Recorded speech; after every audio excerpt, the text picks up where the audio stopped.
Attention, please. The show starts in 10, 9, 8, 7, 6, 5, 4, 3, 2, 1, go. The following content contains adult language and humor that is not suitable for viewers under the age of 18. Viewer discretion is strongly advised. The views and opinions expressed during the following video content are those of the individual and may not reflect those of others.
Good morning, good afternoon, good evening, and welcome one and all to this Sunday edition of Pacific414 Pop Top, coming to you live on the Pacific414 YouTube channel, the Pacific414 Rumble channel, and also over on X, along with Baron Orman Tagge. I am your host, Mike, and today we have several articles that we are going to be talking about, including WB layoffs in their TV division. We will also be taking a look at pictures for the upcoming Studio Series 86 Megatron. Transformers, more than meets the eyes. And then we'll take a look at an article from comicbook.com that says we need more sci-fi. Well, we need more sci-fi, but it needs to be properly written. We will also take a look at an article from Bounty in the Comics where a new documentary is coming out about the life of horror icon Vincent Price. And then we will be taking a look at an article from Geek Tyrant where AMC theaters will be adding more ads prior to the start of your movie. At least it's before the movie they didn't decide, hey, we're going to do ads during the film. And what's this that you would like to share, Baron? Oh, I was going to save that for when you were going to say, hey, how's things going? So I was going to let you finish doing your movie. You done? Okay. I'm done, but I do want to say hello to Lady Mist. Hello, Hi, Lady and Mist. good morning, good afternoon, good evening to you. And I did change some settings in Cosme last night. I don't know if they're going to work. We'll find out Wednesday. But I know you and a couple other people weren't able to get into Cosme for some reason last night. And like I said during last night's The Adventure Continues, a Star Trek discussion, I've even noticed when I've tried to sign into different websites with my Google ID that it's been having trouble. So I'm wondering if it's something between Google and that particular website. The war is on. And Lady Miss also says, hope you're having a lovely Sunday. I am. I did watch some news last night about what's going on in LA. And that's pretty much all I'm going to say about that. Except for the fact we did see Cash knock over a garbage can and walk home. But Baron, how are you doing today? I am doing pretty good here. I can't complain too much. Yeah, I mean, I can complain a lot, but, who's going to listen and all that? The big thing is, I mean, when you look at your bookshelf and you see that, He's a smart kitty. He reads. mm-hmm, yeah, he's too smart.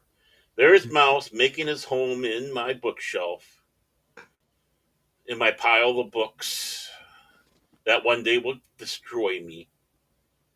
Ah, Mouse, Mouse, Mouse. I tell you, you gotta, you gotta love him. You gotta love him.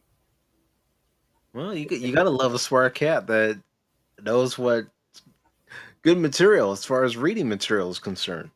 Yeah, he's right next to Tom. It's a tank engine book, and some Viking books on top and bottom. The Citizen Kane book, the Peanuts book. Yeah, our universe. Yeah, he's a little smarty, all right. Too smart for his own good.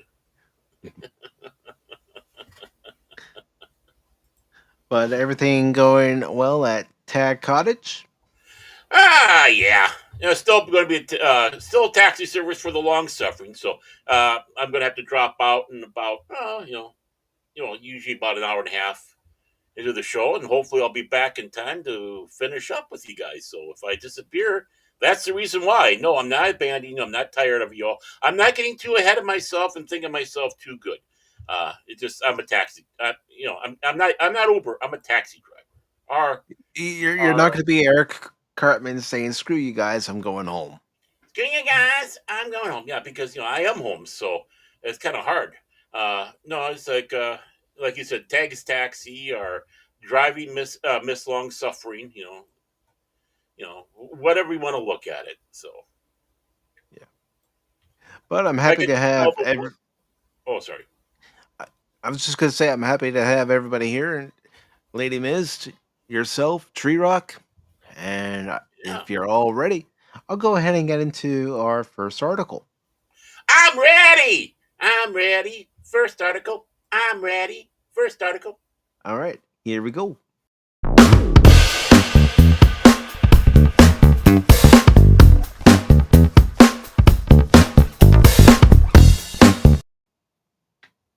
First I miss article. Cashword. Cashword. So our first article comes to us today from That Park Place, and it's by Marvin Montanero. And excuse me a moment as I get all the links to this article out to the various platforms we are streaming on this Sunday morning, afternoon, or evening, depending on where you live. Mike does not believe in missing links, so he works hard to make sure of that. Well, I want to give folks a way of reading these articles along with us if they Now, would like to do that. now, when they read, do their lips move like I do?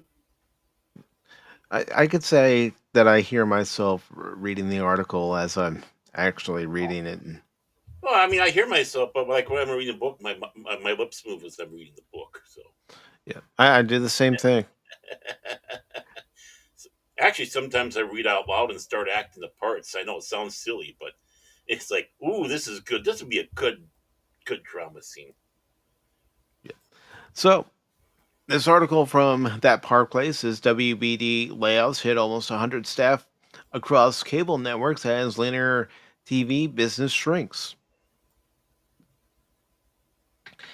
Starts off by saying Warner Brothers Discovery, WBD, has enacted another round of layoffs, this time targeting its traditional cable television operations. As the company's linear business continues to decline in the face of cord cutting and shifting viewer habits, sources confirm that fewer than 100 employees have been let go from across WBD's network. The WBD layoffs impact a broad cross section of the struggling company's cable networks, which include TNT, TBS, CNN, Food Network, Discovery, TLC, and Turner Classic Movies. Hmm, Well, you can already see part of their problem right there. They have, so much of a footprint that right. it's affecting their business. Hmm. I mean, yeah, I mean, right there, three of Turner's networks, well, four technically, if you throw in CNN, Hmm. um, and then I mean, that's not even all of them. Food Network, No. Discovery, TLC, History Channel, Travel Channel. Um, it's just way, way too much. And I know we're talking briefly before the show, and I was saying this like, well, when you had Discovery, Discovery was about a certain subject, and they kept to that. Same thing with Hmm. Learning Channel.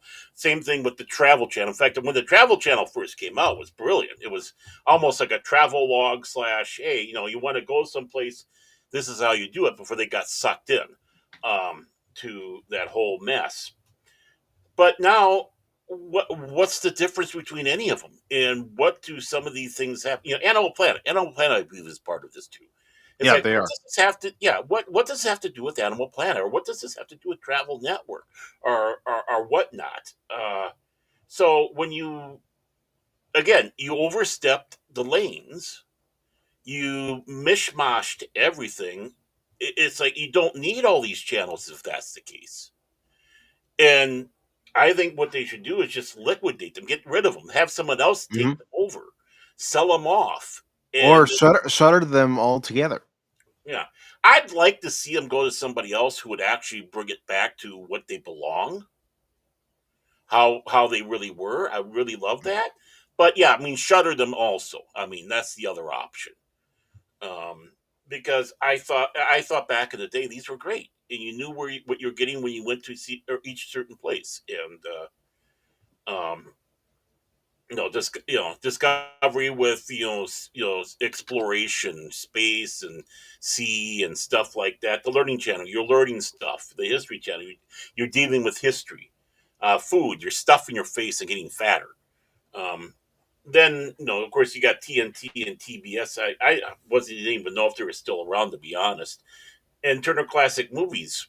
Well, I mean, at least I don't know. I don't know if that's still stayed in the lane or not, but it used to be if you wanted to see old classic movies, boom, that's the place to go to.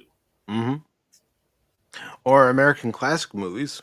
Yeah, which I don't think is theirs. I think that's somebody else's, isn't it? It is somebody else's, but I'm just bringing up another channel that always showed the classic movies. Which is good to have that competition. Hmm. It is. The options. So because And had one library, and American, another had the other library. yeah, On the American Classic Movie Network, it was a lot of the black and white movies, some of the color movies, and then of course on Turner Classic Movies, that's where you had the classic movies, but Turner used their technology to colorize them. yeah. hmm he was the first one to start really doing that. And I do want to say good morning, good afternoon, good evening to Low Spec Linux Gaming. Good to see you again, brother. Appreciate you joining last night's episode of The Adventure Continues, a Star Trek discussion. Well, at least you didn't dead name him this time. Yeah, like I did last time. Well, when we're so used to calling him that, I know it doesn't bother him that much, but it's still funny. And before we continue on with this article, I do want to say good morning, good afternoon, good evening to Fat Steven. Good to see you, brother. And he's gifted memberships for everybody on the YouTube side. Holy So cow, th- fats! thank you, Steven. Really appreciate that one, brother. And those memberships went to Lorenzo Sleestack. Welcome to the Stealth is Optional rank. Dances with Owls. Welcome. And Dances with Owls joined us last night in the chat for The Adventure Oh, cool. Continues, a Star Trek discussion. Well, welcome aboard. Mm-hmm. Pop Culture Mechanic also received a membership, as did Pops Wow. and T-Gap Steve also received a membership, Woo! as Look at that. as did Sci-Fi Mombi. Holy cow. And You know, Dan Crane received a membership. as well as Jeff B. Steven, thank you very much, brother. Really appreciate Yeah. your support. And, it's always fun to stream with you over on your Rumble channel and, play Marvel Rivals or get into trouble in Repo or any other game that we happen to join together in, along with Your Ron, also known as Shane, and Wolvie and Arwen and several other people. And of Get course, in trouble with Fat Stevens? Never, never. yeah, No. He's a great guy, everybody. yeah. He really is a wonderful person. So go over the Rumble and watch him over there. And I've got, funny as hell. Funny as hell. and I'm going to go ahead and get Steven's link. And I also want to congratulate Joe Powers' River Daughter on receiving a membership as well. It didn't pop up right away on EVMux. That one took a little longer. EVMux. Shame on you. So let me go ahead and get your link, Steven. Really appreciate it, brother. And of course, because you've given out these memberships so generously, I do have a couple clips I am going to play. But first, let me get Steven's link for his Rumble channel, and I'll post it for everybody into the YouTube chat, onto X, and also into the chat on the Rumble side. So after you're done here with us, or if you're like DJ Ron and G and a lot of us, where you're watching multiple streams at once, you're just trying to keep track of where your message is going to in the chat. You don't want the wrong message going into the chat. Is that the excuse he gave to Lady Miss for sending that wrong email? and this happens, and it's by random, but even Steven got himself a membership. Whoa! So welcome aboard, brother. You won your own lottery. Woohoo! Welcome aboard. And before I play those clips for all our new members, I do want to say hello to Baron's better half, the Long Suffering. Good morning, good afternoon, good evening to you. And now I will definitely play the clips for all our new channel members, starting with this one. I have come here to chew bubblegum and kick ass. And I'm all out of bubblegum.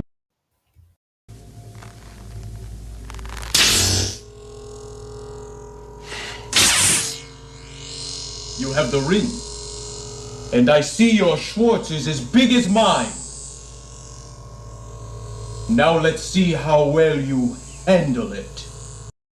Yeah, he's always pulling out the Schwartz, I tell you.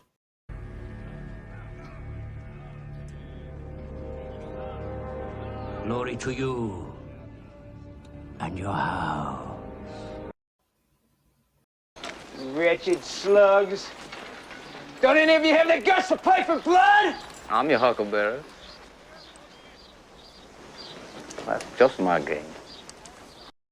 And once again, thank you, Fat Steven. Thank you, brother. Really appreciate it, my friend. And He is everybody. our Huckleberry. Yeah, he is. And everybody who is a channel member, I do want to let you know that this coming Saturday, which should be the 14th, let me just double check my dates.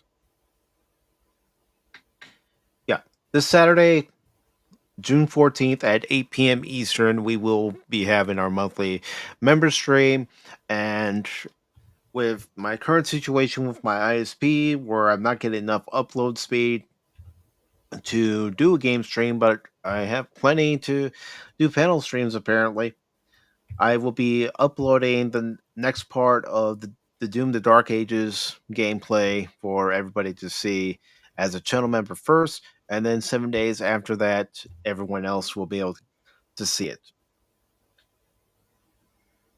So let me just get down here to the chat, make sure I haven't missed any messages. But again, Steven, I can't thank you enough, brother. I can't thank you enough. Everybody who contributes to the channel, via memberships or super chats, it means a lot. Angry Canadian was generous enough to give 5 memberships on Friday during his appearance, and it Hmm. does mean a lot.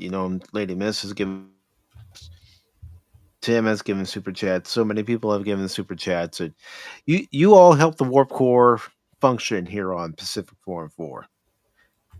Because if that And warp core doesn't function, then we have a warp core breach. of course, you make sure I get my 2 cents a month. So Yes, Baron. yeah, that's it. That's the important part. That's the important part. So, but yeah, thanks a lot, Fats. Very kind of you. Yes, very kind. And getting back to this article here, it says, according to a source cited by Variety, no single department or geographic location bore the brunt of the cuts, which were described as targeted in nature. The move comes amid ongoing efforts by the company to operate more efficiently as revenue from its legacy media operations continues to fall. Well, part of that too, Baron, it, I don't know if you agree with me on this or not, is because people are tuning away from outlets like CNN to Oh, get their news. well, yeah. I mean, CNN has hit an all-time low of only like 740,000 people watching at one time. So, that right there is like just the Twin Cities area. I mean, that's being generous. Actually, less than the Twin Cities. You look at it. That's ridiculous. This is Mhm. this is CNN, right? This was the you know uh, because he was on there. Please spare the pun, but there was the king. Everybody went to it, and the big one was the headline news back in the day, and which they don't have. Um, Everyone went there because you got your 30-minute news broadcast. It was always all the Mhm. time, so you didn't miss Yeah, out. and it was a condensed version of everything that was going on. Hmm. And if you needed more, you went over the CNN and itself proper.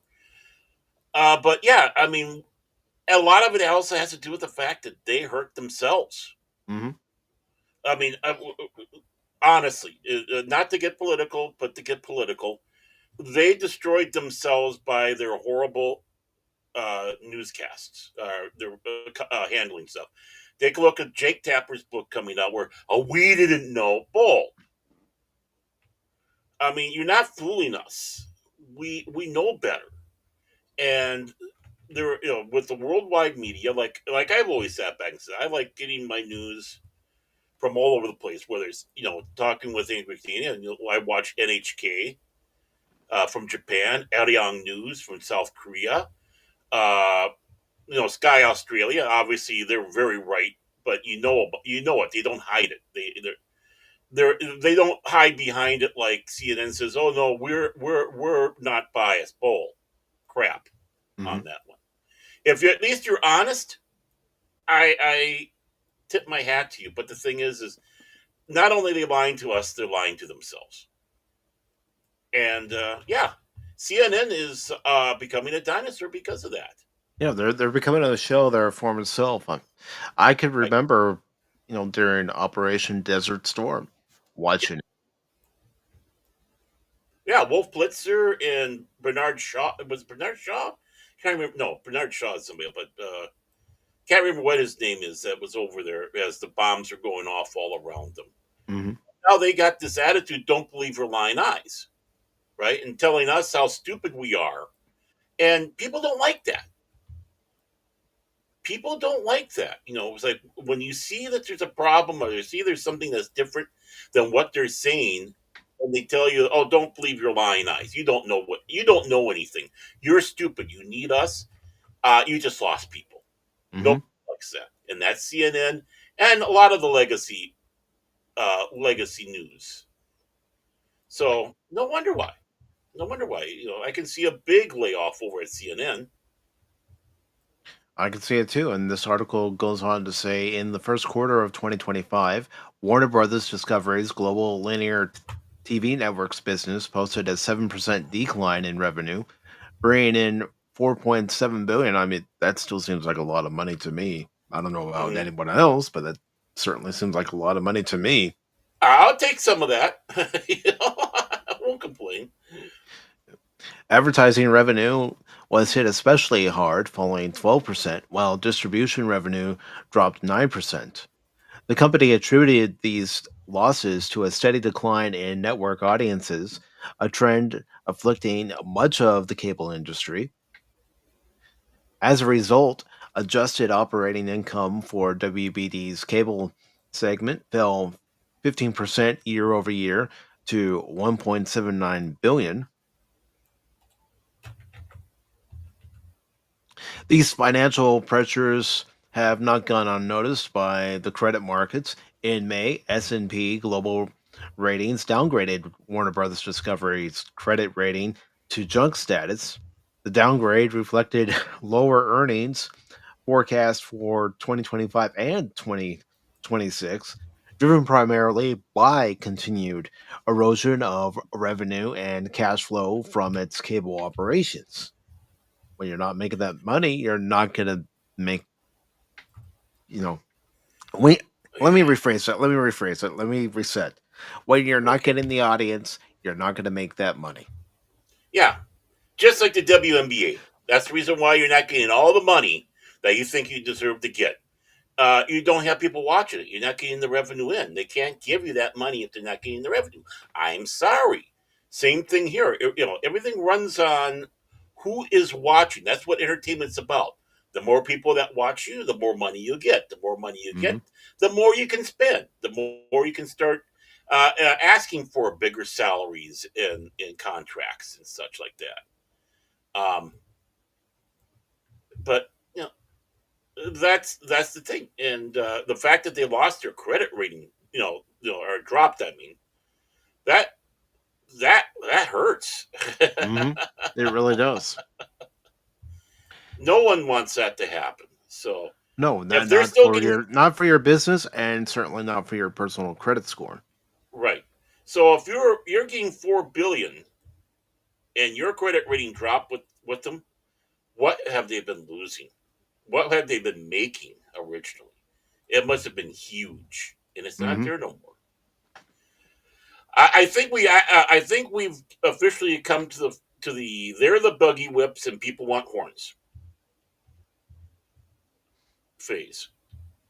Very true. It says internal restructuring. In an attempt to stabilize and streamline its sprawling business model, WBD recently completed a major corporate reorganization. The company has now split into two primary divisions, one encompassing streaming, including HBO and studio production, and the other focused on cable TV portfolio. Excuse me. CEO David Zaslav said at the time that the restructuring was meant to create opportunities as we evaluate all avenues to deliver significant shareholder value. This is just me thinking out loud. I think he knew that there were problems creeping up.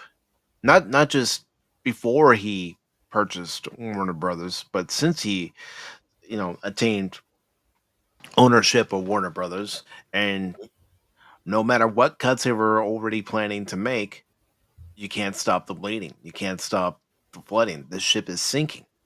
Right. Well, in many ways, I think that's why he got in there. He wants to clean this ship up, and it's going to be a lot of pain. There's going to be a lot of ouch going on, Hmm. and this is one of them. The reorganization comes as part of WBD's broader strategy to navigate a rapidly changing media environment.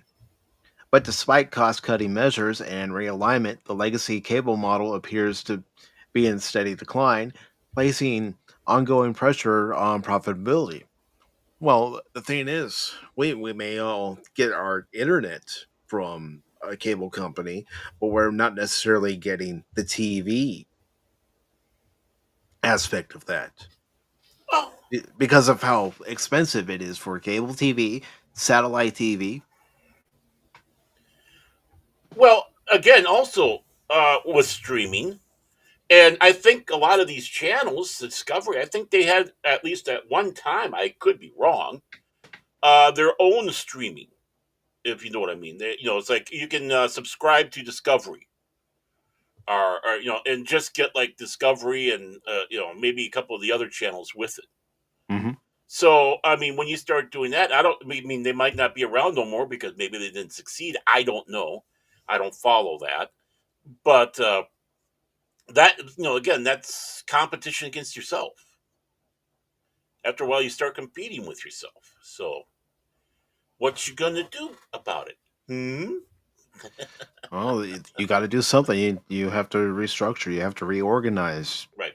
You have to trim the fat. Oh hell yeah! And that's just it. How much waste is going on? Hmm. I mean, there's got to be a lot of waste in there. Yeah, and we're getting to a big part of that waste too. Executive pay under fire. The layoffs also come on the heels of an embarrassing vote for Warner Brothers Discovery leadership. At the company's most recent annual stockholders meeting, investors rejected a non binding advisory measure approving executive compensation packages for 2024. CEO David Zaslav, whose total compensation last year climbed to 51.9 million, a 4.4% increase, was among the executives included in the rejected pay vote. In response, the company's board said it takes the results of the annual advisory vote on executive compensation seriously and pledged to continue its regular practice of engaging in constructive dialogue with our shareholders. When you have executives that are making far too much money for what they do, cutting into the Hmm. profits of that company, you can't have a viable business. No, and then you also have the other thing too: the middle management. Hmm. You have all these middle managers that I'm not saying that you don't need middle managers, but they overstaff these middle managers because, well, uh, my friend Henry, needs his kid needs a job, but he's dumber than a box of rocks. I know, I got a position for him. He can have. He can be a middle manager and screw all this stuff up here. But after a while, it's just the old thing, too many chiefs, not enough Indians, as they Hmm. say. And that's another area that everyone in business should start looking at. Those should be some of the first ones that they look at for out the door you go. Not to Yeah. sound mean, not to sound cruel, but that's just how I look at it. Having worked in retail, I've seen it in retail where you have too many managers. Hmm. So it goes on to talk about industry wide cuts. These WBD layoffs follow a similar trend across the media sector. Just this week, Disney enacted a much larger layoff, eliminating several hundred jobs of its own. This impacted employees across its TV, film, and corporate finance units. With linear television revenue drying up across the board, most legacy media giants are shifting focus to streaming and digital ventures while aggressively trimming costs in traditional sectors. But the streaming sector is having its own issues as well. Y- Yeah, you have too many streaming services. They Right. all ask for a different amount of money for each streaming service each month. Hmm. You have to go to one streaming service just to catch a few shows, then you have to go to another streaming service to catch other shows. Hmm. Yeah, either you have the money to waste, or you have to select which show do I Mhm. want to watch. Which one has more interest to me. And I got a question to ask you, Yo, and anyone who's listening. I know Tubi's free at this yeah. particular point in time, Hmm. but how long do you think it's going to be before they go to a paid version of Tubi? I don't know. I think they're smart enough to keep it that way because that is the closest you have to what original cable was. I mean, the thing is, I mean, yeah, they have their on demand. Maybe for their on demand they might, but for the live, uh, it's like cable. I mean, you just can't go in there and say, I want to watch this episode. Mhm. It's whatever episode's being played. So at least the base level, I don't see that going because I don't think anybody's going to go for it, especially if there's commercials. You take the commercials out, maybe, but it's being fed by commercials. It is being very profitable for that. Much like how Hulu was when it started. Right. And even with the on demand, you get commercials. So, um, I mean, I know the Shout Factory theirs used to be free, but I think certain things are going behind the paywall there. You do have some other things that are like Pluto out there. Again, they're free, and sometimes they have the same channels. Mhm. I don't think Tubi's going to go that way anytime soon because at least it's some sort of influx of money to them, and it's not really costing them much. If they stay away, in the moment Tubi, and I think didn't Cash say something, or maybe you say something that Tubi was actually going to come out with their own series. Big Yeah, mistake. they're starting to come out with their own TV shows.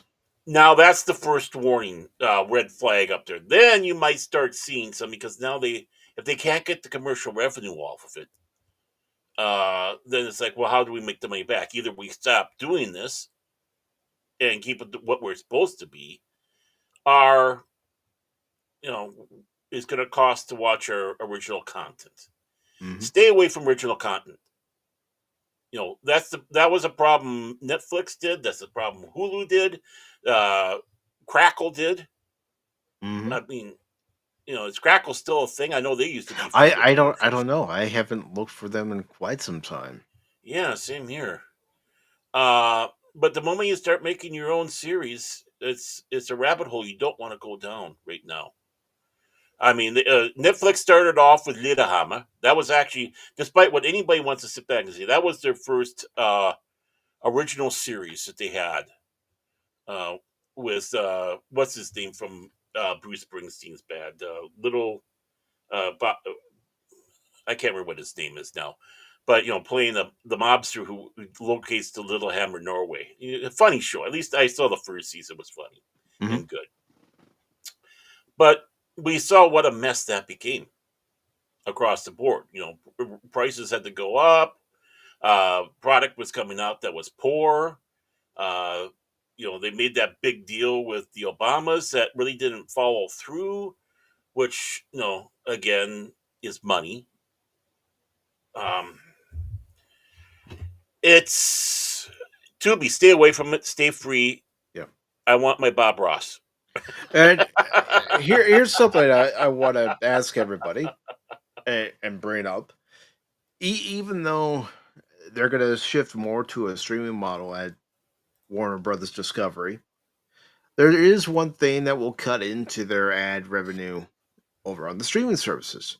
If you have an ad blocker, Hmm. that'll cut into their revenue because the folks who are subscribed to those services aren't seeing those ads for a reason Right. because they had the ad blocker because they don't want to see the ads. Right. I mean, when you have a pay service and then you still show commercials, and why have it? What's Hmm. the purpose? When Hulu started, but what was it? Hulu had that, and then it used to be free. Then you could get it. Then they had commercials, but if you don't want the commercials, you can go for the higher tier. Hmm. It's like, really, honest? It's like, you idiots. It And to don't work finish, that way. no, it doesn't, and it won't work that way, regardless of what you do. And to finish off this article from that Park Place and Marvin Montanaro, it says, though the total number of WBD employees impacted by this latest round of cuts is reportedly under 100, the move reinforces the difficult reality facing traditional cable networks. The companies still heavily are invested in them, and honestly, there's gonna come a point where you don't have your traditional networks anymore, No. and it's fast approaching, in my opinion. Well, they want to get rid of over the air. They've been fighting to get rid of over the air free TV. Your local channels, Hmm. your Your KARE, ABCs, your yeah, NBC, local video, KMSP, your KSTP, WCCO, WOR, WGN, WLW, all, whatever it is that you watch in your local neighborhood that have that. They want to try to get rid of that and begging for that. Let us get rid of this. So, what options do people have then? There's a lot of people that don't have streaming. They rely Mhm. on their antenna for their entertainment. It's Still. why people went out and bought the HD antenna in the first place. Oh, yeah. Because at that time, I didn't have any services. It was over the air. And I It's don't watch TV much. So, I mean, that's why it's like I back then, it's like, this crap, forget that. I I don't want watch it like I used to. no.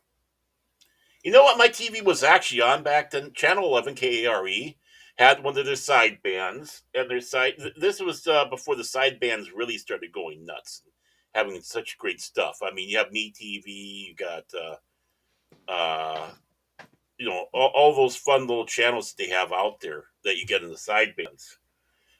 But the Weather Nation was on the side band for Channel 11, so you got the Weather Nation, then they'd break for the local, and that's where our local ones would pop in and talk about the local. I had that on all the time. Hmm. You know, what do I Not need? a not a not a It's not a like bad way to go either. no, no. I mean, you're Minnesota. You're a weather junkie. I'm getting old. I'm a weather junkie. Well, well, Hey, s- the weather out there. What do you think about the weather? well. Speaking of junkies, in this case, plastic junkies. Those Oh, collectors out there who like to collect certain things based on certain franchises. We do have a story coming up about a certain franchise's Decepticon leader. ooh.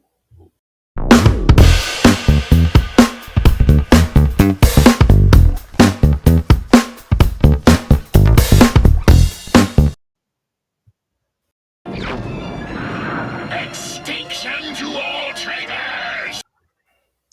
You want to know before you get into the story. I got something quick here. That's funny. Okay. Of course, being a taxi driver for the long suffering. One of the guys, she works the second shift, so she gets off like 11 o'clock. And the nighttime guy that comes in, the overnight guy, he comes in on the side of his car. He's got a Decepticon logo, and I told the long suffering, you just tell him that I don't trust him. He's got that Decepticon, and as he responded back, yeah, I like chaos. So I just drop that in there. Now back to you, Mike. Well, it's really related to the story because we have this article from CBR, and there you see it: Hmm. Optimus Prime and Megatron. Tran Excuse me, Now sorry about that. you got the Optimus Prime, right? Yeah, yeah, I have the Optimus Prime, and it says Transformers Studio Series gets new first look Megatron reveal for anime movie recreation with one controversial change. The hell you say? This article is by Timothy Blake Donahoe, or Donahue, and it says recreating the aesthetics of various Transformers movies and even video games. The Transformers Studio Series has accurately brought certain cinematic takes on the robots in disguise to life in plastic form. I just Now, want to one of say, Donahue. That's a British TV show. Donahue. It's done. Yeah. Okay. Back to you, Mike. Sorry. Now, one of the most highly anticipated figures in the line has been revealed, but it comes with an expected yet controversial catch. Transformers Studio Series Megatron is based on the villain's appearance from 1986, The Transformers, the movie, but with one major exception. The first full look at the toy confirms a change to his contentious classic alternate mode. Even with this alteration, the toy is certain to be an instrument of destruction that's more than worthy of trending its way onto fan shelves. Studio Series 86 Megatron ditches the Decepticons' most controversial mode. And I'm just going to go ahead and cut straight to it, folks. He's not a Walter P-38 in his alternate mode like he originally was. I'm going to show you what he is going to be in Studio Series 86. I mean, as I said to Baron, I like the robot mode. Robot mode looks very nice. It does. It looks great. Yeah. Even the back here of the robot mode, even when you see the tank treads here, it still looks like G1 Megatron in animated form in robot mode. But then we get to where a lot of collectors are going to have a problem. His alternate mode is a tank. I mean, it looks neat, but it's not him. No. It's got the gun barrel that you always see from Megatron, but it's not Megatron. And I'll be honest with everybody, I'm not so sure I'm going to buy this or not. I don't know. You beat me to the question I was going to ask you. I would love to have a Studio Series version of Megatron side by side with the Studio Series Optimus I have. Now, this you said this is for the American. I'm assuming that they have this series in Japan as well. They do have the series in Japan, but I think just like here in the States, Japan's going to be receiving this version as well. Oh, okay. They're not going to make a separate version where he is a Walter P-38. Okay. Because sometimes they just do that because it's like, screw you, I'm going home. And if that was the case, then I could see them really scrambling to try to get the Japanese model. It's like I could see you on the phone, the angry Canadian, going, "Come on, get me one." I mean, I got the first version of Masterpiece Megatron, and when I got that version, they did put an orange cap on it just so they could sell here in the States. Right. And they had to do the same thing for the updated version of Masterpiece Megatron, which I never got a hold of because it was always sold out. Right. Absolutely stupid. Absolutely stupid, if you ask me. I mean, I as we were saying beforehand, it's like, why couldn't they have just done like Galvatron and make him a giant cannon? At least that would have been somewhat within the lore, Yeah. Not quite, but you could understand that. Or as I said to you, why not make him more of a sci-fi looking gun, but still try to retain some elements of his original form? Right. With modern engineering, I think they could have done it. But... Oh, hell yeah. And again, I'm not mocking the robot mode. I like the robot mode. Oh, it's beautiful. And, having him and Optimus standing side by side, that's a good piece to talk about in any collection. Having them all posed up for that final battle. Mm-hmm. Why throw your life away needlessly? I do believe I still have the clip on here. If I don't, I don't know if he transferred that one over. I thought I did, but I may not have. Let me just go through the clips here. No, we don't. We're not asking for Spaceballs. Spaceballs. Here we go. I still have it. I thought so. Yeah, to recreate this iconic moment from the movie. One shall stand, one shall fall. Why throw away your life so recklessly? Recklessly, that's what you just said. You still had it within. Yeah, within tolerance. Yeah. It says that though his gray lower legs in robot mode are fairly inaccurate, Transformers Studio Series 86 Megatron is for the most part otherwise very accurate to his Generation 1 animation model. The original Megatron toy was simply a repackaging of an action figure seen in the Microchange toy line. Well, most of the Transformers originally came from Japan or from, Diaclone, Microchange, or another brand. Right. Much as the other G1 toys were action figures from the Diaclone toy franchise, which I just mentioned, or in certain cases, there were Bandai robots that they put under the Transformers brand. Mm-hmm. I mean, Jetfire, he was a Valkyrie. And of course, because of legal issues, they couldn't really use him that much in the animated series, and he was only on the shelves for a limited amount of time before the legal troubles really start coming up. But it says here in the article, thus Megatron's classic toy wasn't nearly as animation accurate as the new figure. Along with his iconic fusion cannon, the toy also comes with the lightsaber-esque beam saber used in Transformers the movie. Another extra weapon is a recreation of his classic G1 gun form, which is definitely a bittersweet reminder of a major change to the character. Despite being meant to faithfully recreate his Generation 1 cartoon and movie design, Studio Series 86 Megatron does not transform into a Walter P-38 or any other sort of handgun. This controversial alternate mode is a big reason why Megatron's original toy or anything updating it are rarely released. Now, there was a gun mode of Megatron released back in the early 2000s. I think it was around 2005. Mm-hmm.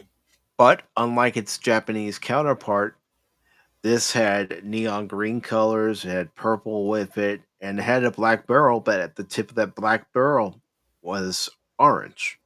Mm-hmm. So,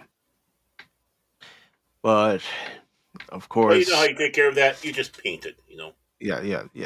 If you're a serious collector and you want to keep it to as it was, you repaint it. You take the pieces off, paint them separately, and Mm-hmm.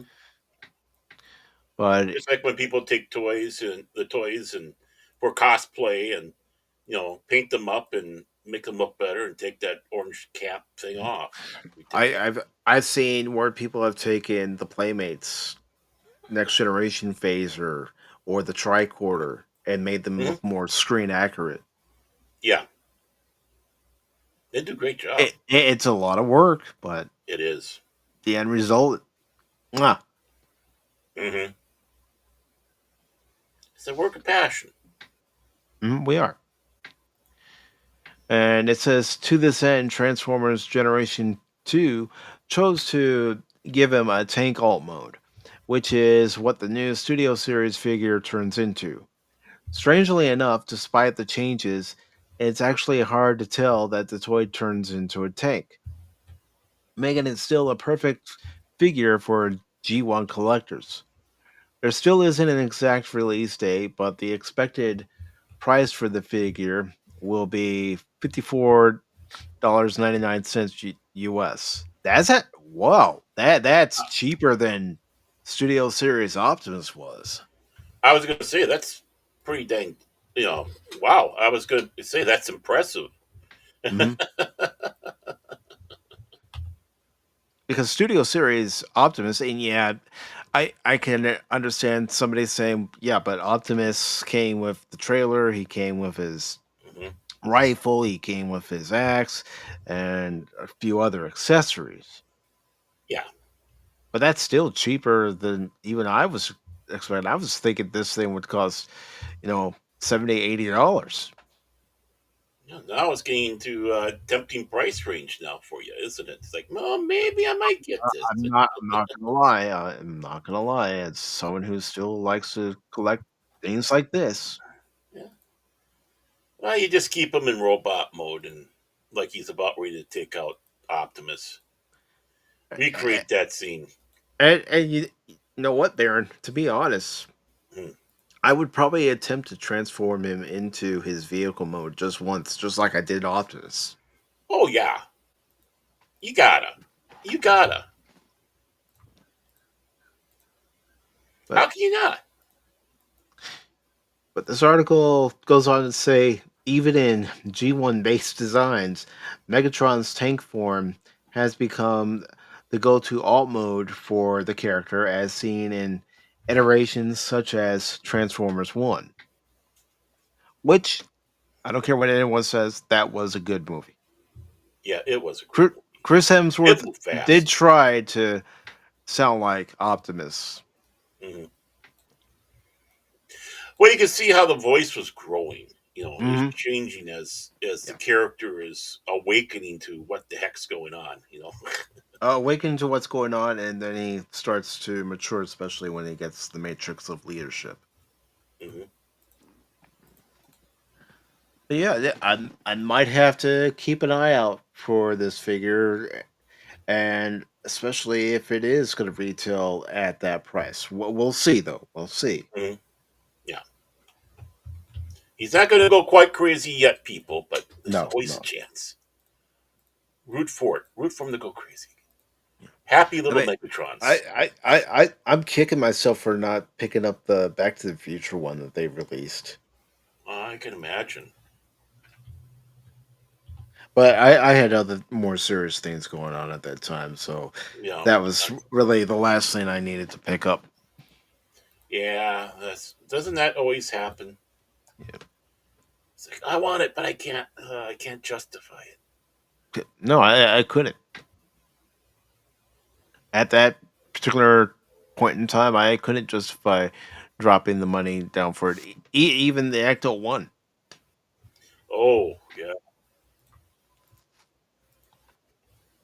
But if you're ready, we will go ahead and move on to our next article for this Sunday edition of Pop Talk. I'm ready. All right, you heard Where's him, folks. Cashword? Where's Cashword? I don't know where Cash is. It's he's probably drooling at his old sleep, and That tofu got to him the other yeah, night. yeah, it did.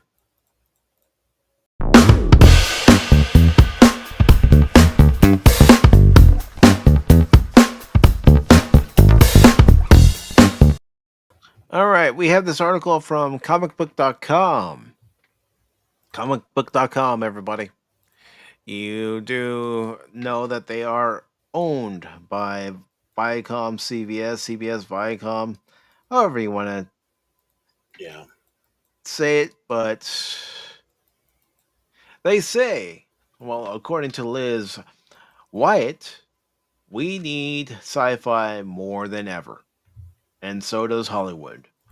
Sci-fi is an essential tool for processing complex subjects and preparing for the future. And Baron, you said it. I'm gonna play it. The hell you say? And they're part of the problem. Mm-hmm. They were part of the problem. This right here, to our right, Yeah. is Well, part of the that problem. definitely. The Kurtzman That's trick is part of the problem. That's part of the problem. But you know what else is part of the problem that they're part of? It comes down to this fashion. Like when J. Michael Straczynski was trying to sell Babylon 5, one of the places they went to was Paramount. Paramount says, oh, we already got a sci-fi show. And that's what everyone's saying. Oh, we already have a sci-fi show. But we got a shitload of cop shows and hospital dramas and Mm-hmm. lawyer shows. Oh, we have a shitload of that, but we have one. We don't have enough room to have I two. mean, you mentioned cop shows. I mean, how many Law and Order series do we actually need? Yeah, our CSIs, our NCISs, our Chicago Hopes. Horrible show, horrible show. By the way, I never watched it. I I never did. wasn't even a fan of ER, and that was No. on. Saint Elsewhere is a good one. But, It is.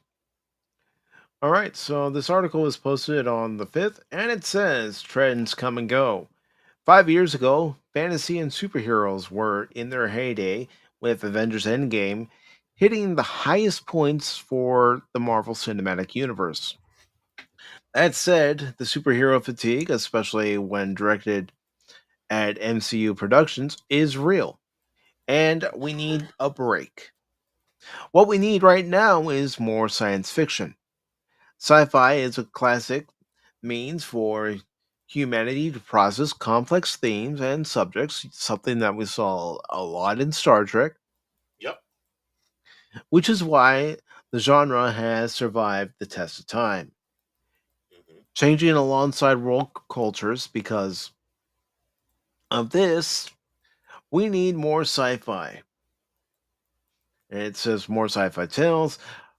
We need to see Hollywood doubling down on this trend, ideally by doing more than the endless cycle of remakes. But that's all they know how to do nowadays. They don't have a original thought in their head. Well, plus you need to have people who know how to do sci-fi, which Hmm. they don't, including the iterations of Kurtzman crap. They don't know how to do science fiction. And Lady Miss, she fired her photon torpedo and hit the target. Oh, okay.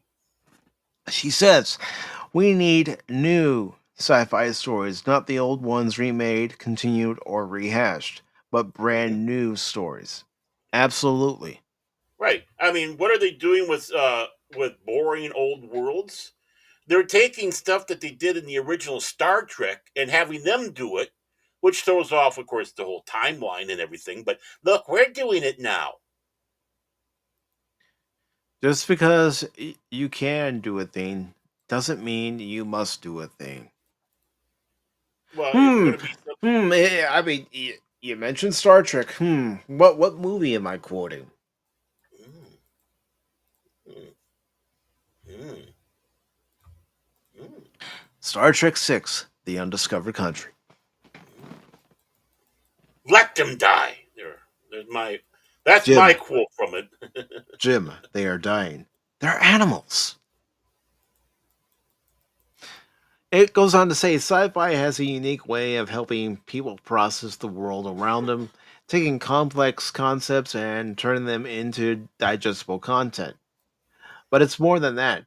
As sci fi gets people looking to the future and the potential good and bad of it all, the best part about sci fi is that it can approach these concerns and open the door to discussions, all without sounding preachy. In other words, Ah, without chasing away a large part of the population, which is something that the current i- sci-fi, not just Star Trek, but sci-fi has done, yep. coming off too preachy. Way worse than preachy. Worse than preachy. I mean, okay, I'll bring up last night's episode that we watched, Relics. Jordy says just because something's old doesn't mean you throw it away. True. Mhm. Very. Right. See, and they're getting into a little bit of a trap because of, again, like you said, this is owned by, CBS, CBS. Um,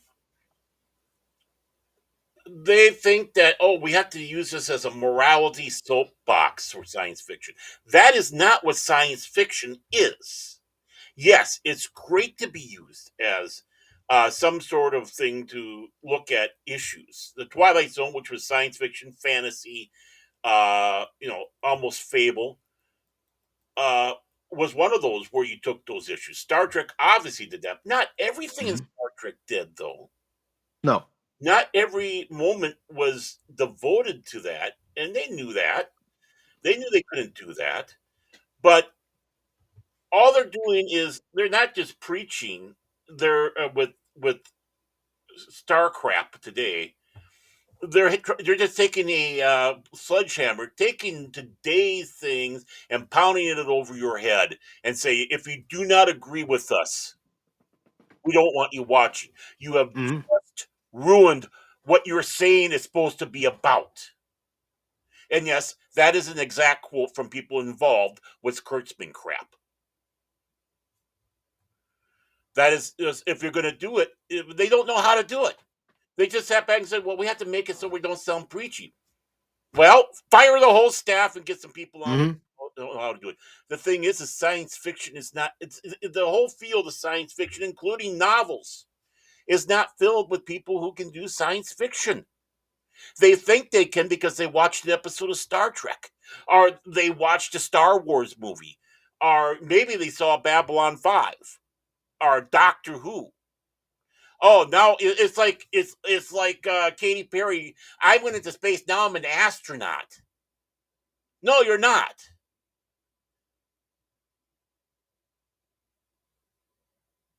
And that's the problem we have with science fiction today.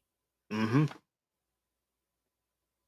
Science fiction is scientific fiction. The main purpose and goal of it is to look at what is possible futures, right?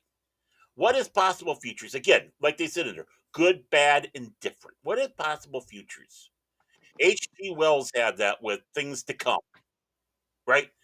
But then everything else is what you do with it. Science fiction, in and by itself, is the base. Boom.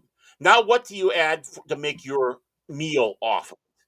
Well, we want to have something that, uh, this subject concerns us. How can we do this in an entertaining fashion that resonates, that does get the discussion going, aka Star Trek, the Mhm.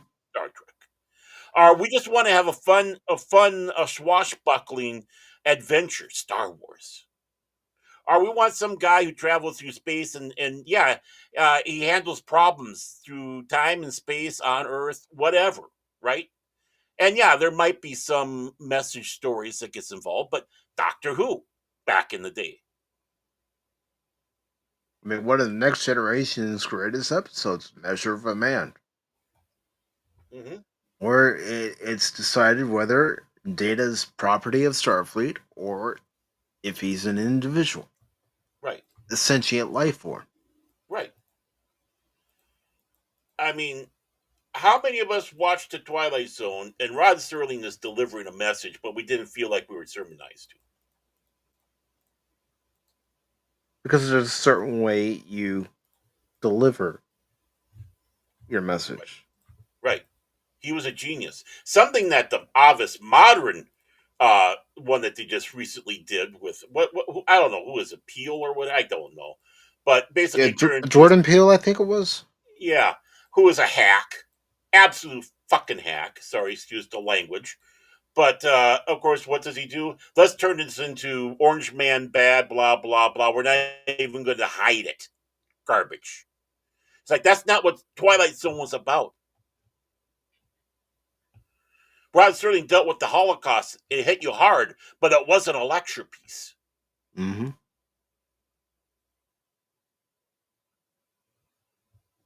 You know, he hit you with horrors of war. Same thing with the Outer Limits. Even though it was more of a monster of the week thing, you still had some things like Demon with a Glass Hand or Soldier Soldier that made you sit back and go, Even Far Beyond the Stars from Deep Space Nine dealt with the racial divide. right. I mean, a science fiction again is just the base ingredient, and it's what do you do with it afterwards that you want. You want something that is showing the future. Is it something that you know you want to deliver? Do you want to deliver a thought or idea? Dare I say, a message? but doing it properly, it should be said. And that's the thing. What can you do with it? And so far, with what's been coming out from everybody, they can't. I mean, technically, you want to look at it, superhero movies are science fiction. Yeah. Science fiction, fantasy. Yep, exactly. And they could be great tools to do that if they were comic book movies. They have not been. They're anything but. It's like, let's blow up stuff and pat ourselves on the back films. And it shows. That's why you got the fatigue. How many buildings can we blow up? How many 9/11s can we do in this town? How many thousands have to die so it looks neat? So we can pat ourselves on the back and say, hey, look, we took care of the bad guy. Then you compare that Batman 89. Batman 89's atmosphere, you know, dark and gritty, showing that the city's been lived in. Right. And not only that, it's a science fiction film because you got stuff in there that we don't have for technology, but could possibly be. Right? But there's a story, and you're not blowing up half the entire city to deliver it. You're not going through a movie saying, who's Martha? And stuff like that. Right. Look at the original Superman. How many buildings did they take out? None. None that I can recall. Of course, it's been a while since I watched the movie. About the closest he had is when Lex Luthor was the one who was sitting off the San Andreas Fault, but guess who saved everybody? Superman. Right. And that disaster. You had the potential disaster.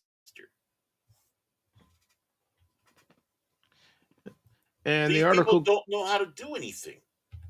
They're idiots. They're morons, and they're buffoons. because in some cases they don't have the teaching.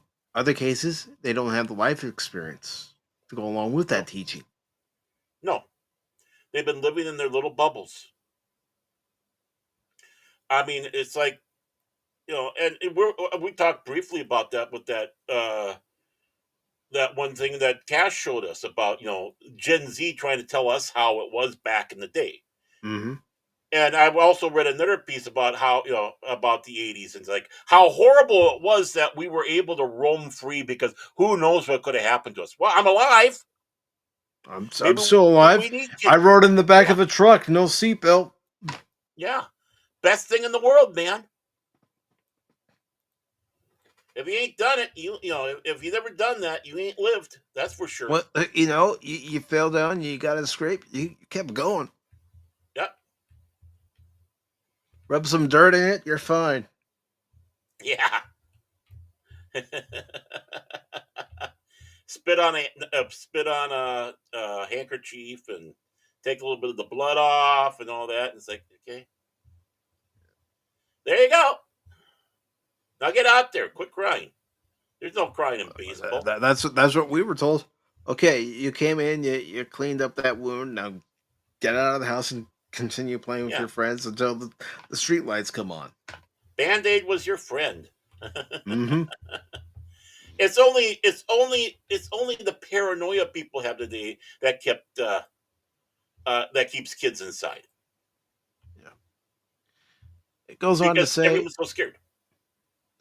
Yeah, and I can understand being scared in certain areas where you have to be careful of strange people coming up to your kids. But we had that back in the day. We did. We were told things, you know. That's why we're told things that you know, no matter what they say, don't open the door for a stranger. Yeah. Offer candy, kick them in the balls. There we go. You know, growing up and learning Taekwondo so I can defend myself. But the article here goes on to say, just look at Star Trek. The entire franchise is focused on inclusive and optimistic future. Oh God! Because they're talking about theirs. I know they're talking about their Star Trek. I know. I'm sorry. I just had to get that out because these shills. Well, like I said, this is coming from Yeah, a site that's owned by CBS. Mm-hmm. Star Trek, yes, it's progressive. But Star Trek had a unique way prior to current Star Trek of telling the story, presenting the story, not telling its viewer to go along with its decision, letting the viewer decide. The thing is, it presented arguments sometimes from both sides, Mm-hmm. and let you decide. Or it wasn't from you might it presented something from all sides sometimes, right? Unlike what we got now. Mm-hmm. And that's how you have to do it. You have to present the story from both sides so the audience has both perspectives. You get the perspective of the Romulans. Right. Get the perspective of the Klingons. The Ferengi. You get their perspective, what they're all about. Yeah. How they view the Federation. Right. It's... Right. It's like... It's still a dangerous world out there. Our galaxy out there, right? You still, that's why you're doing that. That's why you're trying to be ambassadors and trying to show what it is. And, that's why some episodes in the first season, Next Generation, just made me cringe.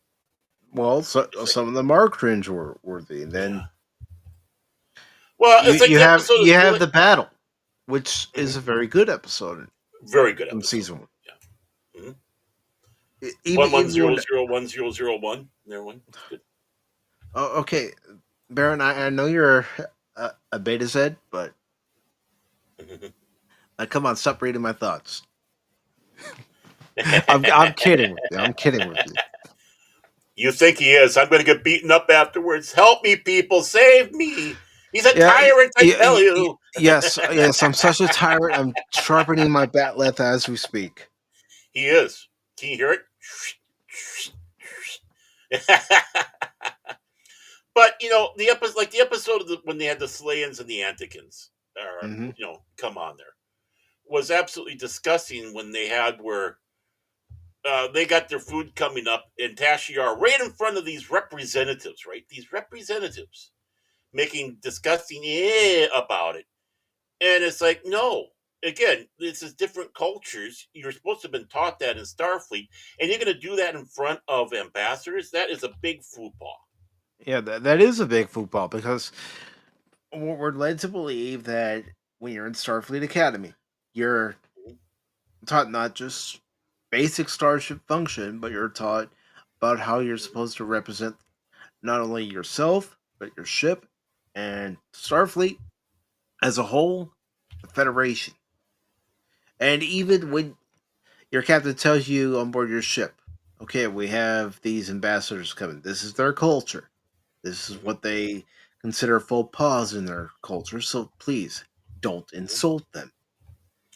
Remember Edic. Infinite diversity, infinite combinations. Right. And that goes outside of the Federation as well. And it's good to see Anonymous, who says, I think you mean beta male, not beta Z. Yeah. Yeah, and you would know, Mr. She should. So this article goes on to say science fiction, human psychology, and the implementation of technology. There's no denying the crossroads that society is at. We live in a tech-obsessed world, and we're on the cusp of a new shift. Thanks to the rising utilization of AI, looking at the world as it stands may feel overwhelming or impossible. Thankfully, there's a fictional lens that makes approaching it a bit more comfortable. Yeah, which is what scientific fiction was kind of about, definitely. Mm-hmm. I mean, look at Forbidden Planet. Right. Sci-fi has long been there to provide us with a sort of mental blueprint for how to handle unfamiliar situations. That phrase is probably making you think of first contact, but it can also be applied to implementing technology. For every dilemma and concern of the modern world, there's a sci fi mirror available to help us process these emotions, preparing us for what may lie ahead. I mean, look at Dr. Pulaski's take on Data. Hmm. Data was a simple machine to her. Right. He wasn't a life form to her. He was a machine Hmm. created by a man in that man's image. Right. Which we saw in Data Lore. Yes. Mm-hmm. And then later on in other stuff. And the article says, for example, in Ex Machina and Westworld, both explore concepts of machine consciousness and identity. While Ursula K. Le Guin's, I hope I'm saying that last name right, Yeah. Look good. Yeah. The Left Hand of Darkness explores gender and emotion in the context of a larger read alien society. Finally, sci fi often looks to the future. It allows society excuse me, to explore its societal impact of technology before it becomes a thing. For example, Terminator has been screaming about the risk of AI for decades, though it does so by pushing the concept to the extremes. Likewise, the Minority Report explored the concept of predictive policies and the resulting ethical concerns. Meanwhile, Gattaca portrayed a society capable of genetically engineering children and openly discussed the potential problems of bias and hierarchy stemming from this. Thanks to the internet, discourse has never been quite so rapid, but rapid means of communication aren't without problems, as they lead to an inevitable clash of ideologies Oh God. that, Here we go. that can leave a person feeling like they're drowning in a sea of angry voices. And here comes the modern day politics again. Yep. Hmm. Hmm. Yep. Yep. Yep. Because you can tell she's a shill writer. Mhm. It's a lot to process, and that's without conversations becoming personal, which they almost always do. Sci fi can help people find a safer means of processing this information, letting us live in excuse me, a world of allegory and symbolism. The X-Men portray a conflict of ideologies, and while the foundation is undeniably human in nature, it feels distant enough for readers to plunge in, sorry. When discussing the dichotomy between us versus them, there is no better genre than sci-fi. Aliens make a common stand-in, pitting humanity against something undeniably other. What's important about this theme is that different stories place humanity on opposing sides. Sometimes, like in Avatar, humans are the aggressors. In sci fi horror, humans are targeted by superior alien races. Finally, there are tales like Star Trek that put humanity alongside dozens of other alien cultures, letting them converse, debate, and work together. But what she doesn't mention is that even in Star Trek, Starfleet has had its full pause, especially the first encounter with the Klingons. Yeah. That did not go well. Well, are the Gorn. Mm-hmm. You know. Q fleeing the Enterprise out into deep space to encounter the Borg. Oh yeah. That was fun, wasn't it, folks? Oh, yeah. It says, even in the bleakest times, fiction can offer an escape from reality. This is certainly true for sci-fi, which can provide a spark of hope for the future. Science fiction looks to the future, and while creators will sometimes dive into darker potentials, many more are looking to the more positive side of things. Enter the solar punk movement.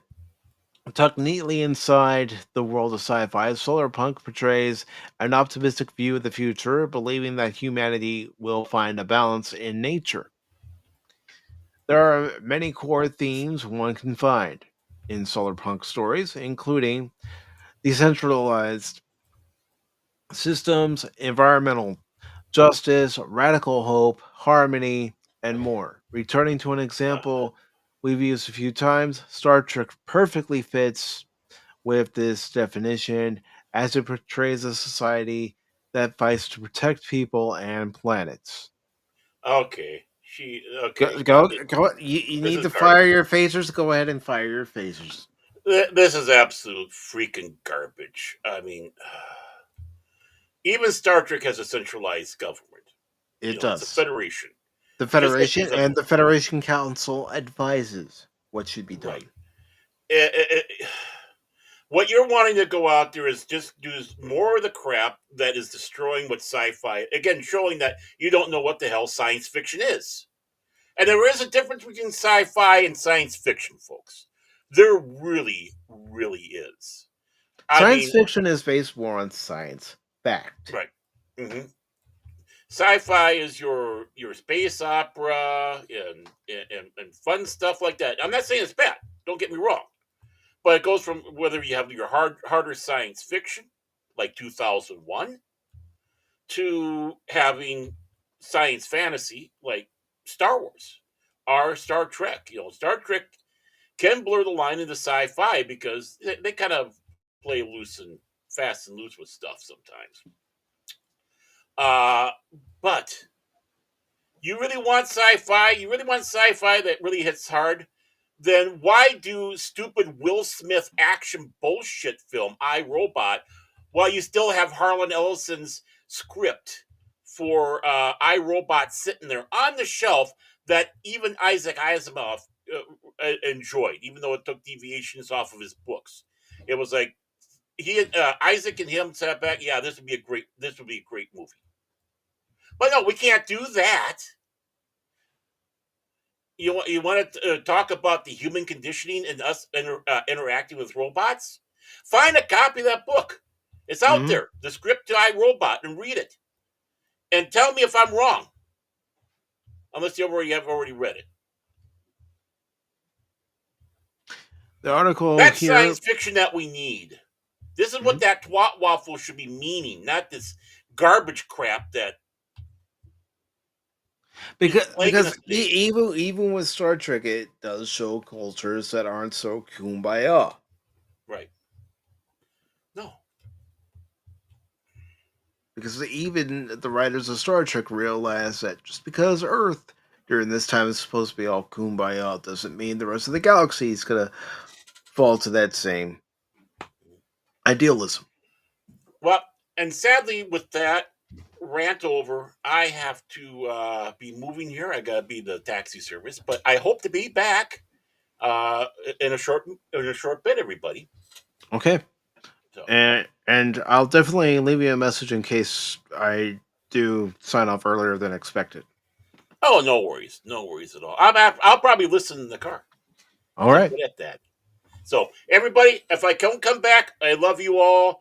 Animas, Lady Mist, Tree Rock, all you guys out there. You're great. If it wasn't for you, we wouldn't be doing this, especially you lurkers out there. Oh, I will drive careful. At least it's Sunday, so the Sunday drivers are out. So that makes things easier. But thank you so much, Lady Mist, and of course, thank you, Mike, for having me as part of your experience, the Pacific 414 experience, also known as Pop Talk. So, Thank you for being here, Baron, as always. And yeah, mhm. be careful out there on the roads. Right, and again, I hope to be back later. We'll have to see. So, other than that, toodles, everybody. Peace out. Mhm. Peace out, brother. And this article finishes off by saying The best part about solar punk is that it can be found in unexpected places, even kids' movies. Now, let's get one thing straight. Star Trek appealed to not just adults, but it also appealed to kids and their family. Star Trek is a show that you can sit down, at least it was under Gene Roddenberry and Rick Berman and many people that worked under those two gentlemen.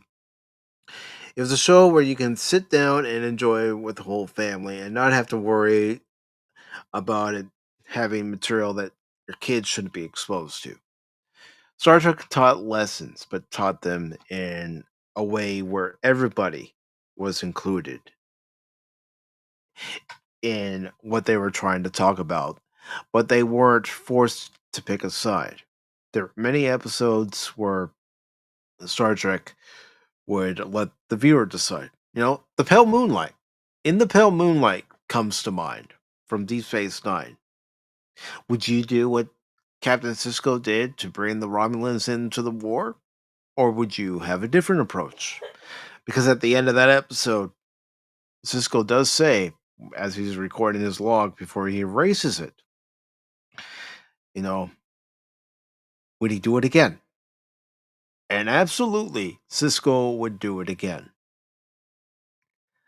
The tactics he took to get the Romulans into the Dominion War is something he would do again, if it meant saving billions of lives in the Alpha and Beta quadrants.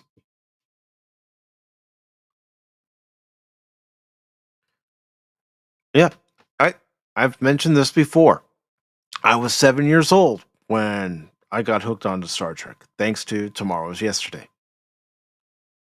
I didn't need an animated series to get me hooked. I've discovered the animated series later, but I was able to watch Star Trek. Maybe not fully understand everything that was going on at the time I started watching, but as I got older, I started to understand more and more. But Star Trek has always been there for everybody, just like it's been there for Gary9872 over on Rumble, just like it's been there for Lady Mist. It's been there for Pata Wannabe, Tree Rock, Fat Steven, everybody who's ever come by the channel. It's there for us. And it was never given to us in a dumbed down fashion.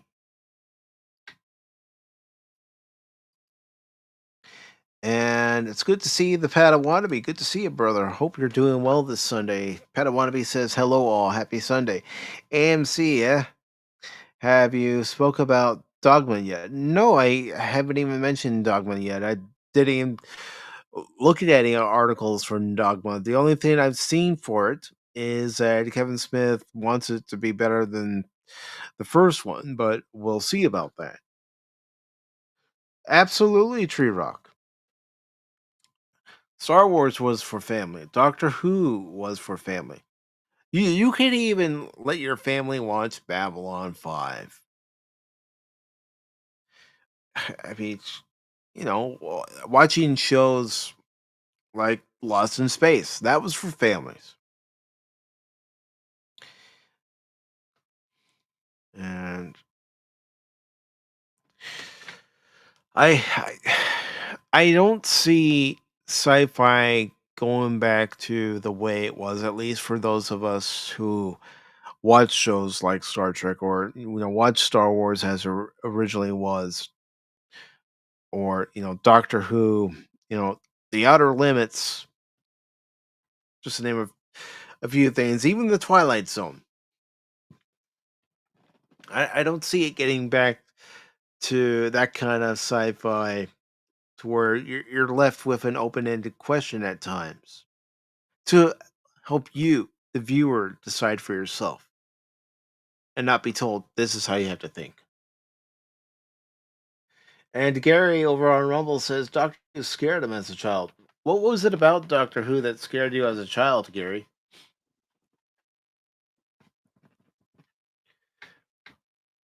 And this article goes on to say Wally may have a post-apocalyptic, I can never say that word without twisting my tongue.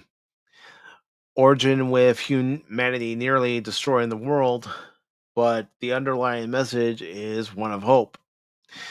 The people who survived and returned to Earth did so understanding the wrong society had made and the price everyone, the planet included, paid. As such, there is the belief that this time around these people will learn from their history and do better.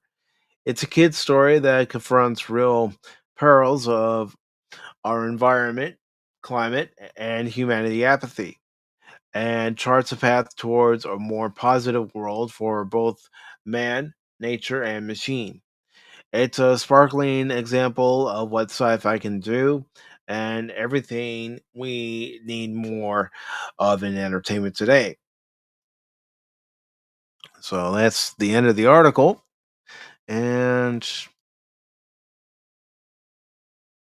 True Rock says that he agrees sci fi will not be like it was in the past, yet I still crave new content like it. Yeah, I do too.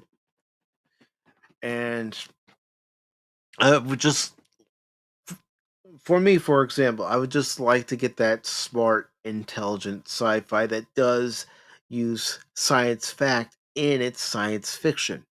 When they're mentioning something that's in development, technology wise, it's something that's feasible. It's like last night's episode that we were watching on The Adventure Continues Relics. It went on the theory of that the Dyson sphere. You know, could such a thing be constructed, and could we actually harness the energy of a star? I honestly don't think something like that could be constructed. Not in our time, not at any time. But that poses the question. Sci-fi has always asked questions and given some answers.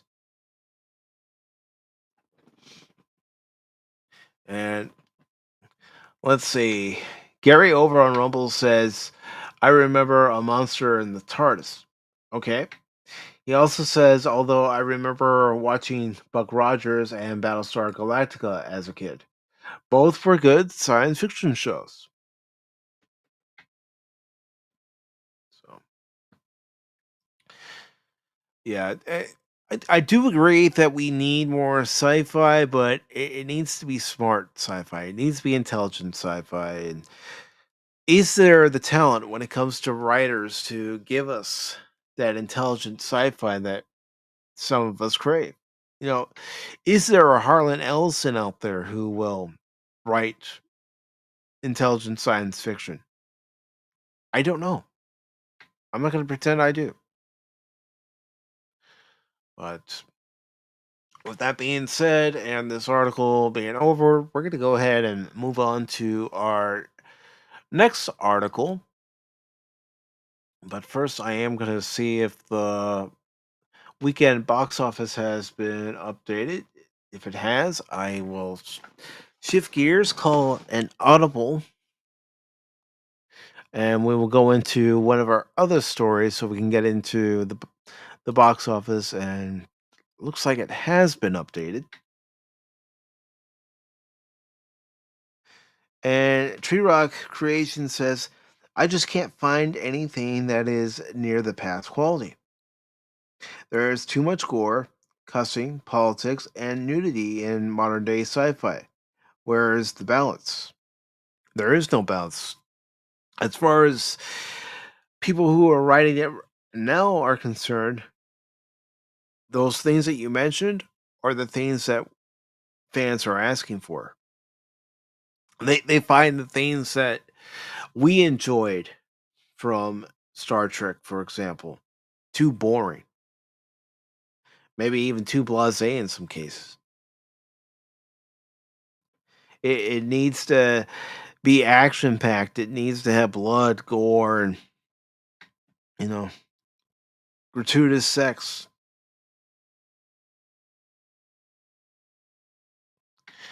But I'm gonna go ahead and shift gears here. We're gonna go into the weekend box office. and we're going to take a look at the box office numbers for this past weekend.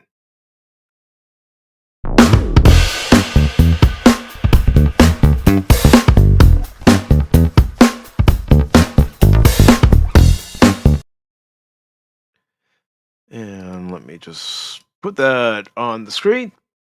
So, these are the box office numbers for this past weekend. And before I read them, I am just going to look at what Gary's saying over on the Rebel side in regards to our last article, where he says he applauds the writers of Star Trek for writing insert tech here in the scripts for scientific explanations of things. Yeah, because they did have a scientific advisor on the original series. They had one on the Next Generation who was with them all the way up until Enterprise went off the air, who would tell them, okay, yes, this can happen. No, this can't happen. But even Star Trek would stretch things a little bit.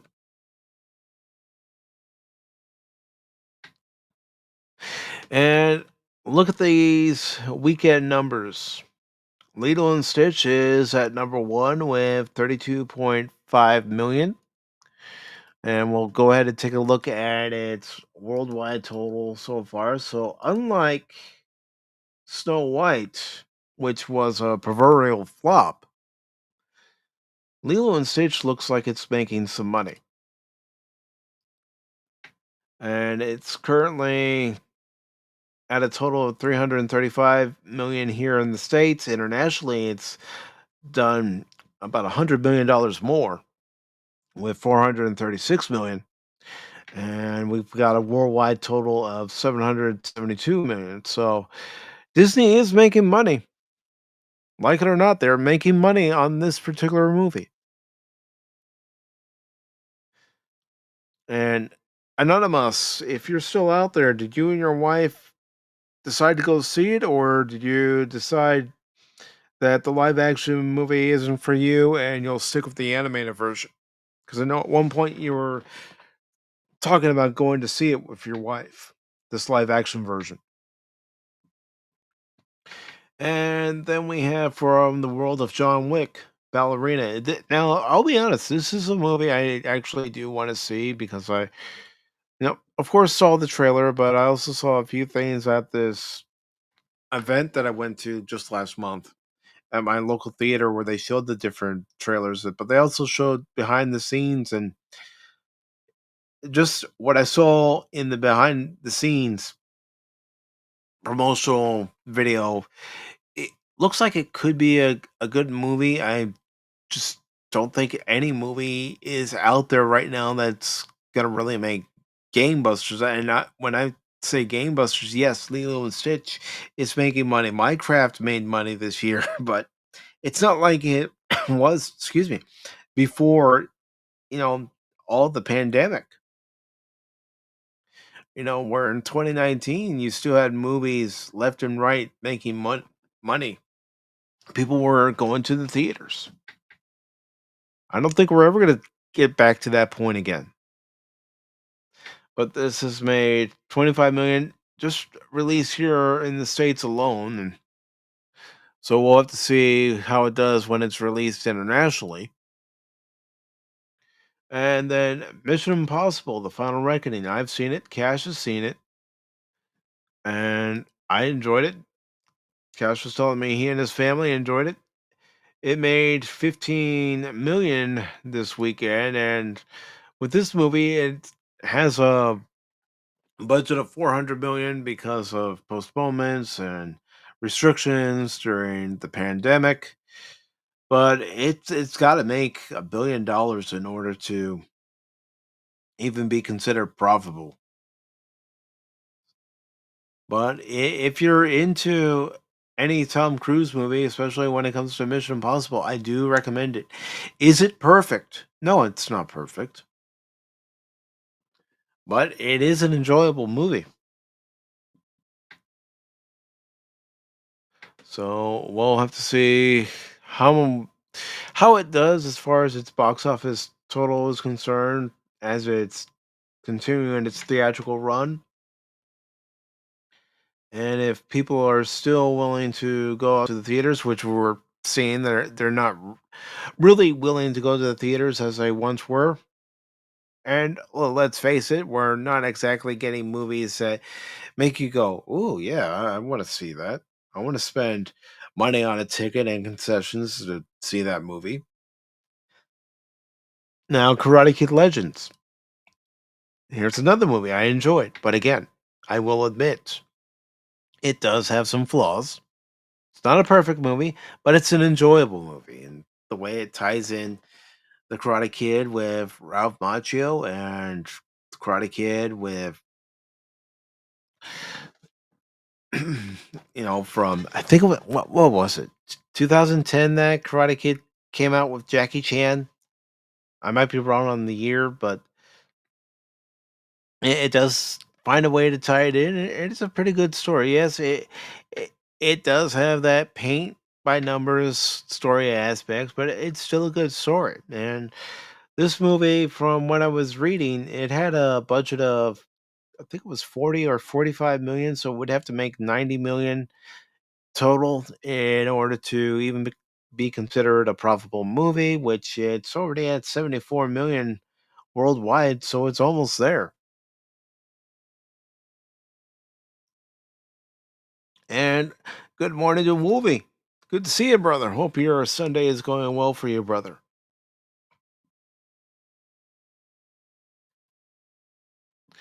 But yeah, if you're still a fan of Karate Kid, if you're a fan of Cobra Kai, even though this is its own separate story from Cobra Kai, so you don't have to know what happened in that particular series to know what's going on in this movie, go see Karate Kid Legends. I recommend it. Now, I've never been into the Final Destination films. I know there are folks who do like them, but this film so far has made $123 million domestically, and of course, what was that? 5 million? Yeah. Okay, 6.5 billion that it made this past weekend, and it's at 133 million internationally, giving it this total right here, 257 million. I'm going to see what its budget was just for comparison. And give me a second to do that. I'm not one of the fastest typers in the world, that's for sure. Let's see what it tells me here. And, this movie could be profitable. I think that's what all studios should strive for, is to make it profitable. And this movie had a budget of 50 million, so it's profitable. I'll show you what I'm looking at right now. Then we'll get back to the box office total. But according to information that's coming up here, 50 million. So let's get back to this right here. So yeah, it's made 257 worldwide. It already made 123 million here domestically alone. So there's probably going to be another Final Destination movie coming out as long as they make enough money. And let's go ahead and take a look at the rest of the numbers. The Fennekin scheme, I haven't even heard about that. Don't even know what it's about. Okay, wealthy businessman Jaja Corda appoints his only daughter a nun at. Oh, I think I know what that is. I saw the trailer for it during that preview that I went to. It looked okay. It looked okay. Bring her back. This was another one. From what I saw in the trailer, is that somebody dies, and they say that there's a certain amount of time that the brain's still alive to where you can still bring somebody back. It's a horror film.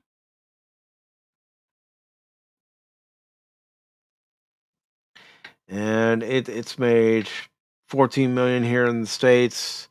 Just out of curiosity, what was that budget? I'm gonna look that up.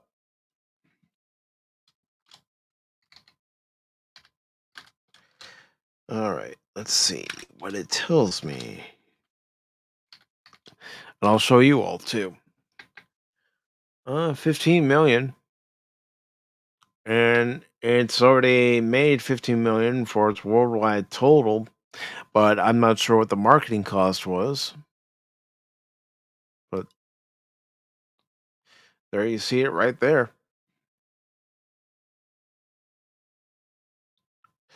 All right, so I'm going to share this one again, and we'll just go ahead and take a look at the remaining ones. Okay, at number 8, Dan, Evil Eye. Again, that's another movie I haven't heard about. And part of it could be because there was no advertising for it. And it says Momo and Akaran set out on their latest adventure, traveling to a hot springs town, home rented by Gigi, Momo's childhood friend and former crush, with the goal to solve the mystery surrounding his family. Okay, so it looks like it's an anime. All right. Well, even kids need something good to watch. And let's see, Thunderbolts.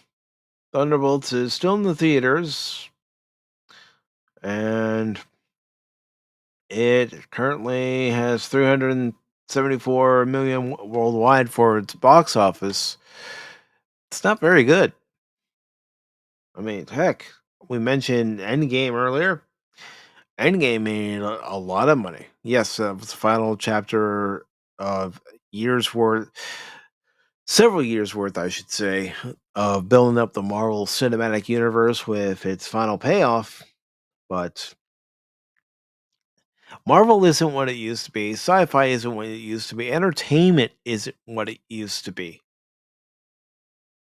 It's all severely lacking, in my opinion. I don't know if anybody else out there feels the same way, but it is severely lacking in original storytelling and giving us characters to care about and reasons to care about the show. Lady Miss brought it up earlier. No original ideas. So that's the weekend box office, and I will go ahead and take a look at an article that's related to the movie. So let me just do the transition here, and we'll get into this next article before we get into our final article.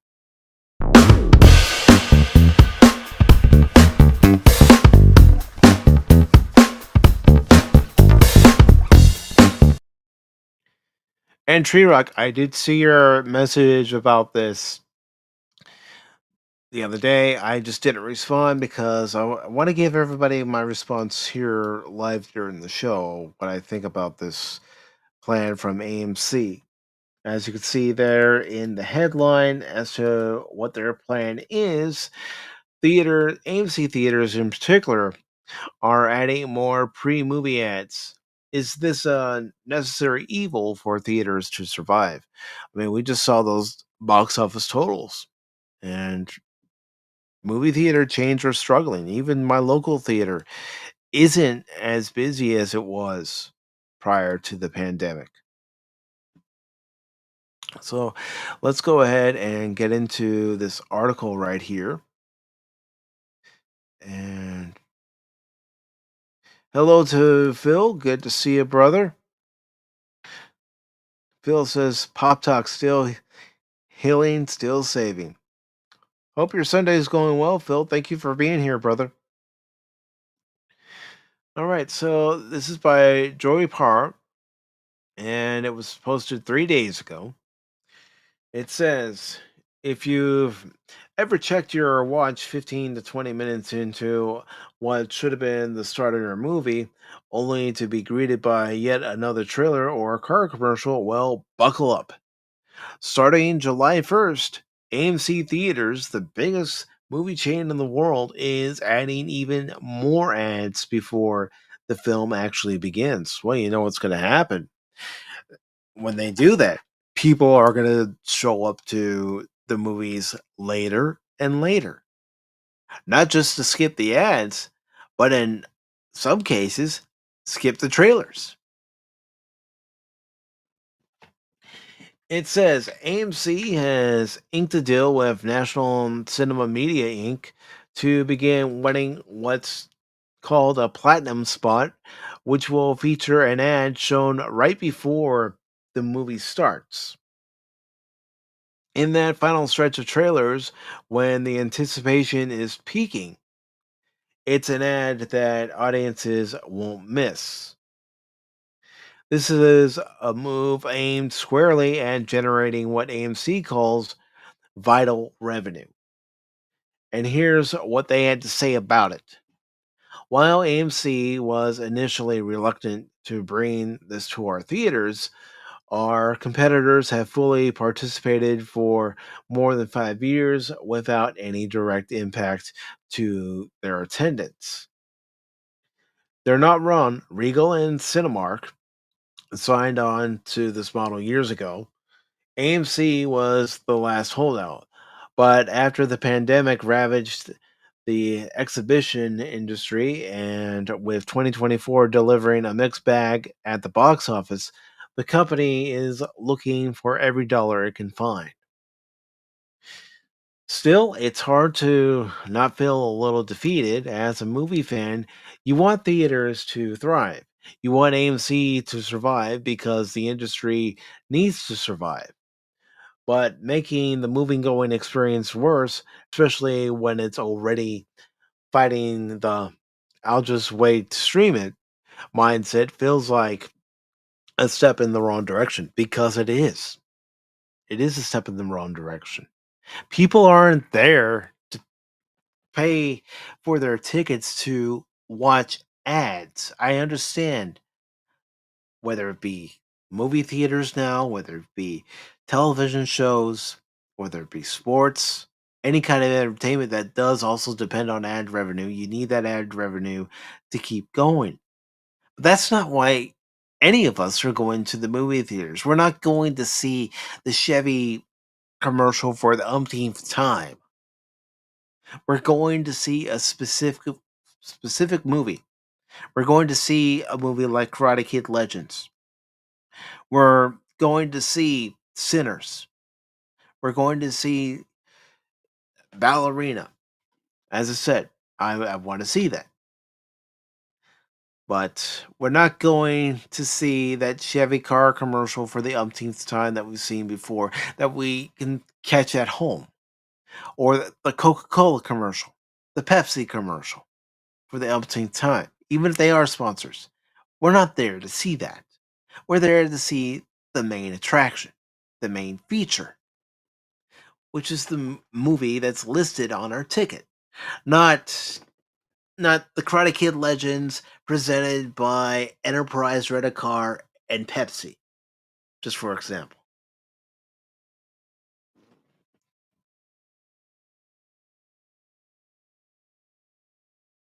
And Lady Miss says if they show them at the start of the show, like as people come in to sit, or during intermission, or sit at the screen come the time the credits are rolling, yeah, that's one thing. But not stopping the movie to show them. Yeah, yeah. I mean, heck, if you really want people to look at your ads, have a QR code. If people choose to scan that QR code and look at an ad during the credits, fine. I mean, I'll be honest, I don't have a solution to what's going on with movie theaters right now, except one: make better movies. You make better movies, movies that are worthwhile, movies that make any of us say, I'm not going to wait for this to come to streaming. I'm going to go see it now in the theater so I can get that movie theater experience.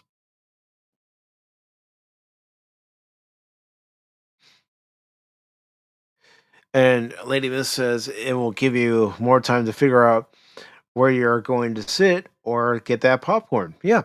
Yeah. People are going to find ways to stall, to bide their time before they actually walk into that auditorium to watch the movie they're paying for. I've done it.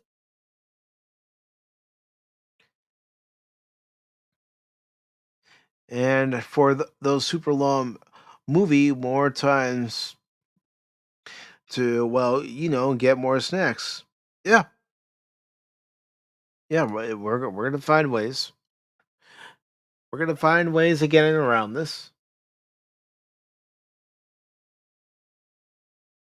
Yeah, yeah. Maverick was definitely worth seeing in the theater. That was a movie that if you didn't see it in the theater, you didn't get that full theater experience.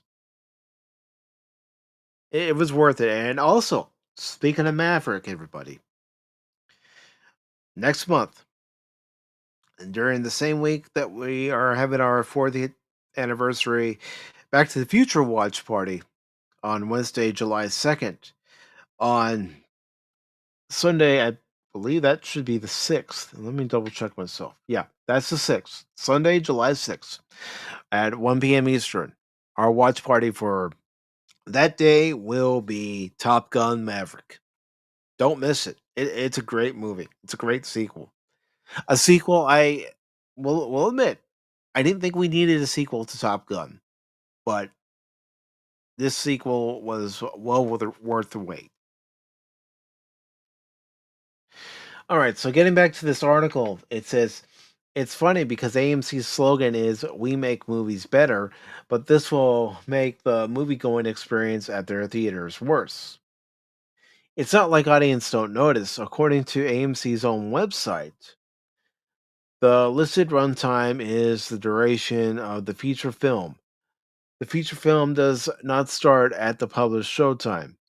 There are approximately 20 minutes of pre show material, including trailers, between the published showtime and the start of the feature film. And now that pre show has just gotten longer, to be fair, AMC is trying some genuinely good stuff. Discount Wednesdays are coming back, which is a solid move to get casual audiences back in the habit. But commercials, and speaking of discount days where folks can go see a movie at a discounted rate, that is a good idea. And they're not going to have those discount days on a Friday, a weekend period, because that's when the new movies come out, and they want people to pay full price to go see those new movies. But having a discount day where you can go in and say you get to go in for half price, for example, that helps people save some money. Of course, at the same time, it doesn't help people save money if they have to go in and buy concessions, depending on how large their group is, how large their family is. So, you know, it's a double-edged sword. But still, I think a lot of places should designate a day or an evening where there are discounted prices. So families who normally couldn't go get the chance to go to a movie, a sporting event, whatever it may be. All right. So, Joy of Hearts does mention that it's another reason to show up late or skip the theater entirely. Goes on to finish off here by saying this isn't about hating on ads, it's about the core experience. Yeah, I'll be honest, there are certain movies I like going to the theater and seeing them on that big screen. And while I'm sitting there eating a bag of popcorn. But they're they just don't have that experience anymore. And yes, Joey's right here because I've mentioned it here on Pop Talk. We do go to the movies for escape, not to see ads for insurance rates or real estate agents. If the industry really wants to survive, maybe it should focus more on reminding us why we fell in love with movie theaters in the first place, not why we keep showing up 25 minutes late. Yeah.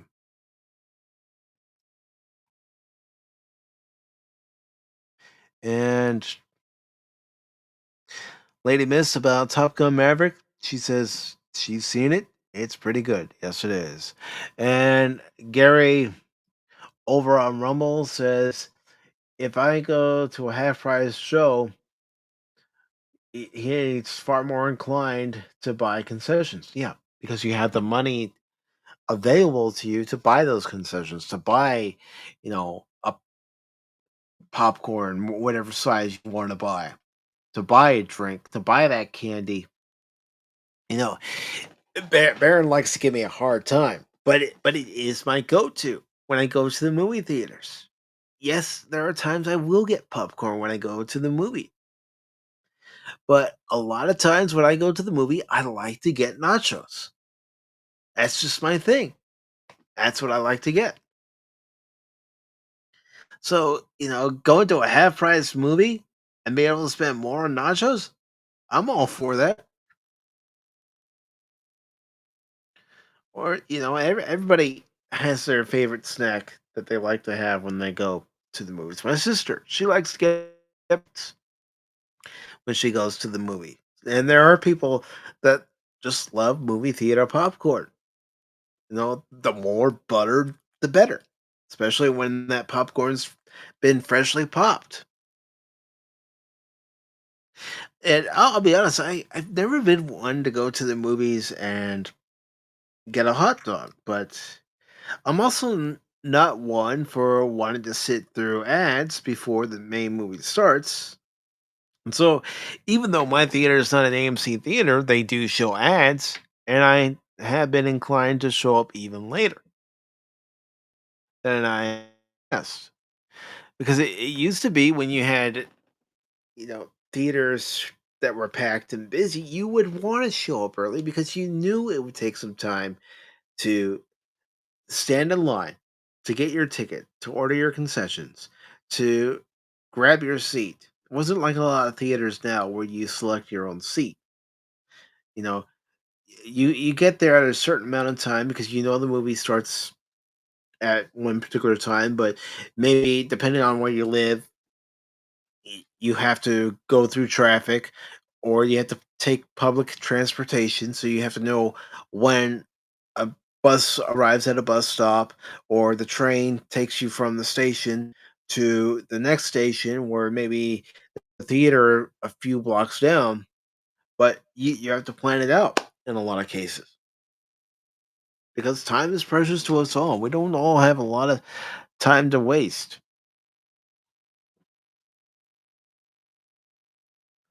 And Anonymous brings this up too. He says they wanted almost $18 for the Mission Impossible popcorn bucket at the IMAX. No, no, I'm not paying. I'm sorry, I read that as 18. It's 19. 19. I'm not paying $19 for a Mission Impossible popcorn bucket. I did buy the Ghostbusters Frozen Empire popcorn bucket, but at my theater they were only charging $10 for it. So I thought, okay, $10 isn't so bad.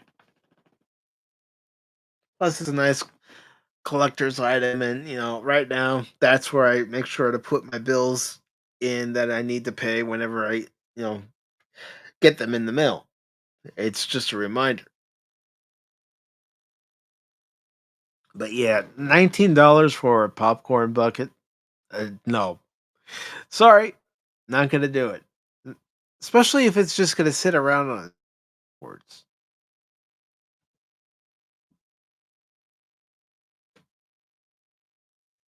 And DJ Ronnie G, good to see you, brother. He says the tyranny. And Lady Miss agrees. Sure. And DJ Ronnie G says, I want I wish I got the Dune chastity bucket. I know what you're the sandworm. Yeah.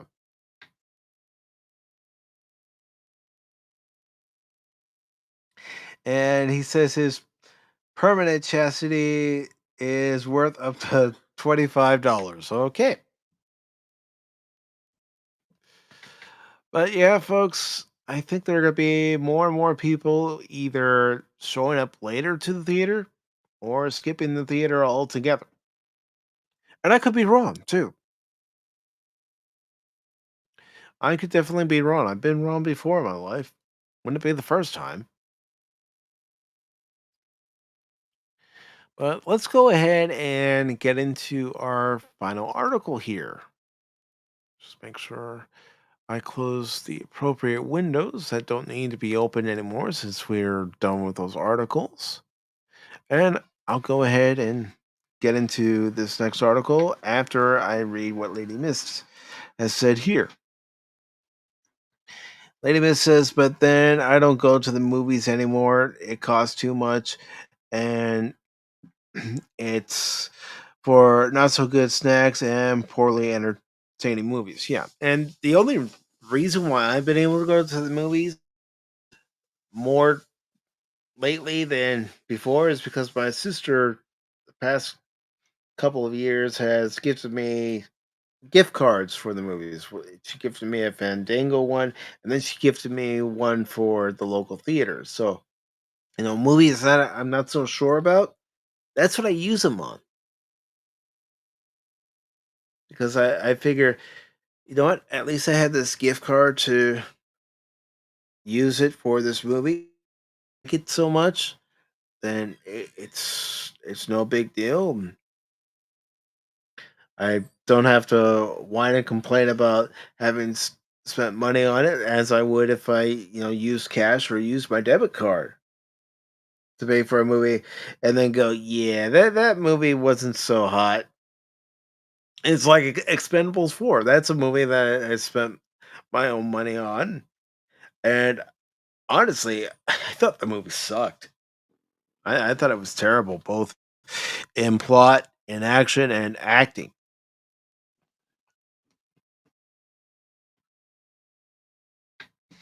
All right, so let's go ahead and get into this final article here, folks. And here we go.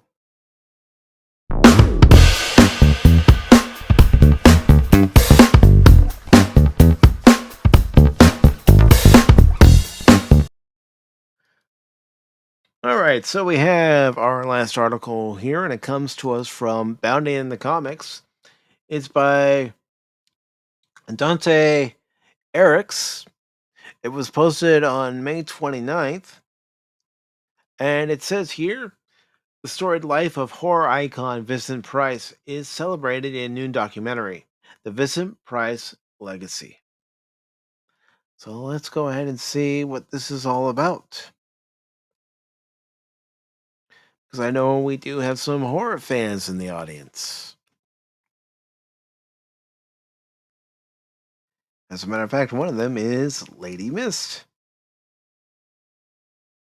So let me make that bigger. And it goes on to say here in this article, Vincent Price is a name that has echoed through horror film history since his first role in the genre, The Tower of London, in 1939. Audiences were enchanted by his look, charisma, and alluring voice. His ability to come off as both disarming and menacing at the same time. Price went on to dominate the next 3 decades in horror classics such as Green Hell in 1940, Abbott and Costello Meet Frankenstein, Voice of Invisible Man in 1948, House of Wax in 1953, The Fly, the original version, in 1958, House on Haunted Hill in 1959, The Pit and the Pendulum in 1961, and The Mask and the Red Death in 1964, Theater of Blood in 1973, and you get the idea. It says his characters weren't your conventional villains. Instead, they carried with them an air of class, sophistication, regality, and a shade of melancholy over their cursed status. Every horror fan worth their salt knows his name, and it only takes seeing his performance in any of the aforementioned movies, despite being in his grave for almost 32 years, death by lung cancer at age 82, his spirit continues to reach fans of all ages. The Vincent Price Legacy is an upcoming documentary about the legendary actor that not only covers his 57-year film career, but the other side of him as well. One that collected art, obsessed over cooking, and fought against racial discrimination at a time when nobody wanted to risk their careers over such a stand. In the 136-minute documentary was directed by German filmmaker Lawrence Amos Amasic.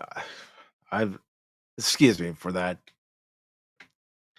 Planet of the Tapes, and produced by Vincent's daughter Victoria Price. It features interviews by fans, filmmakers, Rob Zombie, The Devil's Rejects, Mick Garris, The Stand, Caroline Munro, and the abominable Dr.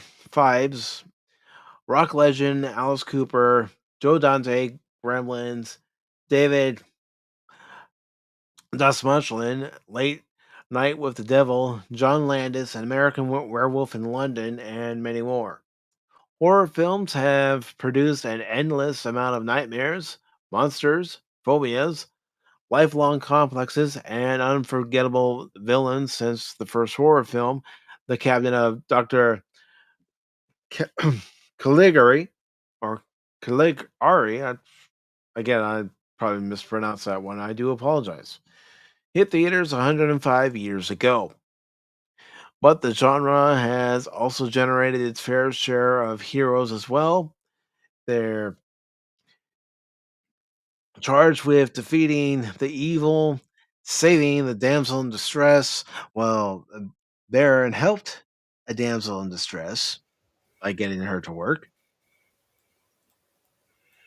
Oh, you goobers.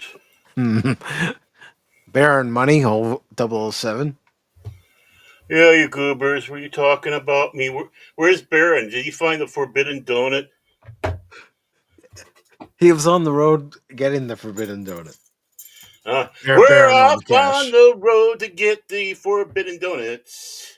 Nachos, by the way, Mike. Nachos, really? Nachos, huh? Nachos, man. Nachos. They're good. They're good. Yeah, popcorn, man. Popcorn, man. What's wrong with you, man? Come on, man. When I saw Karate Kid Legends, I got popcorn. You happy? There we go. Yeah, I am happy. No, seriously, I did get popcorn. Nothing wrong with nachos. Nothing wrong. Yeah. But, yeah, I was listening obviously I was listening, so. That's right. Listen to Pop Talk on your drive to work. Yeah. Sandy was saying, you're listening to your favorite show, huh? It's not my favorite show. I just worked on it. Wow.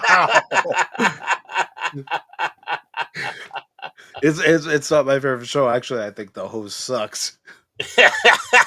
No, I thought you were doing yeoman's work, man. You were doing great work there. Keeping the chat at bay, like a trained lion tamer. Am I entertaining you? I'm entertaining you. Are you not entertained? Tell me, are you not entertained? Mm-hmm. But it says here the damsel in distress, if applicable, and doing so while firing out as many groovy catchphrases as possible. But one also can't forget the final girls, who focus more on destroying the monster and less on how cool they look while doing so. And it goes on to say, then there's the other side of the blade, with the fans that cheer for the villain, and they certainly cheered for Vincent Price. Oh yeah. Oh hell yeah. As they murder their way to the end credits. They're the ones applauding while Freddy Krueger drags Tina's blood drenched body across her mom's bedroom ceiling, or when Jason Voorhees buries the business end of his machete between the eyes of some busty babe who picked the wrong forest to knock boots with her hornball boyfriend. The celebration of death and carnage would be a little more worrisome if the victims were a little less stupid and or obnoxious. True, true. In some of the cases, those victims were obnoxious. But then again, you think when they get it, you think, yeah, they deserved it. I never felt sorry for any of them. It's just like, yeah. It's like, what you do, Jason, is you take out the boyfriend and you date the girlfriend. It's like, hey, you want to go on a date? I got some flowers. Sorry about the blood. And Lady Miss says that she likes watching old black and white horror movies. And yeah, we Yeah. watched The Haunting and I enjoyed it. It has a certain ambiance to it. It Mhm. really, really does. I mean, something that gets lost in color. I mean, Hammer films are great. Don't get me wrong. In the color and all that there, but when you have the black and white ones, it just lends a certain level of you know artisticness. I don't know what the bright word would be. I'm being an idiot, but you know what I mean. Though I think I hope Mm. people please tell me you know what I'm saying. I know what you're saying. Good, good, good. You're like me. You can't always articulate it the way your mind has it. Right, exactly. My brain goes, it's pretty, and your mouth goes, huh? The brain sees a nice shiny object. The mouth is and the voice are waiting for the words to say. And sorry, no connection. Connection's been lost. Yeah. Brain no work. What is brain? Brain. What is brain? That's the Me only fail good thing to come English? out. We have that clip, don't we? I think we do. I don't think it's loaded up. Is it loaded up? No, it's not. It's not loaded up. Oh, doggone it. That's But one of the great ones. I'll admit this is me too, Baron. Not just you. It's me. Me fail English? That's impossible. I think it's one of the greatest lines they ever had on The Simpsons. I honestly do. And Lady Miss says to you, she said welcome back, but she says back from Hi. that aliens from outer space probe. No, I got probed all right.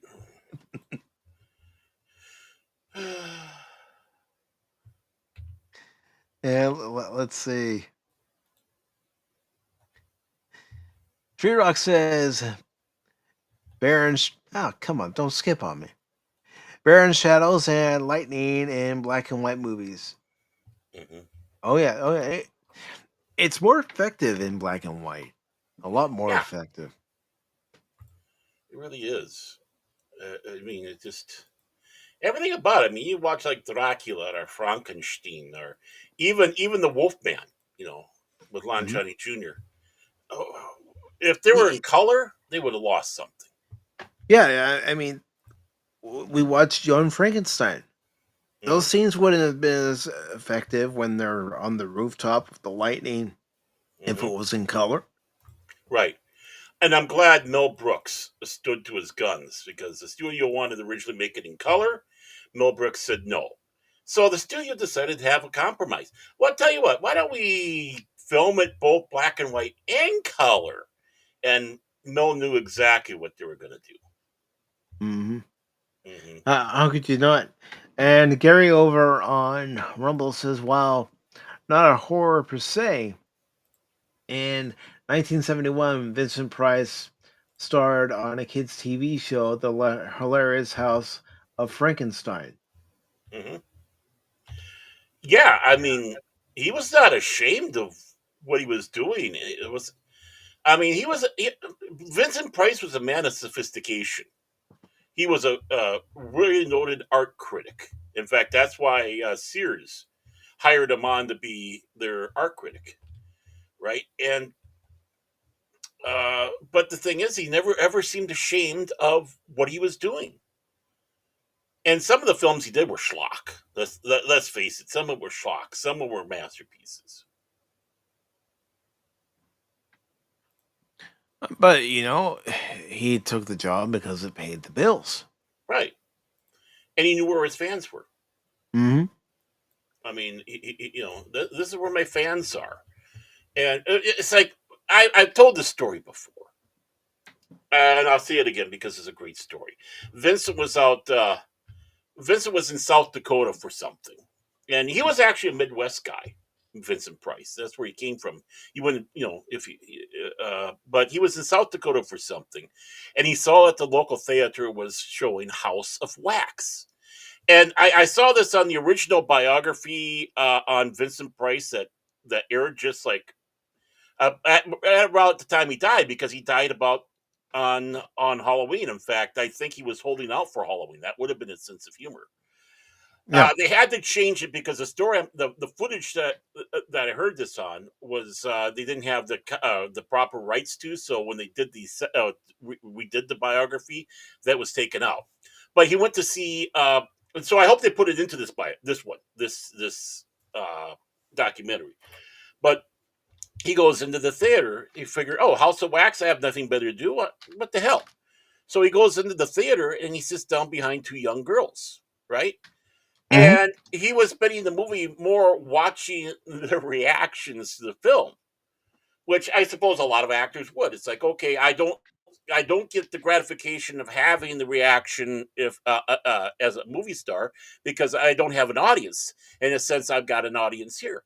So he's watching these two girls, and they're jumping and screeching and all that at all the right scenes and such. The film gets over, and Vincent Price leans over and he goes, "So, did you enjoy the film?"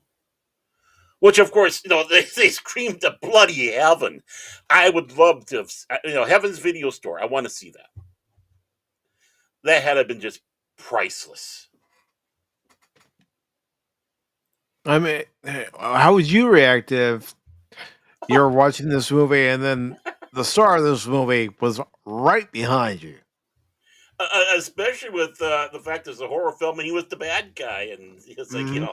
and you just see this House of Wax and what this guy was doing. It's like, oh yeah, pee my pants. I'd be just like Adam Monson. I'd be like, I gotta go now. Mhm. And I mean, go. Yeah, wake me up before you go. Sorry. That's right. This article goes on to say these are the two ends of the spectrum. One side roots for the hero, while the other side cheers for the villain. Hmm. But then you have the ones in the middle. These entities walk in both light and shadow. They're great Jedi. Mm. They will charm you with their words, melt you with their smile, and chill your blood with the long, pointy teeth behind it. These Yeah. are the best characters in horror, the ones most rare as well. Not many actors can pull off seductively sinister and expect to be taken seriously. But Vincent Price could. Yep. Even for those who can, they will forever be comparing themselves to the great actor who did it first and did it the best. Hmm. Vincent Price. Right. Says the film is scheduled to be released in the fall. Until then, here's the that infernal trailer. Well, I can't show it on YouTube without pausing, so if you all are okay with the pausing, I can show it.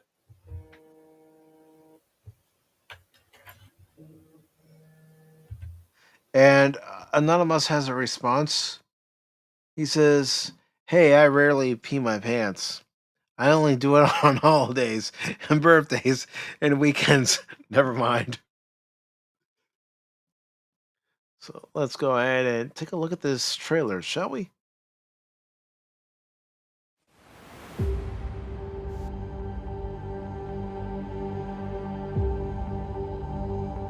I'm going to give the people what they want. And he did. He most certainly did. Let's get rid of that. Sensation, horror, shock. Send them out in the streets to tell their friends how wonderful it is to be scared to death. Oh, and he was able to do that.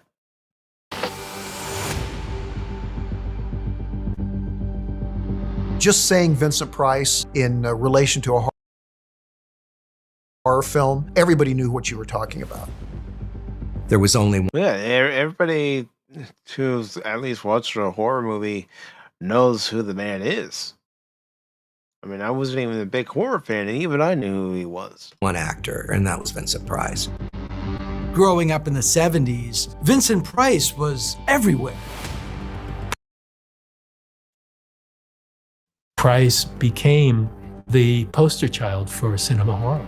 What he was this actor with one of the greatest voices of all time. Absolutely.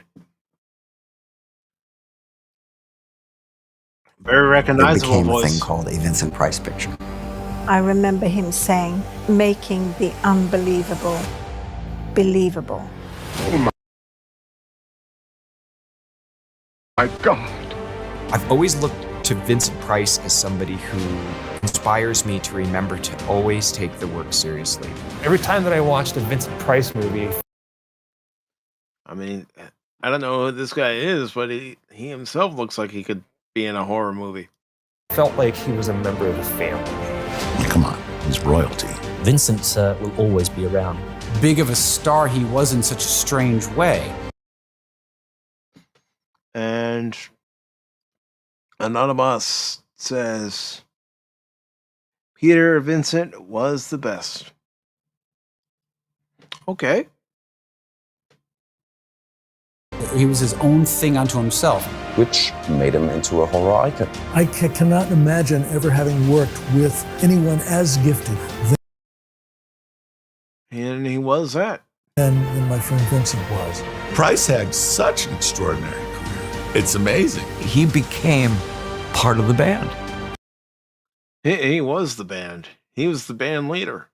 He was the drummer. He was the bass guitarist, the lead guitarist. He was an extraordinary figure. Should Vincent Price show up from the dead, I would have to show him what he means to the world. Well, he meant a lot, especially to a lot of horror fans. His heart touches the heart of others. You can't ask for more than that. If you could drop him here right now and say, you've been gone 30 years and you are more popular than you have ever been. What's the truth? The truth is, he's got that charisma about him, that aura about him, that just draws people to him and his what movies. Would you have done differently? I'm gonna cry. That's the answer I need to hear.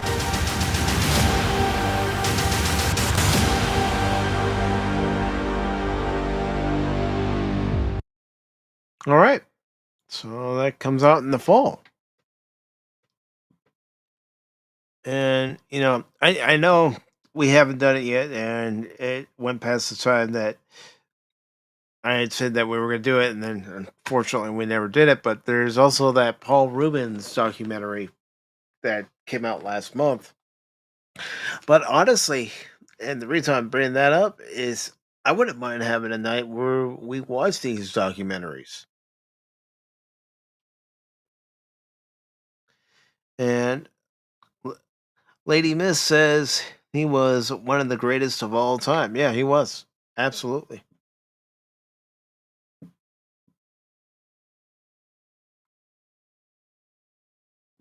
Absolutely, he was one of the greatest of all time, and I know Baron's phone rang, so I will hold on and get Baron's thoughts on this documentary. And but yeah, this is definitely something that anyone should check out because this guy was an incredible actor, incredible entertainer. We don't have entertainers like him anymore, who was the way he was, being an actor, a master of his craft, but also, like Baron had mentioned, being willing to go out there in public to get the fans' reactions to his movies. Yeah, I mean, Vincent Price was definitely uh, one of the kind. You're talking about saying about the villain that you kind of rooted for or cheer for or grabs you. And the same can be said about Roger Delgado as the master. Same can be said about like Koloth in Troubles with Tribbles. My dear Mm-hmm. Captain Kirk. You have these people, and each one of them have those charms. But going back to the 30s, who did you have? You had Vincent, Yeah. uh, and again that distinct voice. I mean, a lot of these others had their distinct voices, and uh, Anthony Ailing, who took over for the master, a decade and so later. I mean, obviously, he had the shadow of Roger Delgado. It was like, it's like, well, he wasn't trying to be Roger Delgado. Both have that voice, but how do you fill those shoes? How do you fill the shoes of Vincent Price today? I don't, it's going to take someone of great talent to do so. And the one thing I think they have forgotten is they want to go with like psychopathic crazy people for villains instead of that debonair sinister. And I made those mentions like like when Sherlock brought back Moriarty, brought Moriarty in there, and he's an absolute bonkers crazy person. It's like that's not Moriarty. He's a sinister man. He's supposed to go wit to wit with Sherlock for the Mm-hmm. one story that they met. They only met once.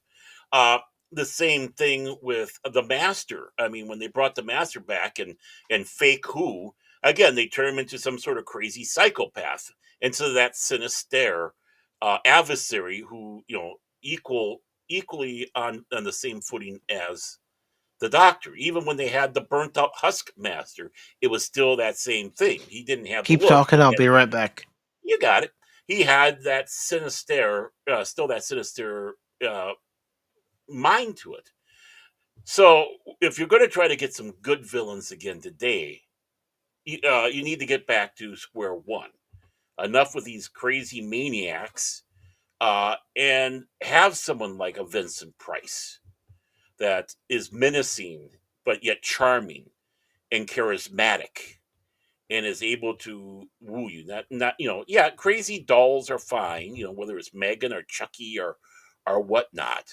And Freddy Krueger is just fine. His maniacal uh, uh, presence.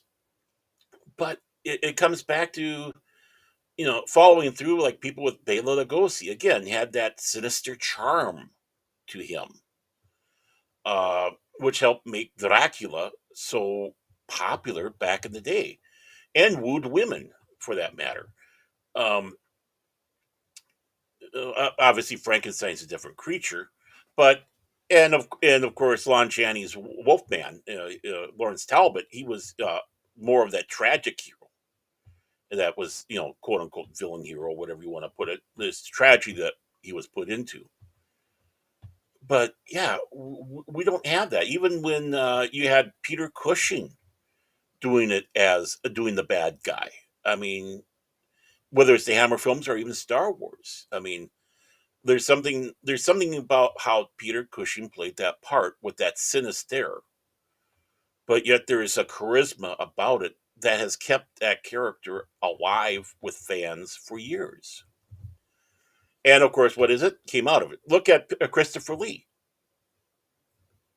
I mean, can you imagine having that one movie they did where you had Christopher Lee, you had John Carradine, who was known for his horror films. You had Vincent Price and you had Peter Cushing all in the same film. Talk about overload. And when it comes down to it, yeah, Vincent was in many ways the greatest of all time when it came to it. The voice control, the look, the acting. I mean, this man could have been a Hollywood leading man, but he spent it doing this. And he's now immortal.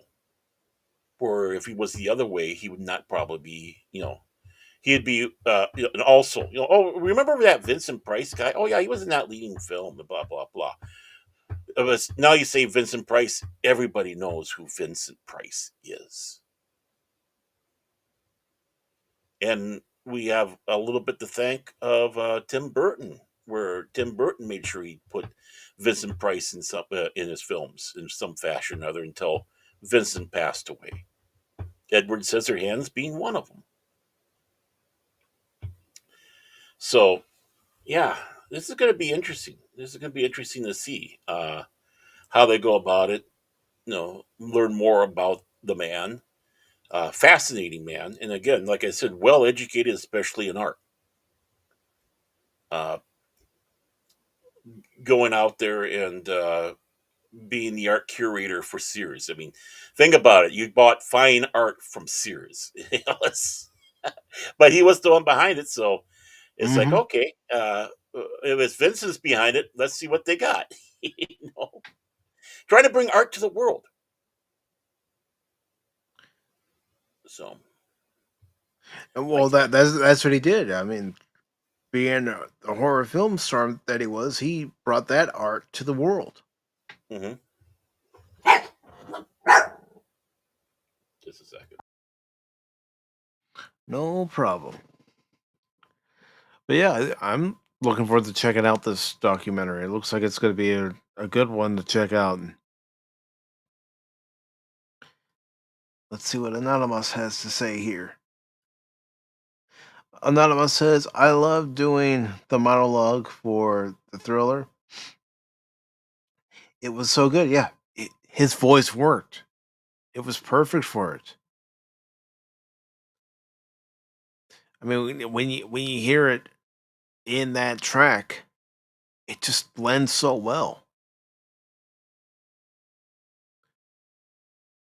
Vincent Price was the perfect person to have. I mean, who else could you think of at that time that could have done it just as well as Vincent Price? When he first starts saying darkness and everything that he says in that. I'm not going to say the whole thing,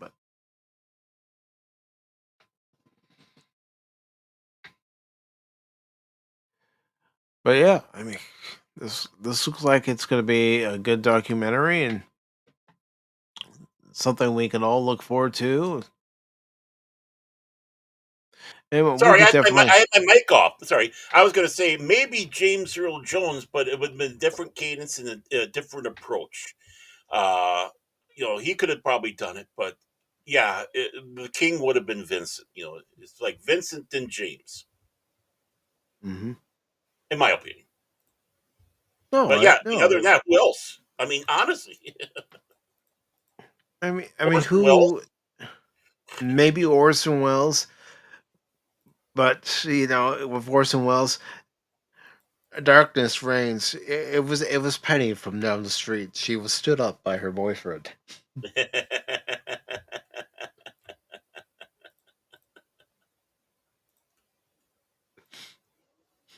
And, kind of going into the critic realm with Orson Welles, selling the peas and yeah, and we'll sell no wine before it's time. Yeah. No, at least we are getting some things that we're looking forward to seeing and checking out. And it's not as much as I know we would all like, but we're at least getting something. Yeah. Well, I mean, a good documentary is a good documentary. So many documentaries these days are so garbage, puff peef garbage, activism crap. And it's like, Mm-hmm. no, we want to know the person. We want to know what this is about. What made them tick.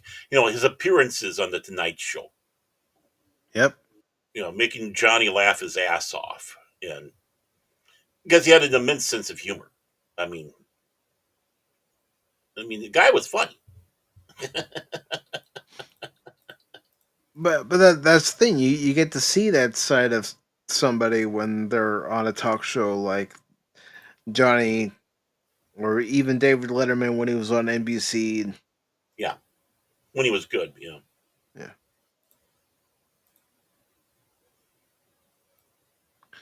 But Baron, is there anything else you'd like to discuss this afternoon before we start wrapping things up? I can't remember if I said this, but that piece that you had about, they were talking about good science fiction. All that thing was a puff piece to try to promote and get people interested in watching new Trek garbage. Because there have been 6 canceled Star Trek series: the original, the animated, and Enterprise. The other 3 has been Kurtzman crap, which is behind a paywall. And I'm sure, Odd New Worlds is not doing all that hot. So all that was the puff people say, "Oh, look, I said Star Trek so many times. You gotta watch a Star Trek because we're true sci-fi." Blah blah blah BS. So that's all that was. Following through on that, nachos. No, with the movie, you said having good movies, and better pricing because it's just too expensive to go to a film. I know. I mean, I remember it was like the late 80s, the year 88, 89, when they started actually putting commercials in. The first one I saw was Pepsi, the choice of a new generation or the next generation, whatever it was. So I remember that, but at least it was so obnoxious. They only had like a couple commercials. When it comes around to trailers, Well, I love trailers. you mentioned Pepsi. What about the Diet Pepsi commercials with Billy Crystal going, "You look marvelous, darling. Marvelous. Simply Yep. marvelous." Well, you had Michael J. Fox doing the actual other Pepsi, which was kind of tying in at the time with the Back to the Future films, kind of. So he was doing the regular, and you had Billy Crystal doing the diet. You look marvelous. I mean, they had some great advertising back then. But when it comes around the trailers, I don't mind watching trailers because you're talking about the suspense of belief, right? And seeing the Geico ad or State Farm ad or just stuff to deal with real life. It's like we don't want that, but I look at the trailers as commercials, but for that suspense of belief. Think about the times you got excited because you saw the trailer for us, one of the Star Trek films back in the day. Yeah. Or when the Phantom Menace was coming out, or even back in the day with Star Wars, Empire Strikes Back or Return of the Jedi coming out. I mean, or you got your kind of your first looks at Gremlins or Indiana Jones or Raiders. I love trailers, but they should be trailers for films that you really want to see, and trailers for films that are going to be good. So, better films, lower prices. Absolutely. And Gary over on the Rumble side says Robin Williams probably could have done the voice, especially when he does his creepy voice. Yeah, I mean, yeah, he could have. I wouldn't put him on the top of the list, though. I mean, no offense to the late great Robin Williams. But yeah, there's possibilities. There's possibilities. Yeah. And then he also mentions the Pepsi commercial where Michael Jackson's hair caught fire.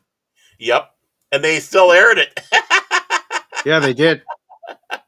You can see the part where his hair just starts going up in flames. I know it's bad to laugh, but I mean, I'm more laughing at the insensitivity of Pepsi than anything else. And he does clarify. He says he doesn't mean the voice.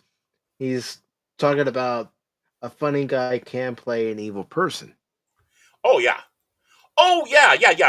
Oh yeah. Well, what is it? What's that one that he played in? Where is he was a creepy photo booth guy. 1 Hour Photo. Gary just mentioned it. Oh, okay, yeah. Thank you. I mean, yeah, Yeah. Robin. I mean, it's scary. We have someone that just popped in. Yeah. He's called the Chin. Mm-hmm. The beautiful chin ever. Yep. Perfect timing as always, Cash. How are things in LA right now, Cash? I mean, around here things seem to be pretty quiet, but downtown LA, our mayor, you know. So, are you doing like Walls' wife and hanging out the windows, enjoying the smell? Yeah, there is no smell. There's no fires going on around here, which thank God. But I mean, yeah, sorry. No, it's like I don't. As I told that guy outside, who was talking about our mayor of Los Angeles wanting to raise the minimum wage to 30, I say nothing's going to change until we stop voting for these weasels, these idiots. I mean, it's just the reality. I don't care what YouTube thinks or whatever. This is just the reality. I feel that the citizens should have a right to these town halls. I feel like the citizens, if some of them want to debate the mayor and ask them tough questions, and the governor, and say, "What are you doing?" That's what town halls are supposed to be. Mm-hmm. Yeah.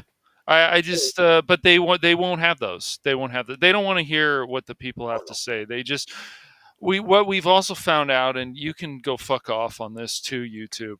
The reality is that Karen Bass has proven that she cares more about illegals than actual citizens of California, which is absolutely outrageous. Yeah. So. Yeah, and Cash at his counter protest, he went outside and knocked the garbage can over and walked back. Yeah, right, I did. So. Hey, that garbage can did something to me. No, but no, California is just, it's fuck around and find out. And when you get somebody in office who actually cares about the states like they're supposed to, or starts doing something, then yeah. Yeah. Hello, Lady Miss and Anonymous. Yeah. But yeah, California is. I would love to see this country as well as this state become amazing again. There was a time that I believe California was pretty amazing. Yeah, and that Lady was Miss lives there too. 1935. Yeah, 1935. But it's really just, it's disheartening to see people like tagging Kobe Bryant's mural, the beautiful mural people did. It's really disheartening to see, especially after people said how much they loved and respected Kobe Bryant. I mean, he was a wonderful basketball player, basketball player indeed. But to deface something that's dedicated to him, they've done that. They've done that before, and so LA just, LA can be okay. It can be. I mean, I haven't heard anything about people going into a 7-Eleven recently and robbing the place, which is good, but well, that's because I don't have any 7-Elevens around here. But yeah, it's LA's, I don't know, living in the area close to LA has been there. It's okay. It's just, I don't feel like leaving the state. I mean, because if I went to Florida or some other red state or whatever, there would be other problems that I'd There's have to always deal going to be with. problems Yeah. no matter where you live. Yeah, I mean, if you moved to a red state, the problem would be you. That's right. It would be. I'd be complaining about Baron every time. Be like, that Baron guy.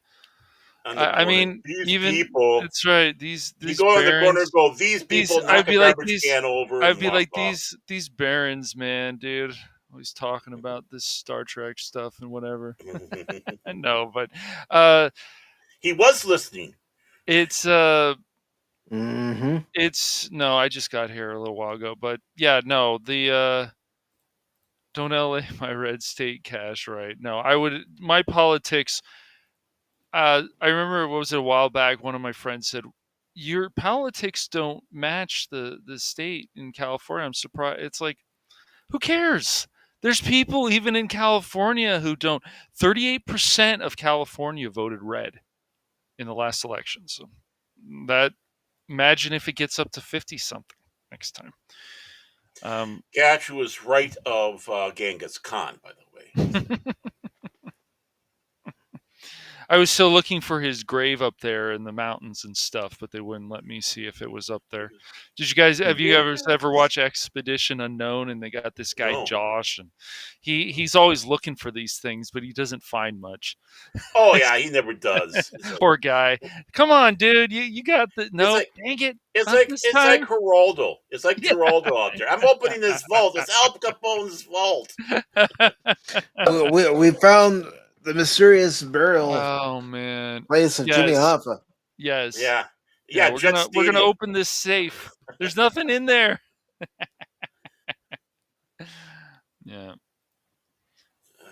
But yeah, so it's just even look what's going on with this month, and I guess it's also supposed to be mental health month. I'm just people. Well, that's seen, something that needs to be concentrated on too. Mental health. It is. Men's mental health is just as important as anything else. So. Oh, not just men. Anyone's mental health. Exactly. But this is supposed to be Men's Mental Health Month, I guess. I don't know. I just as long as it's not Men's Menstruating Month. Ugh, God. Tim, I'm surprised over in Minnesota, Tim Walz doesn't give himself his own month. It's coming. It's a coming. That's right. That's right, Chase. You got it, buddy. Good to see you, man. Well, it used to be, and it's good to see the two Star Wars nerds. Yeah, I'm sure you guys have been very busy, but yeah, I mean, Chase and some of these people are just. You can ignore this stuff for so long, but you're seeing messages more and more that people feel they've got fatigue. Black people have fatigue of other black people. I'm sorry to break it to people, but people have LGBT plus fatigue. People's got a lot of fatigue now. They're just a lot of people are really sick of this stuff. A lot of people are getting fed up with the way things have gone. Not just in the past year, not just in the past 4 years. Yes, but in the past decade alone, people have gotten tired of what's going on. People are very tired of. I mean, even the John Wick film. I mean, I don't know if you guys saw that article on Cosmic Comic Book News or whatever. People are maybe like, I don't really care about Ballerina because, and this is just another example, because I just want to see John Wick. I want to see Keanu Reeves. And if people are going to go, oh, well, you're sexist and you're this, and that's what all the drones will always say, because they always do, then it's like maybe people are tired of this. You also read about the Bond thing. The new Bond game is coming out. You see an article from the media that says, oh, well, the developers want Bond to be more relatable to younger people. What? Like, and you read this stuff and exactly why? Why? Yeah. Yeah. So it's just, people are nice here also in California, but people have fatigue. It's the attitudes, it's the arrogance. If people would just pull that back, then we can start having more of a conversation again. But as people you guys nice see, in California, then you meet Cash, right? Well, I'm pretty even Low Spec over on Rumble says it happened in New Mexico. People from California, after Democrats destroyed it, came here. They voted Democrats still. Yep. Right. Yeah. I mean, like, I yell about Anonymous' she shed, I'm like, come on, man. Are you keeping that place clean? He better be. I think so Yeah. because he doesn't want to have the wrath of his wife. You know. That's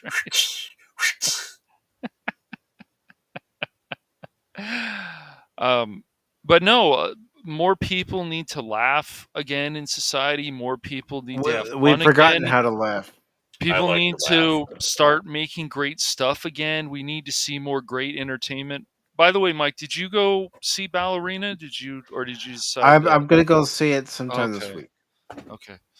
Yeah, my brother was talking about it too, but it sounds like it's not doing very well at the box office from what I read. It isn't. Mhm. Isn't. But Yeah. I still want to check it out for myself, Yeah. judge it for myself, Yeah. because I like the John Wick films. But I mean, it might not be a bad film. It's just right. like saying it's like they Yeah. want to see John Wick. They don't want to Mhm. see Right. one of the side pieces. I Right, came and they up wrong. I'm sorry. side pieces. Well, the question was asked in that article, has there actually been a successful successful female assassination film with I thought there has been a few, but I don't know. I thought Salt did pretty well. That Yeah, I would mean, count, I would think, with Angelina Jolie, but well, that was what a about while ago. What about what's it? Kill Bill. Yeah. Mhm. Yeah, Uma Thurman. exactly. That Yeah. was a success. It was. Yeah. Well, I yeah, mean, you had 2 but movies. Electra wasn't, if I remember right. That wasn't a No. success. Electra. No. And Flux wasn't a success. Mhm. But yeah, I mean, I would say at least Kill Bill is one right off the top of the list Yep. for being an assassin. It could work if you do it right. Yep. I mean, And and the thing is you start have to doing something that a lot of feminists don't like. You have to have a sexy, sensual woman playing a part, just like you have a handsome, the sensual man playing James Bond, because they got to be seductress and charming and all that while they go and do a kill. Oh, And, I thought she was supposed to look like Stacey Abrams or something. I mean, Oh. think about Stacey Abrams has, yeah. Think about La Femme Nikita. Right. Attractive. Yep. Yet deadly. Mm-hmm. Mm-hmm.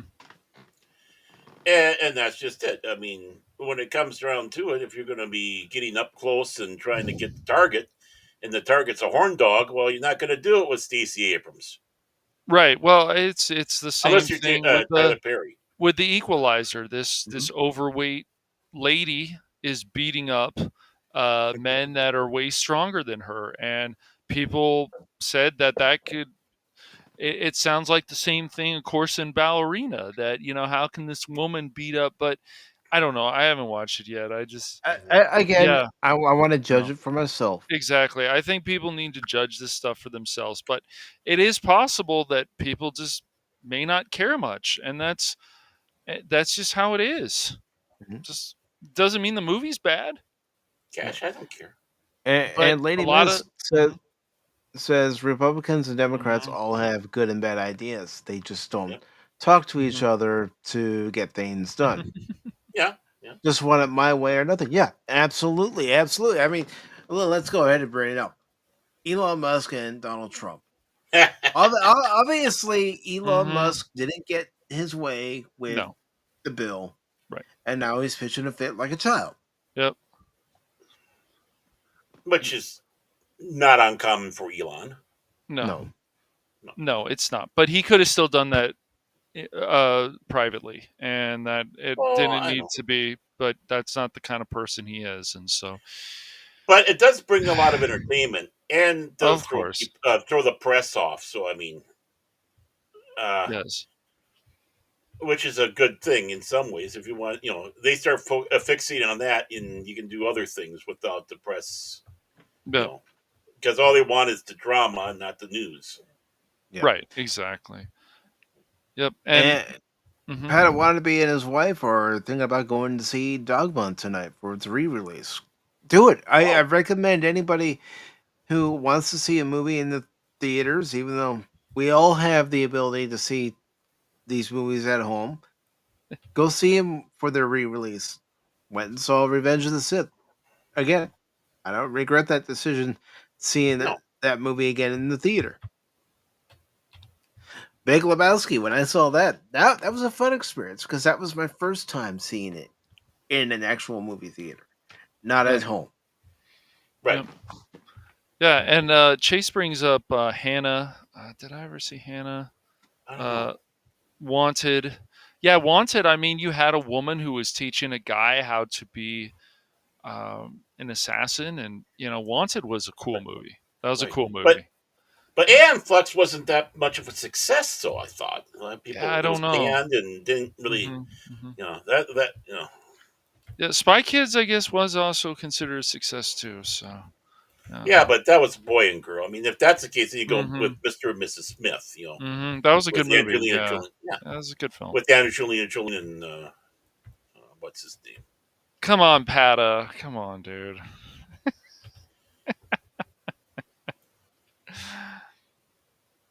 Yeah.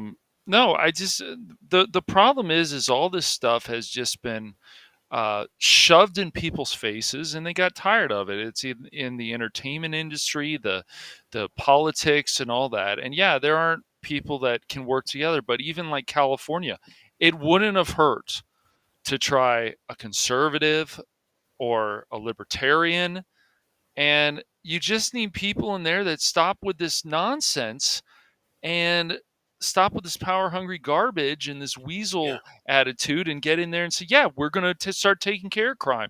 We're going to start taking care of the homeless. We're going to stop making excuses about this stuff. We're going to stop throwing money at this and just actually start doing it. Then so vote Whig Party. Next time, vote for the Whig Party. But I thought this is something that we should bring up that Lady Miss mentioned. That an 80-year-old lady knocked out some robber that she beat the heck out of. Yeah. I mean, it just goes to show, don't judge somebody by their age and how they look. That's Sometimes those are the people that will kick your ass. Yeah. Well, how many times have we actually seen that in a movie, and then it comes true? It's like, oh yeah. I mean, it was bad that the lady was put in there, but hey, props for taking the bastard out. Mm-hmm. Yep. Exactly, Lady Miss. It's really that simple. The citizens vote them in, so do your job and stop with this bullshit. Stop with this politics. Stop making illegals more important than citizens. I don't care what state it is, and I'm tired of people crying and whining. And also, stop with the sports thing. Stop being stupid, especially as women, and sitting there and saying like, oh no, this is fine, I don't care if men invade women's spaces. Stop that crap, please stop. This is not being a white knight. This is about being what's right on the right side of history. Ugh. Well again, it comes down to this. How many women go out there, girls even, and this is to help them get scholarships. This is to help them get to places. It's to help them get sometimes the Olympics or other sporting championships. And then some guy comes in, calls himself a woman, That's right. and then proceeds to destroy these women's careers. That's right. It's like, oh, hey, the patriarchy wins again. Yep. I mean, how much you want? I mean, again, there was a right wing. Remember, the right wing radical conservatives saying that the guy from Turkey, it was a guy, not a girl, that kickboxer or whatever. And lo and behold, guess what? Now that everything's quieted it down, it's like, yeah, that's a guy. And you know how you could tell it was a guy? You want to know how you could tell it was a guy? Because when he won, his coach lifted him up and carried him. It was a woman, it would not have been that way because of the culture. Right, exactly. Mm-hmm. We just had a really good tennis player win the French Open for the first time, and what does she do? She starts running her mouth off about the orange man. And so it's like, you start losing respect for people just like that, because it's like, when does this end? It never ends with them. It never What does ends. this have to do with you winning a tennis Exactly. tournament? It has absolutely nothing to do with that tournament. It's just people want to run their mouths off and let everybody know relevant. where they stand politically.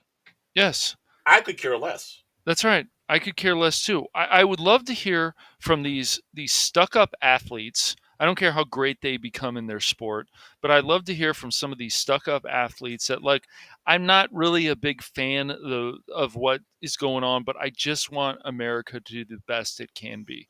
They can't say something like that. I don't They hear used that to. from their words yet, from their mouths. Man, they used Yes. to. Yes, they did. They used to. I mean, it's Yes. like, we want to have a better America. We want to have Yes. opportunities. We want to give people chances.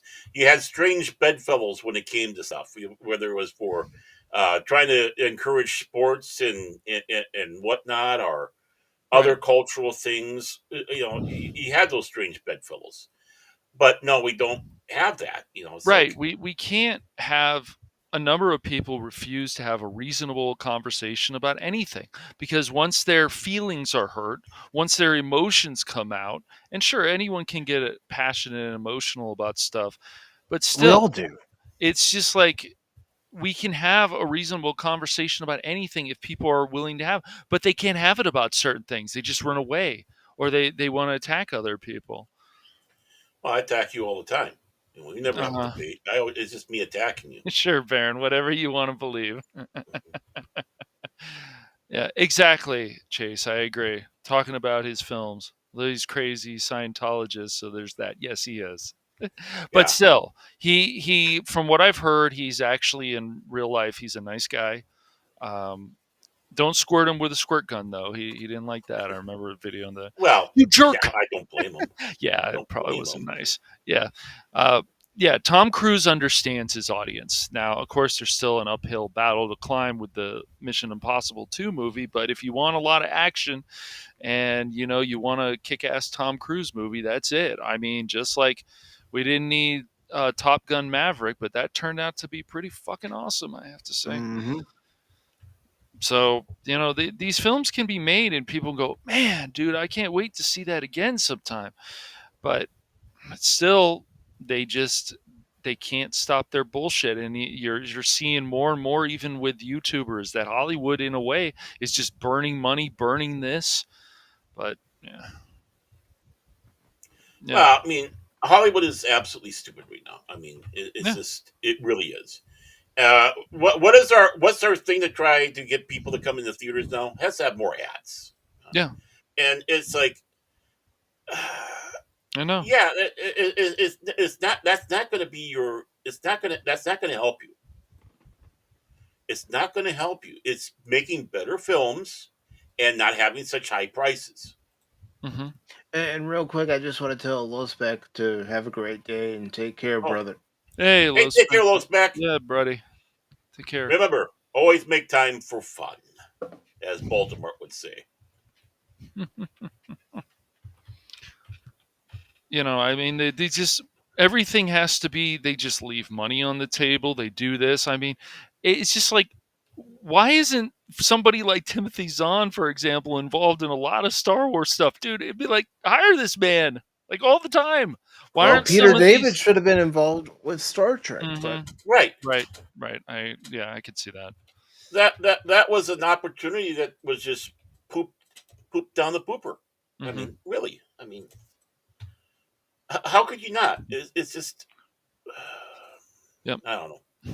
Yeah, it's just, the thing is, if we're never going to exactly ever solve anything until we come to the table, both sides, all different, and come up with new ideas. I mean, are we ever going to get some new ideas with, I mean, we're even seeing gaming. There's some gaming fatigue too. How many Souls games do we need every year now? How many zombie games do we need? How many zombie games do we need? I've been so tired of zombies for years. Why are the same companies pandering still? Yeah, those opportunities are gone now. Yeah, it does feel that way, Tree. It does. It really The does. only reason why I got Dead Island 2 is because it was recently free on Epic. That's the only reason. Yeah. I still don't see a I got that reason. too. Same, yeah. And the only reason why it was free. And It's like Epic I still. almost didn't. Yep, get ready for more AI slop. Yeah, and some of the AI stuff is good, and I've seen people put time into it. Even people who are artists, and then they're using AI. You can use this to advance, but it's going to have its bad side too. It Oh is. yeah. So, like anything. Oh, the first fully AI film is going to come out sooner than later.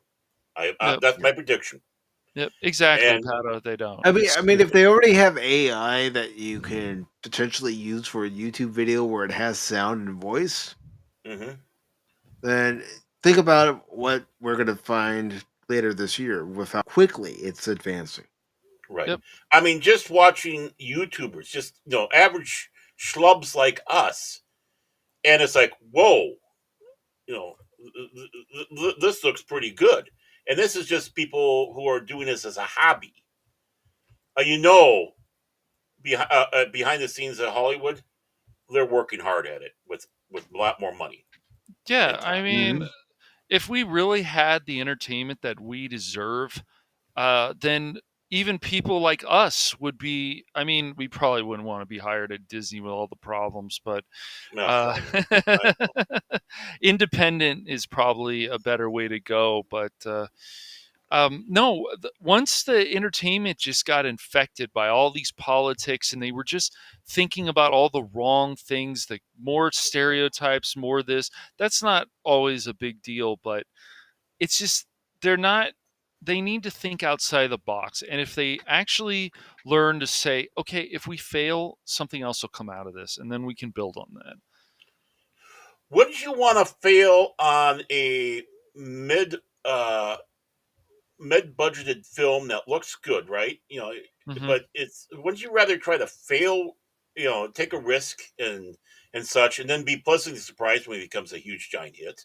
Mhm. And it's like, whoa, whoa, this film didn't hardly cost us a cent, and look how much of a return we got. Right. Yeah. I mean, Would you want I that? Yeah, I mean, I would. yeah. Yeah.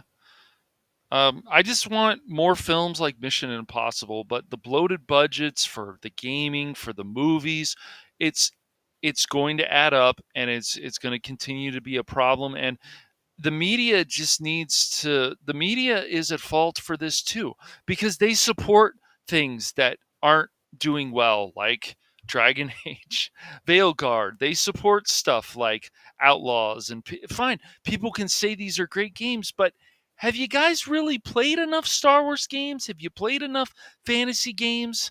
Do you guys know what why this was all made, and why people had the passion for this? Look at Magic, for example, Baron.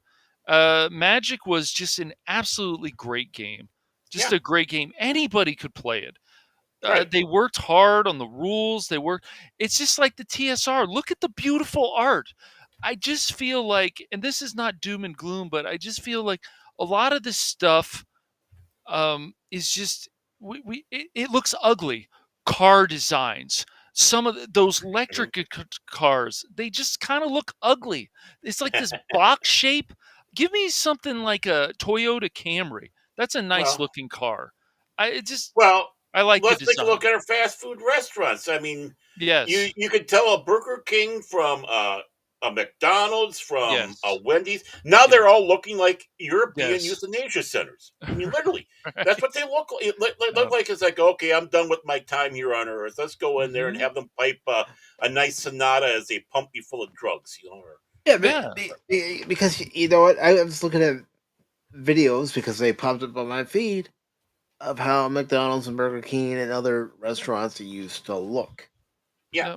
They all had their own style, their own personality, if you want to even give the building, Yeah.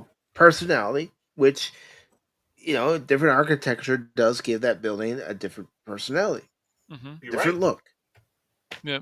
Are you A- yeah, go ahead. Mhm. And now you look at not just fast food restaurants, but look at how they're building schools now. It's Yeah. like we used to joke that they look like prisons. Now they literally do. Yeah, exactly, exactly. We drove by the one school, and I go to the long suffer and I say, "Hey, look, the city's prison there, and it it has a power grid station next to it and everything, so it makes it even look more like a prison. Mm-hmm. It's like, give me just your typical square red brick schoolhouse. Whether it's high school, middle school, elementary. We did fine. We know what we were there for. We were there to attempt to be uh, educated. Yeah. Mm-hmm. That's Important word, attempt. Yep, and the AI slop, if they do a good job with it, like, or even that an all AI film, like, it can be cool, but it doesn't need to look lazy. And I agree with Pata. Are you not entertained? We should be entertained more, especially with prices going up and so on. Oh well, you don't. It's. I mean, I saw what, 5 people, 6 people. I mean, it was probably the time for that Mission Impossible movie, so that's about it. People are always saying, "Oh, it's just they're watching stuff on streaming." Yeah, to an extent, but if there's a movie that's coming out, people will probably go in the theaters to see it. And then you have the situation like Voltron. How can you? Who doesn't want to see a kick-ass robot on the big fucking screen of Voltron? Come on, man. What are we doing? Yeah, and Gary over on Rumbles, he brings up a good point because I view it this way myself, and that's how I've used it. AI should be used as a tool. Yes. Right.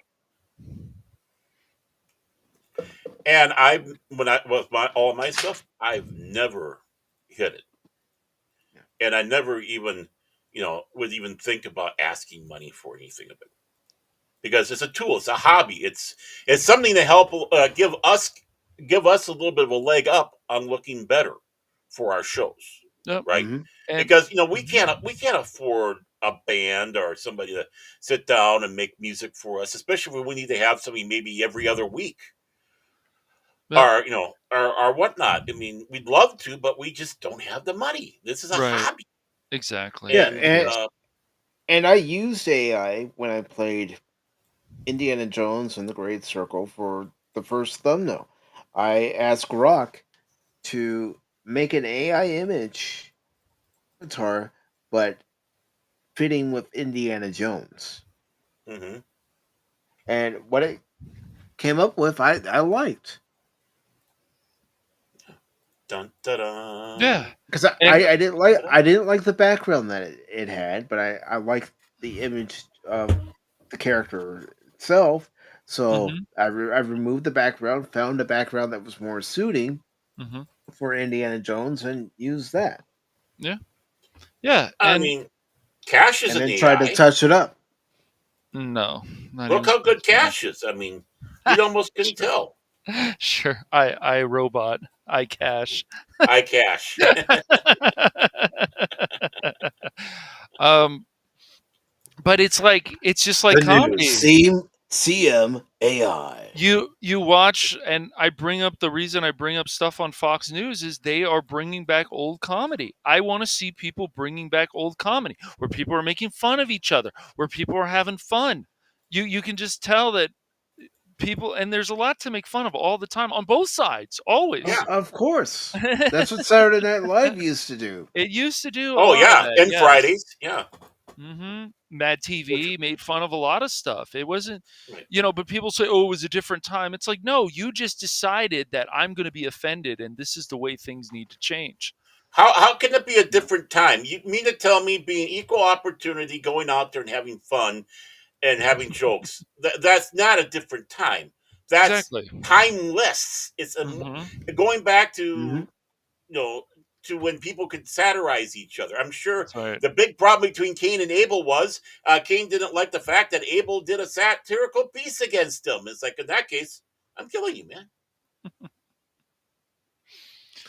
I mean, we watched Wayne's World last weekend, Mm-hmm. and Excellent party time. that movie still makes me laugh. Mhm. Yep. I mean, when you have timeless humor, and you sit back and say, "Well, yeah, that was a different time," you're a moron. Anyone who says that garbage, entertainment really, honestly, at its bare bones, is timeless.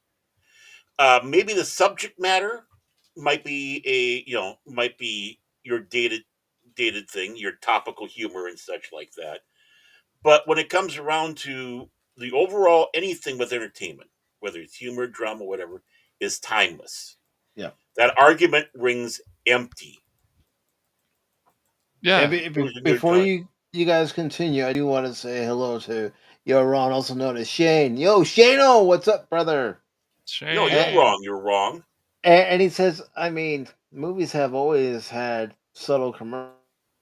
Yes, they have, but now, do you want to get the commercials before the movie starts, and then another commercial right after the movie trailers before the movie itself actually begins?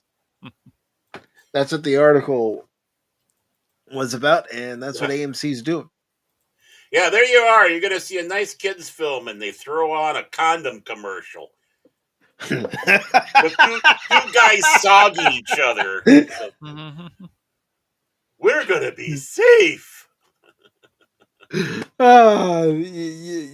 mentioned that, yeah, just before a kid's film, the parents are looking at each other like, maybe we should have. Yeah. I mean, I would love to hear, it's just remakes come out and stuff like Lilo and Stitch. Yeah, it was a success, and I don't know if it's going to make over $1 billion. I doubt it, but the live action was a success. But then they changed some things. Why?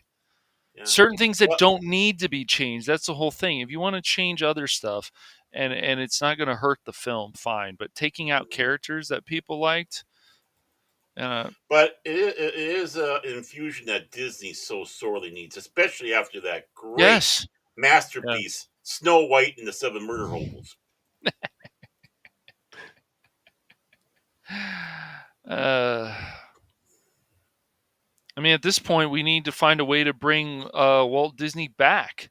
I mean, he cryogenically froze himself, so they'll find a way to bring him back. Just throw Disney out. Come on, we got the technology. Throw him in the microwave for a few minutes and thaw him out. Disney smash. Eisner, where are you? Me smash.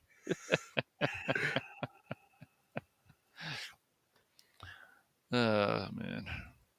But I mean, even that Indiana Jones. I'm sorry, Mr. Disney. That's offensive nowadays. Yeah, Disney would tell you to F off. In a Mickey Mouse voice, no less, just to prove his point. Can you imagine being cussed out by Walt Disney? Him doing the Mickey Mouse voice? That would be awesome. I can't believe you did that stupid shit. I told you. What kind of damn fools are you? What the hell is going on here? You fucking assholes. Wait a minute. You got rid of the animation division only to want to bring it back? Huh? What do you mean I can't marry Minnie anymore? Fuck you, bitch. Yep. What do you mean she's with Clarabelle?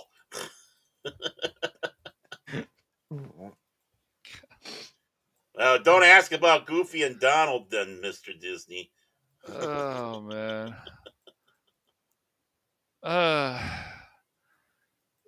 It's just ridiculous, all this stuff, man. I mean, that's why we go back and watch a lot of old stuff. I mean, it's Disney Plus, a lot of great old content on there. They need to add Song of the South though, but they still won't do that. That's the only thing they don't have on there. They have the Rescuers, but they can't have Song of the South.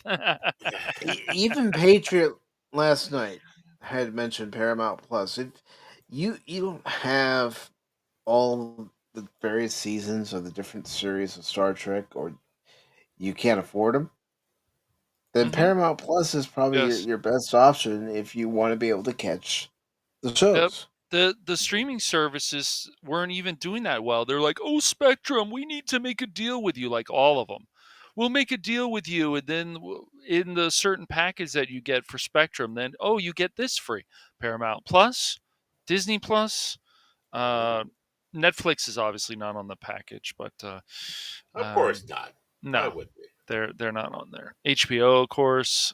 So there's 3. There's like 3 or 4. Oh, Peacock, is on there too. They added that recently. So I don't know. I don't think Hulu's on there though. I think they still pay a separate thing. Yeah, you have to pay a separate thing for that. Well, because Hulu is Disney, right? So, yeah.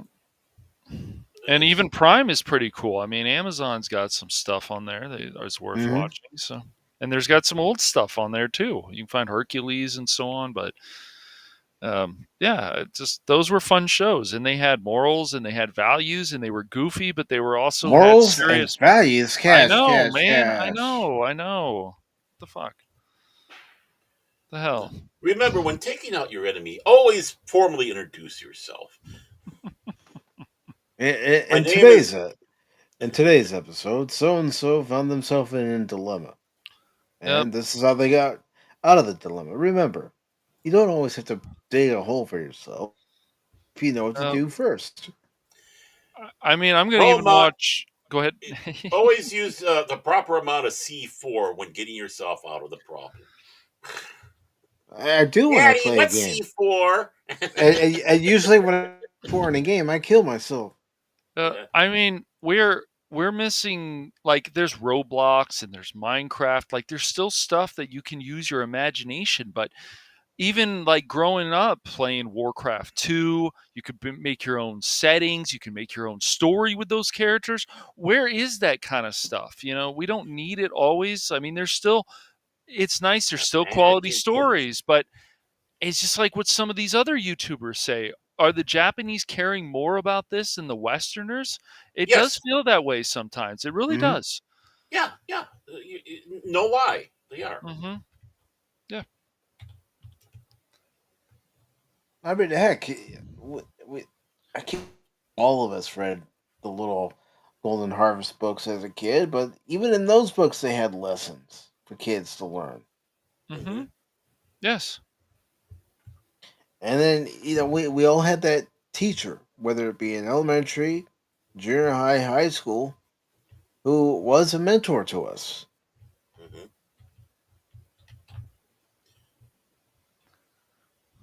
Yep. I would just like to see entertainment improve.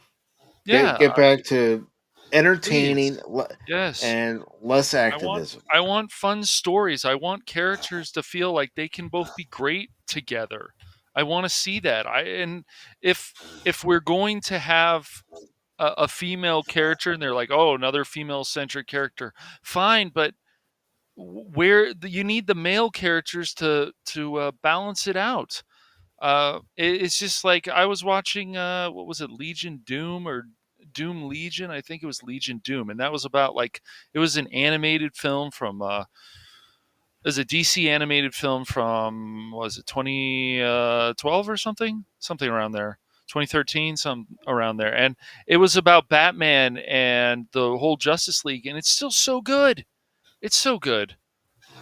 And we need more stuff like that again. It would be great to be excited about DC and Marvel and other stuff of Disney. It would be great. I mean, it would be, Pixar is not like broken, but they don't need Disney either. They just don't. They never did. No, That's didn't. The thing. They never did. No. They don't need them. They do their own thing. They don't need them at all. But when they started pandering, and the pandering is still happening, you're seeing it with Halo, you're seeing it with these different months, whatever, and you want to buy into that, it's fine. But I'm sorry, but Pride Month and Halo and Master Chief should have nothing to do with each other. Why would he care about any of that? It's just so ridiculous. Because he's in touch with his feelings. That's why. When the moment he took the helmet off, he got in touch with his feelings. He saw the world for what it was. Yep.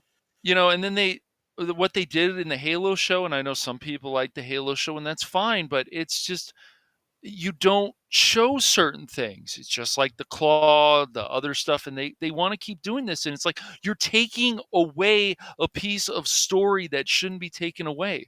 You're changing something that doesn't need to be changed, and they don't care. I mean, look at the fantasy stuff we're getting lately. Are we going to ever get something more original and great in fantasy again? Or is it more just kind of the same? I don't really. Okay, Highlander's coming back, but do we want to remake a Highlander? Do a lot of people want that with Henry Cavill? Maybe it'd be good, but it's still a A lot of remake. girls would. Hunty Yeah. probably would.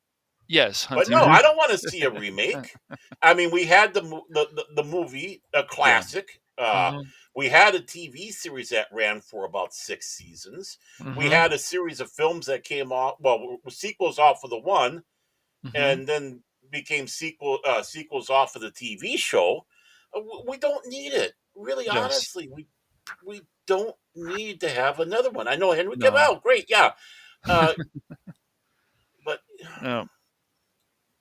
It's not like woe is me or this and that, but it's everything, guys. You take the Battlefront games, you take the newer Battlefront games. It's like, oh wow, they updated the graphics, but why aren't the bots more tentative? Why aren't they more alert on things where they're supposed to go? Why aren't the bots more Yes. difficult to Yes. take out and Right. try to figure out the bot's pattern? What's this bot gonna do to me? Yes, exactly. Now that it's aware of my presence. Yep. We get this stuff. Sometimes we get things that are good. Like I don't care what anybody says about the new Fallout show. I enjoyed that, and I am looking forward to season 2. I still have to finish season 1. I'm looking forward to a season 2 of One Piece, but Netflix also has a history of causing shit, and it's just like it's annoying. And so it's like Lady Miss and other people have said it. We've said it. We would love something to be more original. Take just a simple concept. Adventurer looking for gold, goes to a bar, meets up with other people that feel the same way as him or her or whatever. But it has to be like an interesting character. Build their stories. Build this. I just don't understand. If you have all this money, like Outlaws, shouldn't this be like a whole building experience of a character? And I don't also understand if you're a scoundrel. I would love to hear in the game. You know what? I heard about this Han Solo guy, and I want it to be more like him. Where is that? And so then what we do is we've seen Disney damaging men, which is ridiculous. It's just to promote all these women characters that end up being not as interesting as they were in their animated form and whatever. I've seen this with Ahsoka. I've seen this with other stuff. And it's just like, oh, well, what did you expect? And that's why people get fatigued and get annoyed. And they're like, I don't want to watch this anymore. I don't want to give this money to these companies anymore until they find a brain on these things. You can't blame people for that. That's why when people are like, oh, someone's going to complain about this game or complain, because it's so much fatigue all the time. They can't take it. So they lash out in comment sections and whatever. It's like, that's why you make fun of all these things, at least for me, because it's like, you guys really think this is the best idea? Where their company was like, wow, I am so excited about getting a Ubisoft game. I am so excited about getting a Blizzard game. I am so excited about this new movie. And you just, a lot of people now, you don't get that feeling. And yet when you watch old content, you're like, man, this is still amazing. Look at all the heart and time and soul, and look at all the passion. Look at all the money that actually went into this. You play even a Game Boy game, say maybe Might and Magic, some old game, and you're just like, my gosh, dude, look at all these things that you can do. Look at how interesting these characters are. And so it keeps spinning all the time. And so I want to believe you, Baron, that we're going to get back to a time where people are going to be like, fuck this shit. All right. Fuck it. We're going to go in and we want to bring back the old fans. We want to, who built this stuff or help build it. And we want to, kick ass. And they mean it. So some of that is happening. You're seeing some independent stuff that's getting popular, but people are also like, why is there so many cutscenes in this? Can I have more gameplay? And too many cutscenes, too much CGI, too much of anything. can obviously be a problem. So, and it still is, unfortunately. So, Well, when it comes around the games, again, you got your indies. Yeah. I mean, honestly, they've been doing yeoman's work, and I've been promoting, starting to promote that big time. So as many people, they say, yeah, we do like the AAA games, but when it comes around to money and the cost of things and such, these indie games are really well worth it. I mean, and there's a shift going there. A lot of people are liking these simulation games. It's like, it's like I'm like Bob Ross on this game. So I'm playing my happy little clouds and such like that. Yep. So it's just it's happening. Just like Honey's sneezing. Yes, it's happening. That's not me. That's a Honey. game right there. Honey That's the sneezing. game. There you go. Honey sneeze. Yeah, it's Honey called sneeze, Honey very- having allergies. Poor dog. Yeah, It's been a bad spring for poor Honey bunches of love. Honey. Her sinuses. You know, I mean, we should always be excited about stuff, but I think companies need to take a break too for a few years and then come back. Well, yeah. I think that would be good too. Well, I mean, now more than ever, people are starting to say, "Hey, we need to have a doctor who needs to take a break." Really? You finally came on board? Yep. Hey, that's good. It's good for you. Because I'm not gonna fight you, Shane, because there can be only one. But the Highlander TV series was good. Yeah, it was good. I'm not gonna fight you, but it was a good show. I mean, Richard Mole being the first villain in there. I mean, you had Bull Shannon as the bad guy. How cool is that? And another show that's old that I've watched an episode or two, or at least 2 episodes of, and Spock's been very excited about it, and is Planet of the Apes. And I'm like, my gosh, the writing is so fucking good in this show. And there were only 14 episodes of that. And there could have been way more, but you could say that about other shows. You could say that about Only 14 episodes of those damn dirty apes. Oh man, what a great actor. Well, he was Moses, Yes, he was. Now, I haven't really delved too deeply into it, but Shane, how was Jump Ship? I know you, Wolverine, and Steven were playing that yesterday. They were playing the demo for it. It's available now. Oh, okay. Yeah, I might have to try that.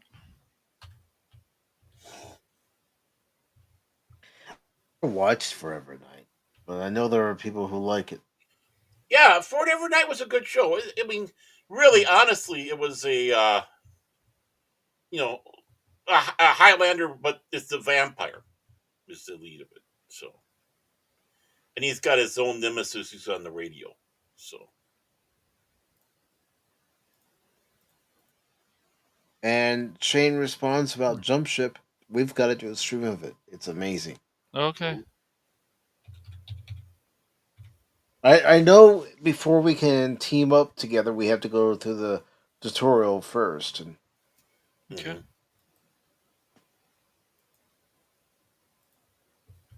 Tutorial. And I already know what I'm going to call the ship that I have, the Defiant. Oh, you would. You would. Why am I not surprised? Not surprised at all. I would call mine the Lollipop. It's a good ship. Yeah, what I was surprised is it didn't take long for it to download. The file wasn't that big. Nice. And then you look at the game, it's like, wow, this is beautiful. Is it an indie game? Let me open my Steam, and I can tell you who developed it. Jump Ship. I'll have to take a look at that. Yeah.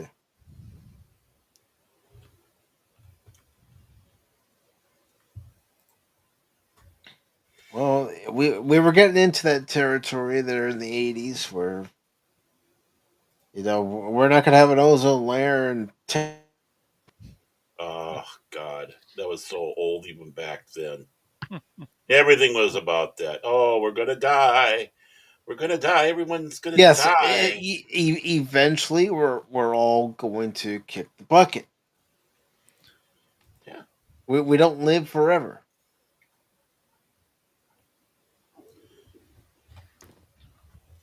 I'm scheduled for next week, Friday. But as humans, we're going to keep finding ways to live longer and stuff, so then we can live. Oh yeah, people want to live longer. Yeah. I don't want to live longer, Cash. I've already told you that. I know. I don't want to be 200 years old. He deals with and all my friends and family are gone. Yeah. And well, if all your friends are living longer, though, right? Yeah, exactly. We're going to turn Mike into a robot, Mike bot. But if you have to look at that, living longer with all of us means you have to live longer with Cash and Baron. Yeah, that's why I don't want it, man. That's how I feel about both of you guys. Yeah, where's some replacements? Hold on. Yeah. Cash has been looking for replacements for a while. Okay. Back to Jump Ship. Keepsake Games is behind it. Okay. I have to download that myself. Yes. And then we can argue who's the captain and who mans the tactical station. And who gets killed randomly. All right. Baron does. For sure. Oh yeah, I'll die.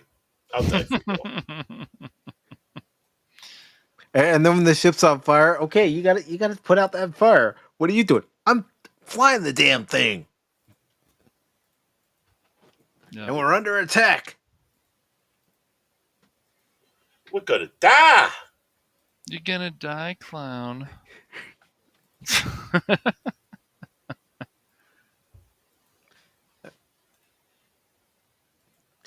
But is there anything else anybody wants to talk about, including those of you in the chat?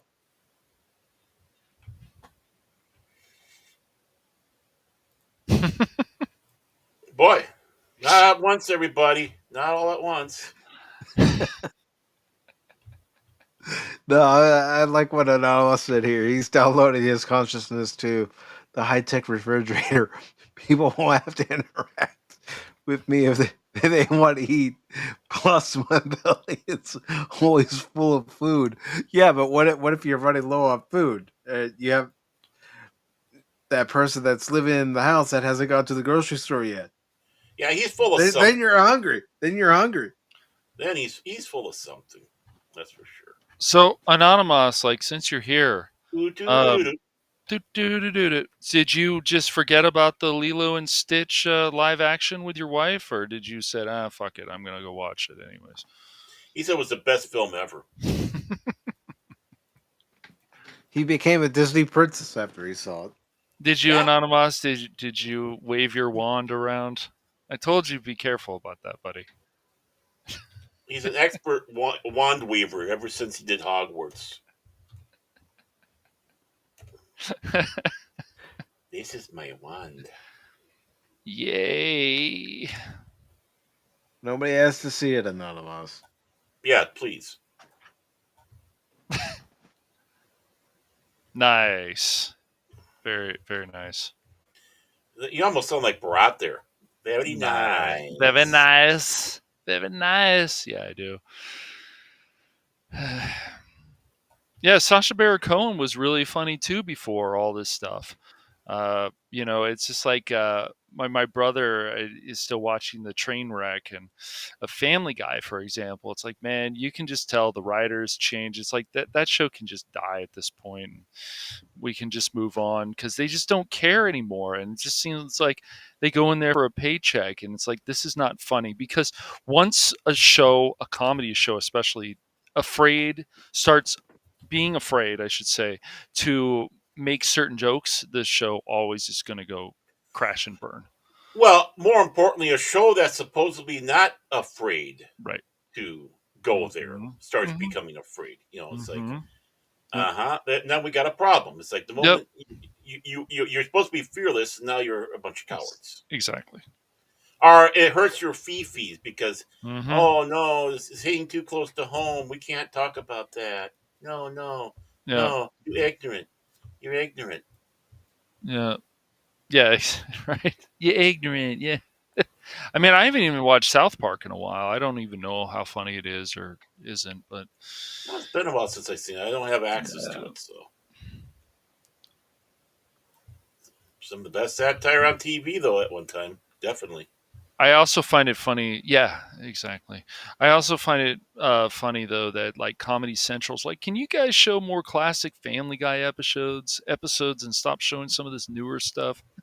Come on, Yeah, come on, let's go. Family Guy was absolutely hysterical. It was an hilarious show, man. Again, it was absolutely hilarious, but now it's just like every other show that's been on for a long time. It is. It's just they're afraid to make jokes about trans people. They're afraid to make these kind of jokes about gay people. They're afraid to do this. They're afraid to do that. And you can just tell in the writing.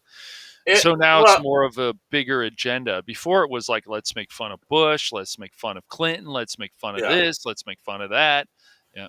Well, I think part of it also has to do with when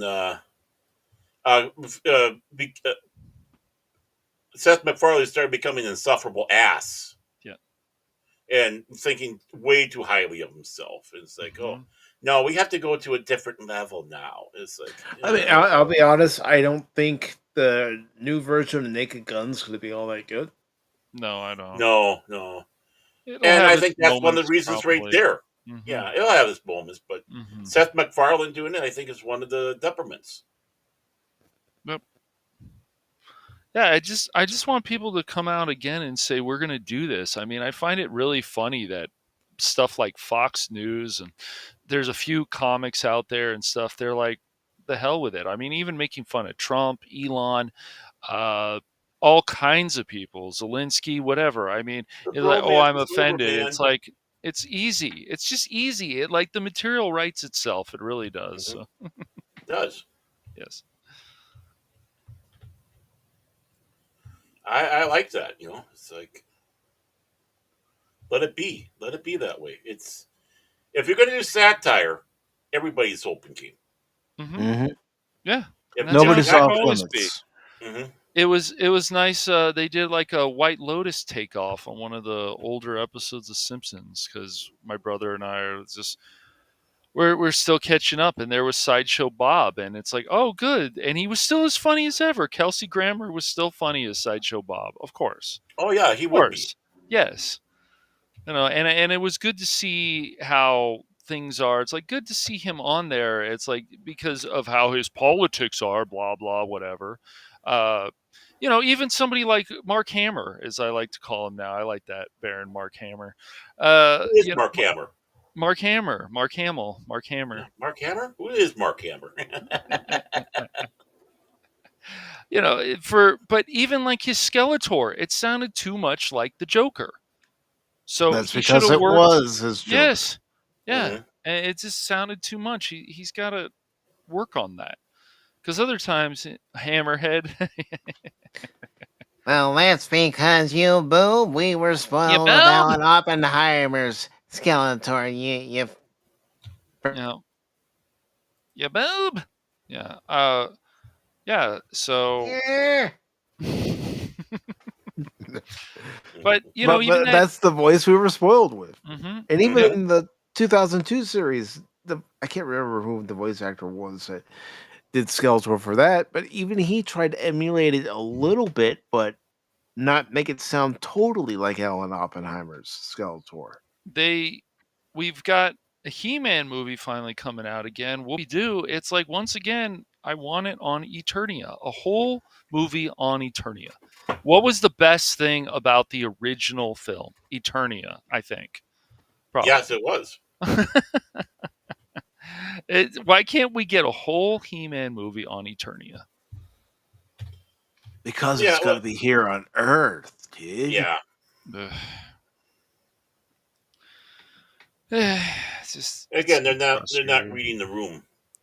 And even Henry Cavill in that Voltron movie, are they going to do it they should follow the 80s cartoon. Follow the original stuff. And it could be a Well, big hit. put a little bit of Go Lion in there too, because that's the That's original right. source. Yes. I agree. But when they're forming Voltron, say 4 arms and legs. Yep. I know. And I'll be And the head. Go through that whole bit. I want Yes, those things are want important. to hear that, and yes. and you know who you want to hear it from, right? You know who you want to hear it from, right? Yeah, Henry Yes. Cavill, form Yes. arms and legs. That would be great, or even the person who As originally they're did forming it. Voltron, Yep. showing Voltron being formed as the parts are being called out. Arms, legs, And you I'll see be the the head. blue Yeah, it would line, be. It's the awesome. yellow line forming That's the legs, right. the green and red forming the arms, That's the right. black line forming the torso Yes. and the head. Yes, exactly. I I'll want be to the see head. Yep. I mean, it's a reissue, but I have a reissue of the original Voltron toy. Nice. The die-cast metal. It's not plastic, it's die-cast metal. Wow.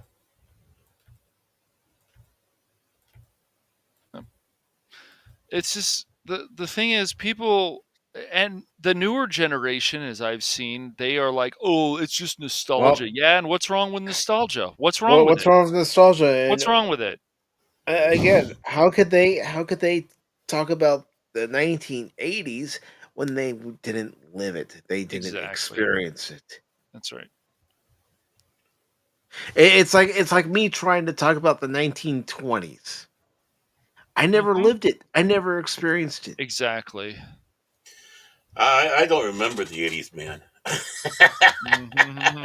It's all a blur, man. Well, that's because you're probably high on cocaine. You're living in the 60s, man. It reminds me of that Seinfeld episode. You're thinking about a clown from the 60s, man. A clown from the 60s, man. Do you remember Bozo the Clown? No, I don't remember Bozo the Clown. Bozo the Clown!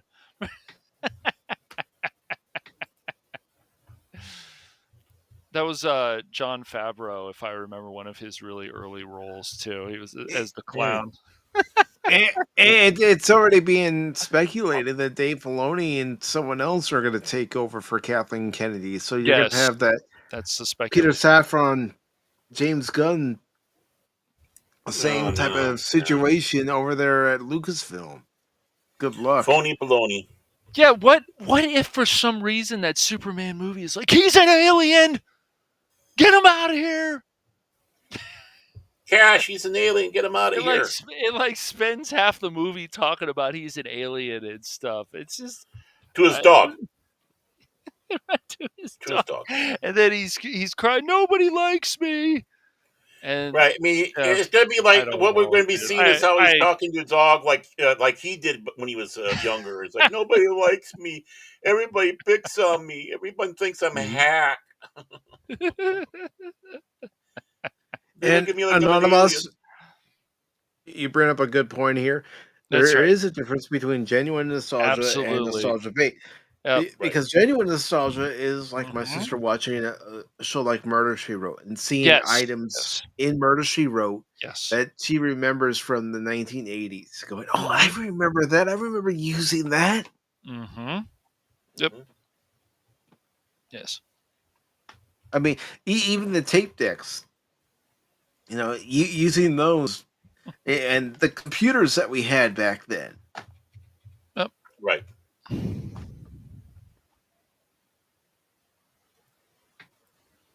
Yeah. I mean, I remember the first time I saw a laptop. It was at another person's house who lived across the street from a friend of mine, and we were invited to come over because they had, some family over, and one of their family members we got to know became our friend. So we were invited to come over, me and my friend, and the guy who owned the house had one of the early laptops.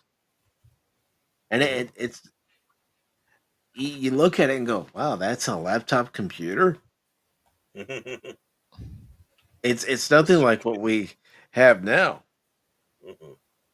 but it worked for back then. And look who we have here. Looky. Looky, gentlemen. Look who showed up. Look who. It's a Norwegian, man. Jace Wick. Yeah. Jace Crow. Yeah. Yes, he's celebrating 8 months as a member because he was actually gifted a membership by Old Gamer 72 Cutlass. Nice. I was gonna say it wasn't from me. Well, it wasn't from me, and we had 10 lucky folks who were gifted memberships by Pat Steven today, and then Friday, Nice. 5 lucky people were gifted memberships by Angry Canadian. Have you noticed one thing, though, I find absolutely hysterical? With all these gift memberships being sent out, Cash has never won. It's weird. No, the Phantom Hooligans has never been selected. Phil's been selected. It is weird. It's funny, though. I don't know. It's so random, yet. You might... because I've heard this. I haven't checked it for myself, but you might have to go into your settings to see if gifted memberships are turned on. All right. I will check that. Usually, one way you can do it is you can go to a channel that has memberships, and when you select join, there should be an option under the 3 dots that'll tell you whether gifted membership or gifted memberships are turned on. Yeah. Yeah, Cash. Yeah, this is the truth right here. Maybe not. This is the truth. I'm sure that is the truth. I really do. I've helped Mike other ways, so with the channel. Whoa. Well, hey, channel, buddy. Channel. Nice try, Baron. I saw you trying to pull a Phil on me. Yeah, Phil, I said your name. Come get me. Thanks.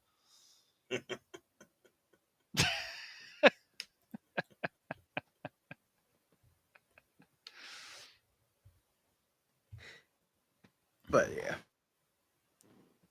That's right, because we're in California. California. I got a message about that earlier, and somebody says, "I'm sorry." I'm sorry. I'm so very, very sorry. I'm originally from California. Oh man, that's why you have to phrase it that way, Padawannabe, because Baron will be like, "Oh no, you didn't say it completely right." Phrasing. Baron, he'll skip the yellow card. He'll give you a red card.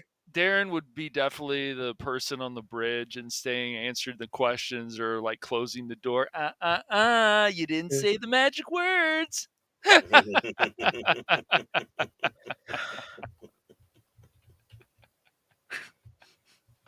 Even I don't No, I'm thinking of Jurassic Park. Yep. Oh yeah.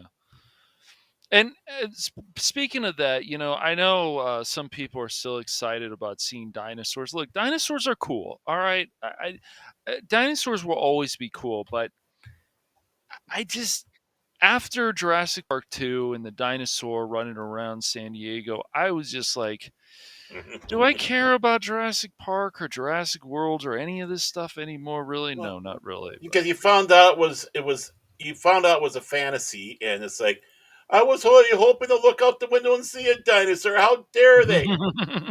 Right. I don't live in San Diego, but that I could. Hey, look! I did when the Lost World came out. Mm-hmm. Looking out the windows. Where are they? He's out getting something salty. Maybe he is anonymous. Is that true? You're out there getting something salty there, Baron? No, I'm not getting anything salty. No. Okay. I liked Jurassic World Dominion up until they left the island. Once they left the island, it's like, oh gosh. Yeah. That's how I felt too. I thought, wasn't the dinosaur thing actually in Crichton's books though? I thought it was the dinosaur actually attacking San Diego. Maybe it wasn't. I don't know. I'll Could have have to been look at something the- they did yeah. for the movie. Yeah. I don't know. I just didn't care for that. I was like, that's when the second movie is like, Then everything up to Godzilla that came point. in, and the Yeah, Tyrannosaurus, and, that's right. and Godzilla's fighting, and then Rodan appeared. Yeah, that's true. That's a good point, Lady Miss. Rodan appeared and went up against the pterodactyl. Pink dinosaurs. Yep. Yeah. Pink But dinosaurs. as long as they keep making money and then they bring back a lot of the old cast and so on, and I don't know, maybe this next Jurassic World will make a lot of money, but we're just keep recycling a lot of this stuff. But it makes money, so they're going to keep making it. I mean, I want to hear what Angry Canadian has to say Me about too. Jurassic World Rebirth when he's able to see it. Okay, yeah. So yeah, You'll see it in the original Japanese. And if you guys want to play a fun arcade Jurassic Park game, play just the arcade game. Yeah, if you can find that.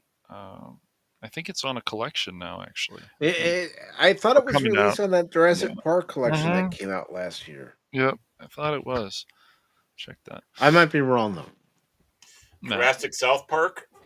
I'd see Yeah. that. The Cartman store. Because the Super Nintendo game was just like brutal, and not in a good way. So is the Genesis game. It's like, Yes. oh, yeah. I think the Genesis one was a bit better though, if I remember correctly. I think it was. But Phil Collins coming in was kind of hard. The Phil Collins level. Although it was funny because it's just how they did it back then. You had the T-Rex and they have it going Sega.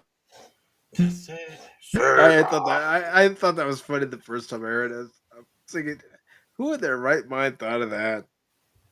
That's just it. They weren't in the right mind, and that was what's so beautiful about it. Yeah. You know? Yeah. I don't know. We'll see what people want to do. I mean, there's still the Nolan brothers around. They want to make interesting things. Obviously, there's still old filmmakers around. Scorsese's still around doing movies, so that there'll be. It's more the old guard to some extent, and people like Abrams hasn't done anything in a while, and other people, which is fine with me. I don't know when people in Hollywood come out and say, I'm a male feminist, you go, what did you just say? I'm a lesbian stuck on a man's body. Does that count? Sure. Yeah, sure. But you know what does count? That the long suffering is letting you know that there are dino nuggets in the freezer. Oh. Ooh. We know what keeps Baron happy. Oh. We know what keeps Baron happy. If he gets upset, I want my dino nuggies! Hey, what the hell's wrong with dino nuggies? What the hell is wrong with dino nuggies? They're the coolest things. Made out of genuine dinosaur. Genetically engineered. There's nothing wrong with dino nuggets, but we now know what the long suffering Luther to keep Baron quiet. I want my dino nuggies. Here's your damn dino nuggies. Dino nuggies and donuts. She throws the whole frozen bag at him. How do you know? I know things, Baron. I know. He knows things, man. Come on, man. Yeah, I'm with Lady Miss here. Who's going to pick up all their crap? Come on.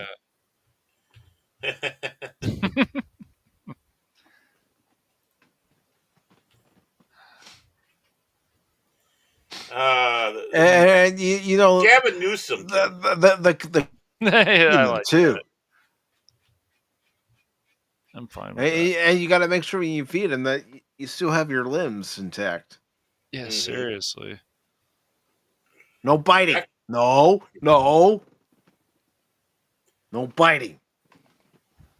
What if I told you about biting? Yeah. Don't you growl at me.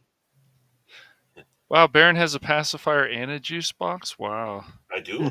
It's crazy. Cool. Hey, what's wrong with juice boxes? Well, you have to ask Anonymous. Yeah. Actually, Dino Crisis was a game that Ingrid Canadian had he did. brought up when he was with us because he had streamed it on his channel. Mm-hmm, he did.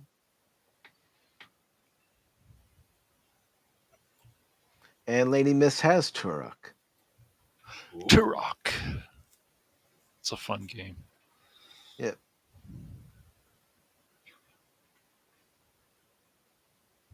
How about Cadillacs and Dinosaurs?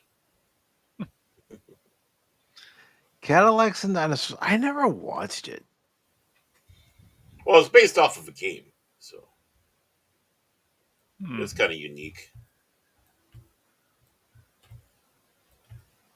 Dinosaurs driving around in Cadillacs. Yeah, probably pink Picking up the Cadillacs too. girls. Picking up the girls. Hey, look what I got here.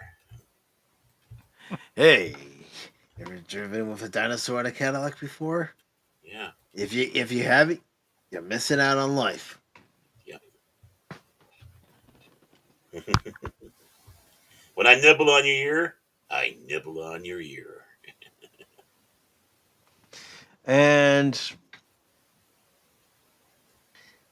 Pat Wannabe thinks of you as more of a Capri Sun kind of guy. Maybe so. I have them. If it's given to me, I will. But those bags are bare.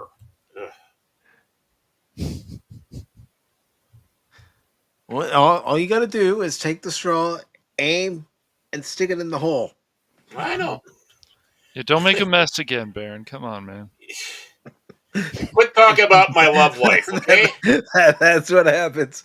He squeezes too hard. I know. I'm taking it into a completely different area. I'm gonna say, quit talking about my love life when I do wrong. Okay. I said that in confidence.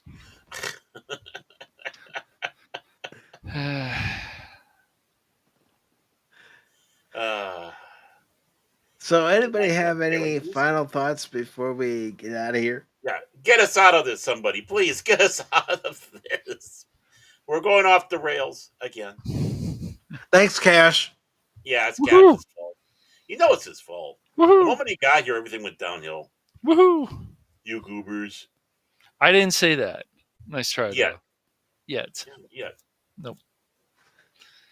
I see what you said there, Pat Wannabe.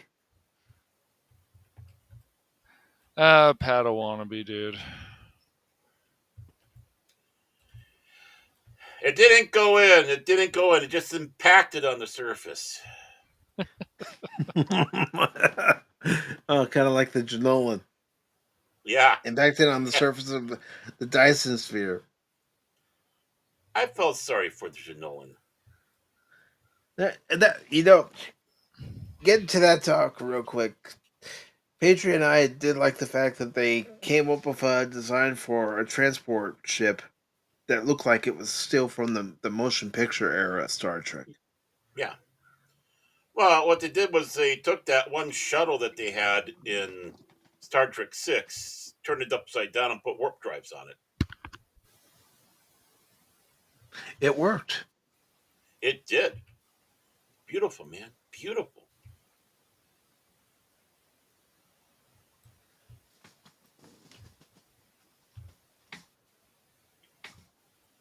Yes, Tropic Thunder will be coming.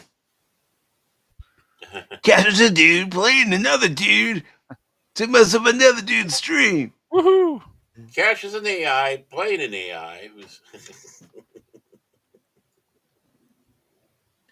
I don't care what anybody says. Tropic Thunder is funny. Tom Cruise is good in that. Oh, Tropic Thunder is a very funny movie. It's very politically incorrect. It's great. Well, yeah. Mm-hmm. It was when Ben Stiller still had some semblance of a testicles. Well, yeah. His father was still funnier.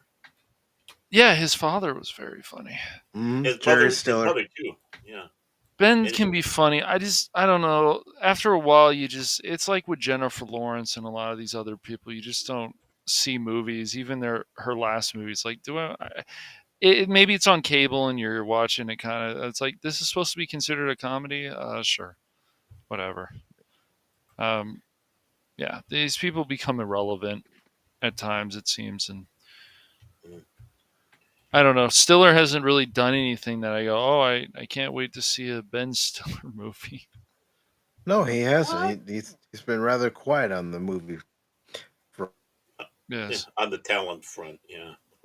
Owen's still doing stuff. He's doing some golf thing now on Apple TV Plus and stuff. So yeah, he had depression. I remember before. Oh yeah, out of that, I'm glad he did. So he's a he's a quality actor. Yeah. Oh yeah, he had some issues, unfortunately, but yeah, they at least was able to get help. Yes, I hope. Though I do feel bad he was in that Jennifer Lopez movie. That looked absolutely stupid. I remember seeing the trailer. I was like, I hope they're paying you a lot of money for this, Owen. I really do. I really do. But Cash, since you're here, why don't you go ahead and let everybody know what's going to be in the future for the Phantom Hooligans? All right, well, as we were talking about on Wednesday, Mike and I, of course, are going to be finishing up Evil West. We've got, of course, Space Marine 2 to play. I'm in kind of barren situation where I'm just getting things back to normal, I guess. It's taken a while. Life gets busy with other stuff, so can't always be like, no, screw this. Screw your chores. Screw this. Let's just stream fuck it all. No. So but those are things that are actually coming up. I've got I'm still working on a movie review that's finally going to be coming out. So I was working on it. It was like the other day, it was like 19 minutes. I'm like, I did 19 minutes of this. I'm like, all right, I got to cut this down. So yeah. Yeah, he's going point by point by point. It felt like that way, yeah. So if it felt that way, it means you were. But yeah, those are things that come out. Oh, and then the big news is, because everything is now set up, Cranky Old Fans is coming back. Yes. Wait a minute. I thought we were always here.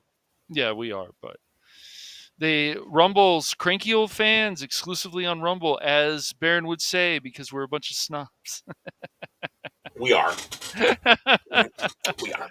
So we're gonna get that back together, and Baron and I are gonna have one or two topics to talk about because there's always something to talk about.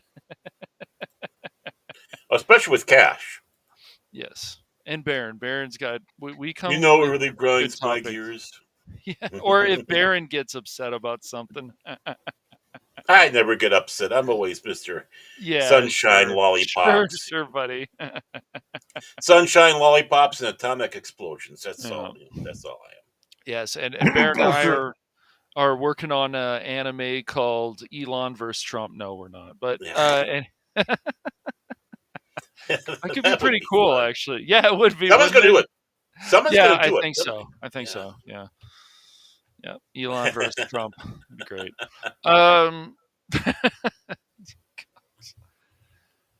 Yeah, so those are the things coming up on the Phantom Hooligans, Cashmoney007 over on Twitch, and then Cash Money Madness over on Rumble. So I'm looking forward to getting things back together, and we're going to be doing Cranky Old Fans, and I think we'll probably be doing it on Tuesday still at the same time, Baron, if that still works out for you. I don't know.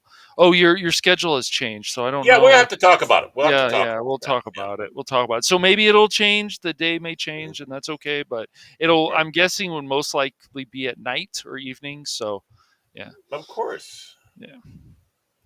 Why wouldn't it be? Exactly. And also I want to point out, look, if you guys are going to stream some games, and because Mike has run into this problem, I've run into this issue. I don't know if Baron's run into any of these copyright issues yet.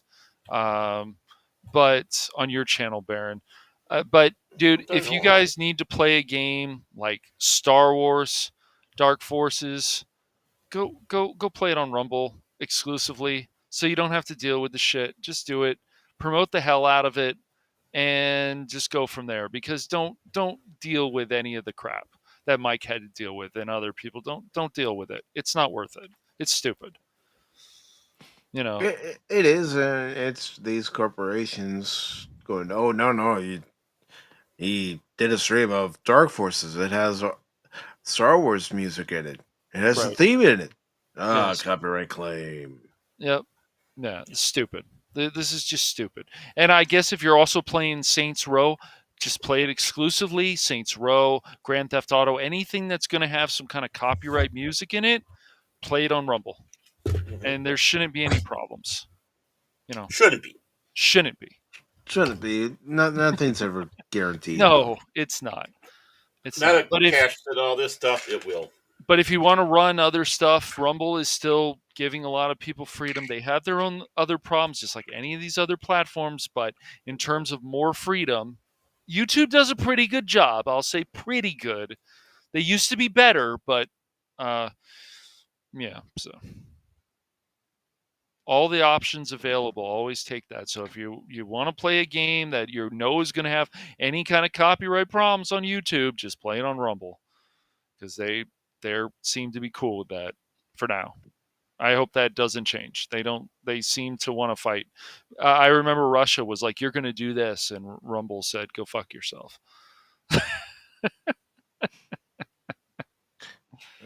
Anything else, Cash? Nope, that's it.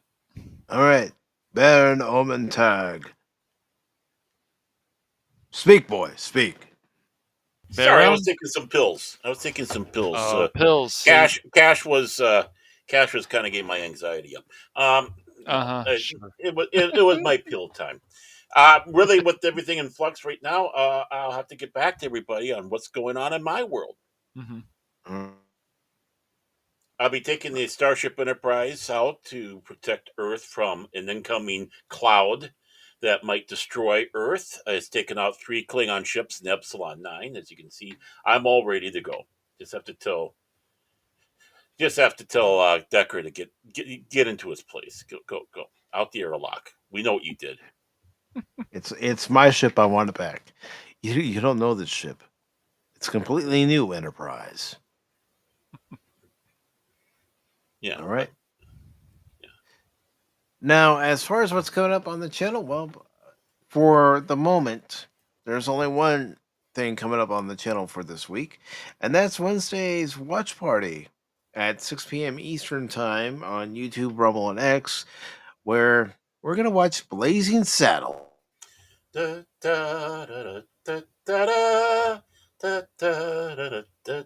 Copyright claim.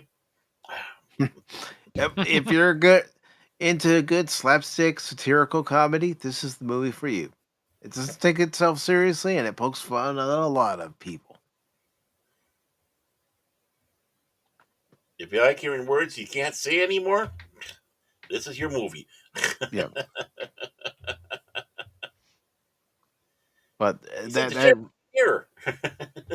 that's what's going to be coming up as far as live streams. No, I do have a chapter of Doom the Dark Ages recorded. It was a chapter I had originally planned to play this past Tuesday, but because of streaming issues, mainly bitrate issues, for some reason I'm not getting enough upload speed to stream for games, but I got enough to do this. Yay!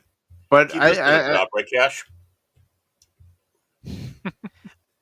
I've got that chapter recorded. It's going to be unedited, so you're going to see exactly what I went through as I played it, because I wanted to take the live stream approach, even though it's pre-recorded. If I make these mistakes during a live stream, you're going to see them in the recording. Well, there's many that do that, so yeah, you know it's going to be good. Yeah. How much cussing? There actually wasn't much cussing. It's more like, okay, where, how do I get up here? And me looking around going, okay, where's the switch? And then going, oh, there it is. And me going, I'm such an idiot. Uh-huh. And yes, there are deaths. Don't worry. I won't let you down in that department. Yay! But Deaths. but if anything is to change as far as game streaming is concerned for this week, hopefully what I have arriving tomorrow actually works and helps improve it. Then I will do an impromptu live game stream. Of what? I don't know yet. But first, everything has got to work. I have to be satisfied. Go, all right, this is above good enough for streaming. I don't. Oh, this is okay. I'll do it anyway. No, it's got to be to where I'm looking at YouTube Studio, and it's telling me excellent connection. Mike's gonna Now, scream out, "Fuck it, we're gonna do it live" like 5 times. now, some might say, "Well, why don't you use that for these streams?" I did a few test streams. And there's no way I'm going to use EV Mugs for the game stream. One, the frame rate drops. And two, if I'm going to play the game audio, then you're going to hear that game audio multiple times, and that's not good for live stream. No, I don't want to drown out anybody's ears. But I am working on getting the problem resolved. But I do appreciate everybody who was here today. Greatly appreciate you all for your support. Keeping the warp core going, keeping us going. Without you, we can't do this. And one of the first people I want to thank is Lady Mist. Thank you very much, Lady Mist. Always appreciate you being here. I also want to thank Baron's better half. Some might say his other half, but I say his better half. Amen. Amen. The long-suffering Miss Tag, thank you for being here. Pat Wannabe, thank you for being here. Also, channel members, all channel members. There will be a member stream this coming Saturday, June 14th at 8 p.m. Eastern. And of course, I want to thank Anonymous. Anonymous. Also want to thank Shane. Good to see you today, Shane. And as I scroll up here, I just want to make sure I get everybody on YouTube and Rumble. Speaking of Rumble, I'll go ahead and get those folks too, because Shane was also over on Low Spec Rumble. Gaming over there. Also, Gary was over there. So thank you very much, gentlemen, for being over there on the Rumble side as well. And as I scroll up here, you guys all help keep cash off the streets, so we thank you. I also want to thank the in here today. Thank you very much. Tree Rock Creations, thank you for being here today. And as I scroll up, of course, I already mentioned Anonymous. Yeah, I have to search the streets for forbidden donuts because I'm like, come on, Baron, you want it? I need the donut. I need the donut. You're looking for the donut to put on the string at the end of the stick. Going, come on, Baron, come on. Donuts. It's like the hey, it was Forbidden Donut thing, Day the other day. Except it's not his underwear. I also want to thank DJ Ronnie G for being here. Thank you very much, brother. Really appreciate you being here today, and also coming by last night for the Adventure Continues, the Star Trek discussion. Wolverine, thank you for being here, brother. Always good to see you. Phil McCracken, thank you for being here. And as I scroll up here, there is someone I do need to thank, and that someone is Pat Steven. Thank you, Pat Steven. And one of the reasons I need to thank this gentleman today is because he gifted 10 Stealth is Optional memberships today. And of course, one of them went to him. It's at random. He has no control over it. It happens at random. Doesn't go to cash, but it goes to him. Yeah. I'll check my settings after the stream. So. Also, Want to say welcome aboard to Jill Powers, the River Daughter, who was membership by Fat Steven. Jeff B was also gifted a membership today by Fat Steven. Dan Kane was gifted a membership. Sci-Fi Mombi was gifted a membership. We also had T-Gap Steve, who was gifted a membership. Pops was gifted a membership. Pop Culture Mechanic was also gifted a membership today by Fat Steven. As was Dances with Owls and Lorenzo Sleestack. You were all gifted memberships. Welcome aboard. Hope you enjoy it.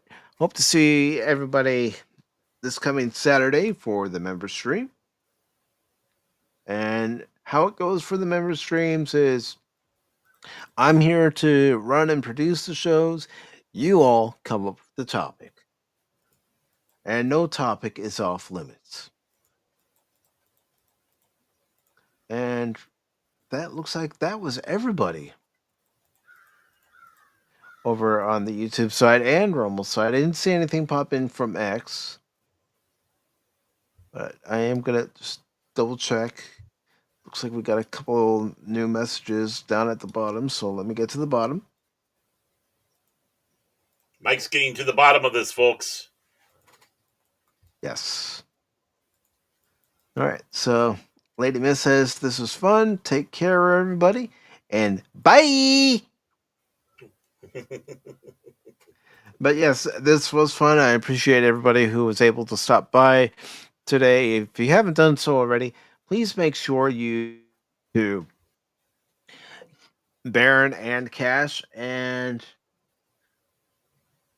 also make sure if you're over on, give Low Spec Linux Gaming a follow over there. He's doing great stuff over there, and give him your support as well as Fat Steven.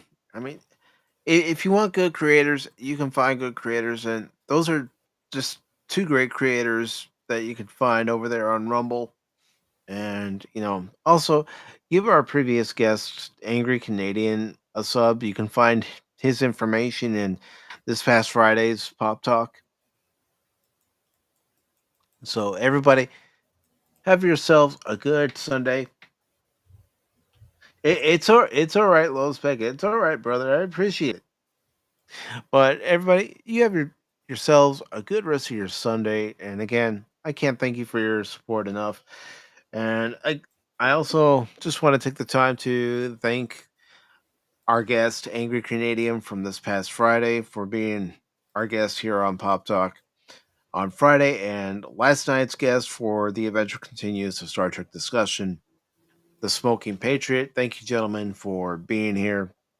And I hope to see you this Wednesday for the Blazing Saddles watch party, and also for the next episode of The Adventure Continues, a Star Trek discussion, which will occur on June 21st at 8 p.m. Eastern, when Baron, DJ, and Anonymous will be joining me, and we'll be watching and discussing Encounter at Farpoint, the first episode of Star Trek The Next Generation. Dun, dun, dun. And there's a lot to discuss when you look at that episode and you look at everything that occurred through the series run and how things changed. Mm-hmm. From what you see in that first episode to what you saw in the final episode at the end of season 7. But everybody, take care. Have a wonderful Sunday, a wonderful week. And as always, don't ever give up on me in a game, because just when you do, you might miss something. Autobots, transform and roll out!